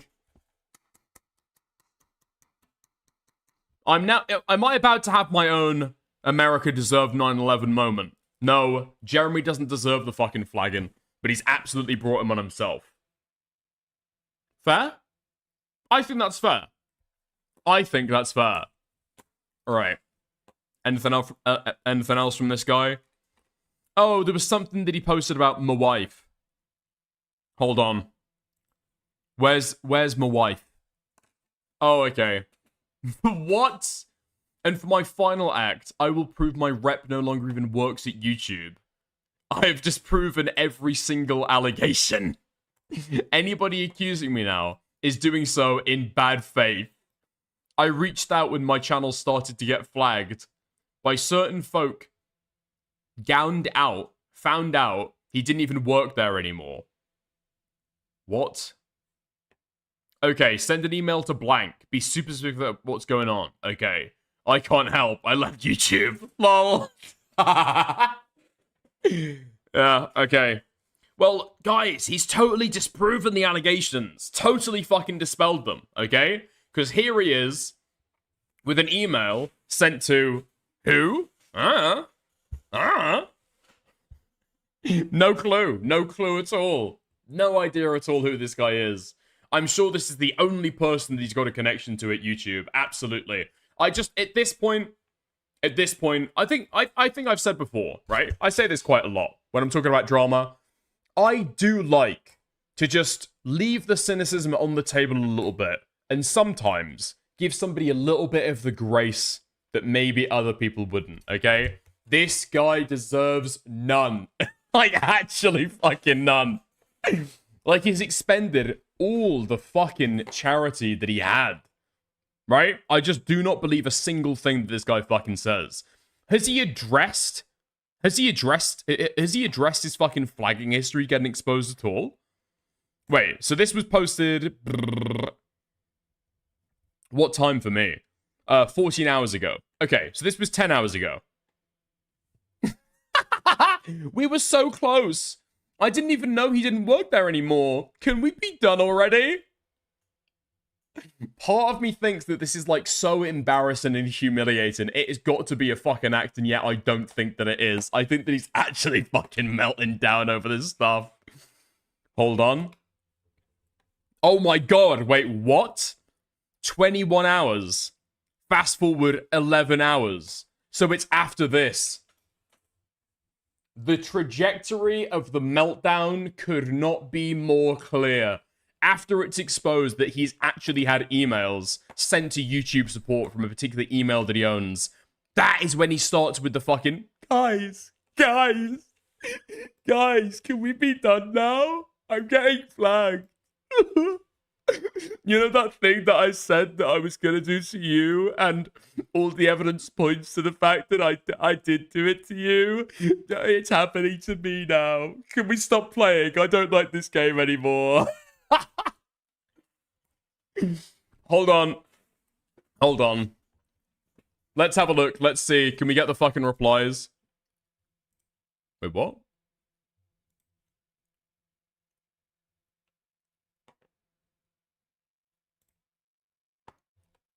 Okay. Maybe he replied to it at some point. Let's check. Okay. No, never mind. No, not at all. Yeah. Grown man, by the way. Grown man, by the way. All started after a few jokes by, in the grand scheme of things, alright? Let's be real. Kino Casino, in the grand scheme of YouTube, relatively small channel, okay? I can't think of many content creators in commentary that are actually, like, big fucking deals. But, Kino Casino, on, like, the medium end of things, right? And all they did was suggest, float the theory, maybe speculate that your wife was getting fucked by a bull. Leads to all of this? Seem very sensitive over this topic in particular. People have chatted shit about your fucking wife before. Interesting, this suggestion in particular would be so sensitive to you. There we go. Okay. There we are. Okay. Nice. Wait, what? What? I've just seen, scrolling through my fucking homepage on Twitter. We'll move on to something else, I guess. The fucking elf girl. The elf girl is privated her account? Is that true? Hold on. The elf girl involved in the Sykkuno allegations has privated her account. Dude, all of these girls have privated their fucking accounts. It's not looking good. I've got to be real. Elfin Lee. Let's have a look. Let's have a gander. Oh my god, yeah, okay. Fuck me. What? Oh, what was Muujin fucking telling these girls, man? What the fuck was Muujin telling these girls? What is the fucking the Google Doc that he has for advice if people want to come out on Twitter, right? The last thing in that Google document we were reading yesterday was make sure that you will come forward with this stuff, okay? Drama can be pretty fucking rough on people sometimes. Just make sure you absolutely want to come forward with this stuff. Dude. Why do I get the impression this guy has just, like, fed these girls to the fucking wolves? It'll be fine. It'll be fine. We'll destroy this guy. This guy's barely relevant anymore, okay? We're gonna say that he's, like, a huge creator, and the power dynamic is crazy, but, like, he only gets, like, 1,000 on Twitch these days, so I wouldn't worry about it too much. I wouldn't worry about it too much. Hiatus. Me. Okay. Jesus Christ. Yeah, I don't know. I listen, okay? I'm not gloating over these girls having like a bad time with the drama, okay? But I am saying, I do, this is my fucking read on the situation. They get involved in Muujin. They trust that Muujin is gonna like see the fucking through line on this. Muujin maybe reassures them that it's gonna be fine. Give it to me. I'll make a video at the same time. It'll be fucking great. Not so great. Not so great. That's the vibe that I get. Yeah. Is she corpo? I actually don't know. Hold on. Let me see if I can go back and see. Bom bom bom. IRL creator and V-streamer of V-Myths.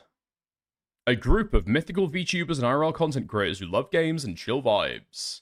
That seems like an indie fucking creator collective. So I don't think so, but well. No, I think she seems indie, but there we go. Okay. Okay. Is there anything else? I'm not gonna lie to you, okay? Drama has been slightly thin on the ground today. I don't know if there's anything else that we'd necessarily need to go over. I think we might leave it at 4 hours. A little bit of a short stream today. Which is probably fine because I started super fucking late anyway. Yeah? Okay. Listen. Guys, for those of you who are still here, 140 people, if you enjoyed the stream, if you're new, hugely appreciate a subscribe, okay? Especially if you enjoyed the content. Like it on the way out, given the fact that we're ending the stream. And I am going to go through and thank everybody who's helped support the stream today. Again, hugely appreciate it. British Runner, Kalura Vetla, Guna42, Beckett, Soul Skibbity, and Oomphy Killer. Thank you, thank you, thank you, everybody, for supporting the stream. Couldn't do it without your generous support, okay? Good start time, to be honest. That was later than I want to do it, okay? Much, much later than I want to do it, but there we go. Okay? Appreciate it, appreciate it, appreciate it. Man, fuck me. My comment was one of the last before subscribers only. Oh, wait, what? On the quartering. Maybe we'll take a look at some of that stuff, okay? If there's any interesting stuff there, okay, absolutely feel free to send that stuff over 100 fucking %. Like I say, little bit cold today. Not an awful lot going on, but there we are. I've had fun. I feel like we've gone through a few good segments there. I am looking for a lot of stuff for tomorrow, okay? Make no mistake. Am I really gonna fucking raid you guys into Mama Oko? Nah, I think we're probably gonna leave you guys alone, okay? Doesn't look like there's anybody willing up for a raid. Okay, nice. Featured on the end. Not bad. Okay, bye. See you later, Guna. See you later, Space Racer. See you later, Koopla and Tyrone 9000. Okay, I can't say goodbye to all of you. Have fun. Like the stream on your way out. Lots of love. Exclamation point Discord or the chat. Bye.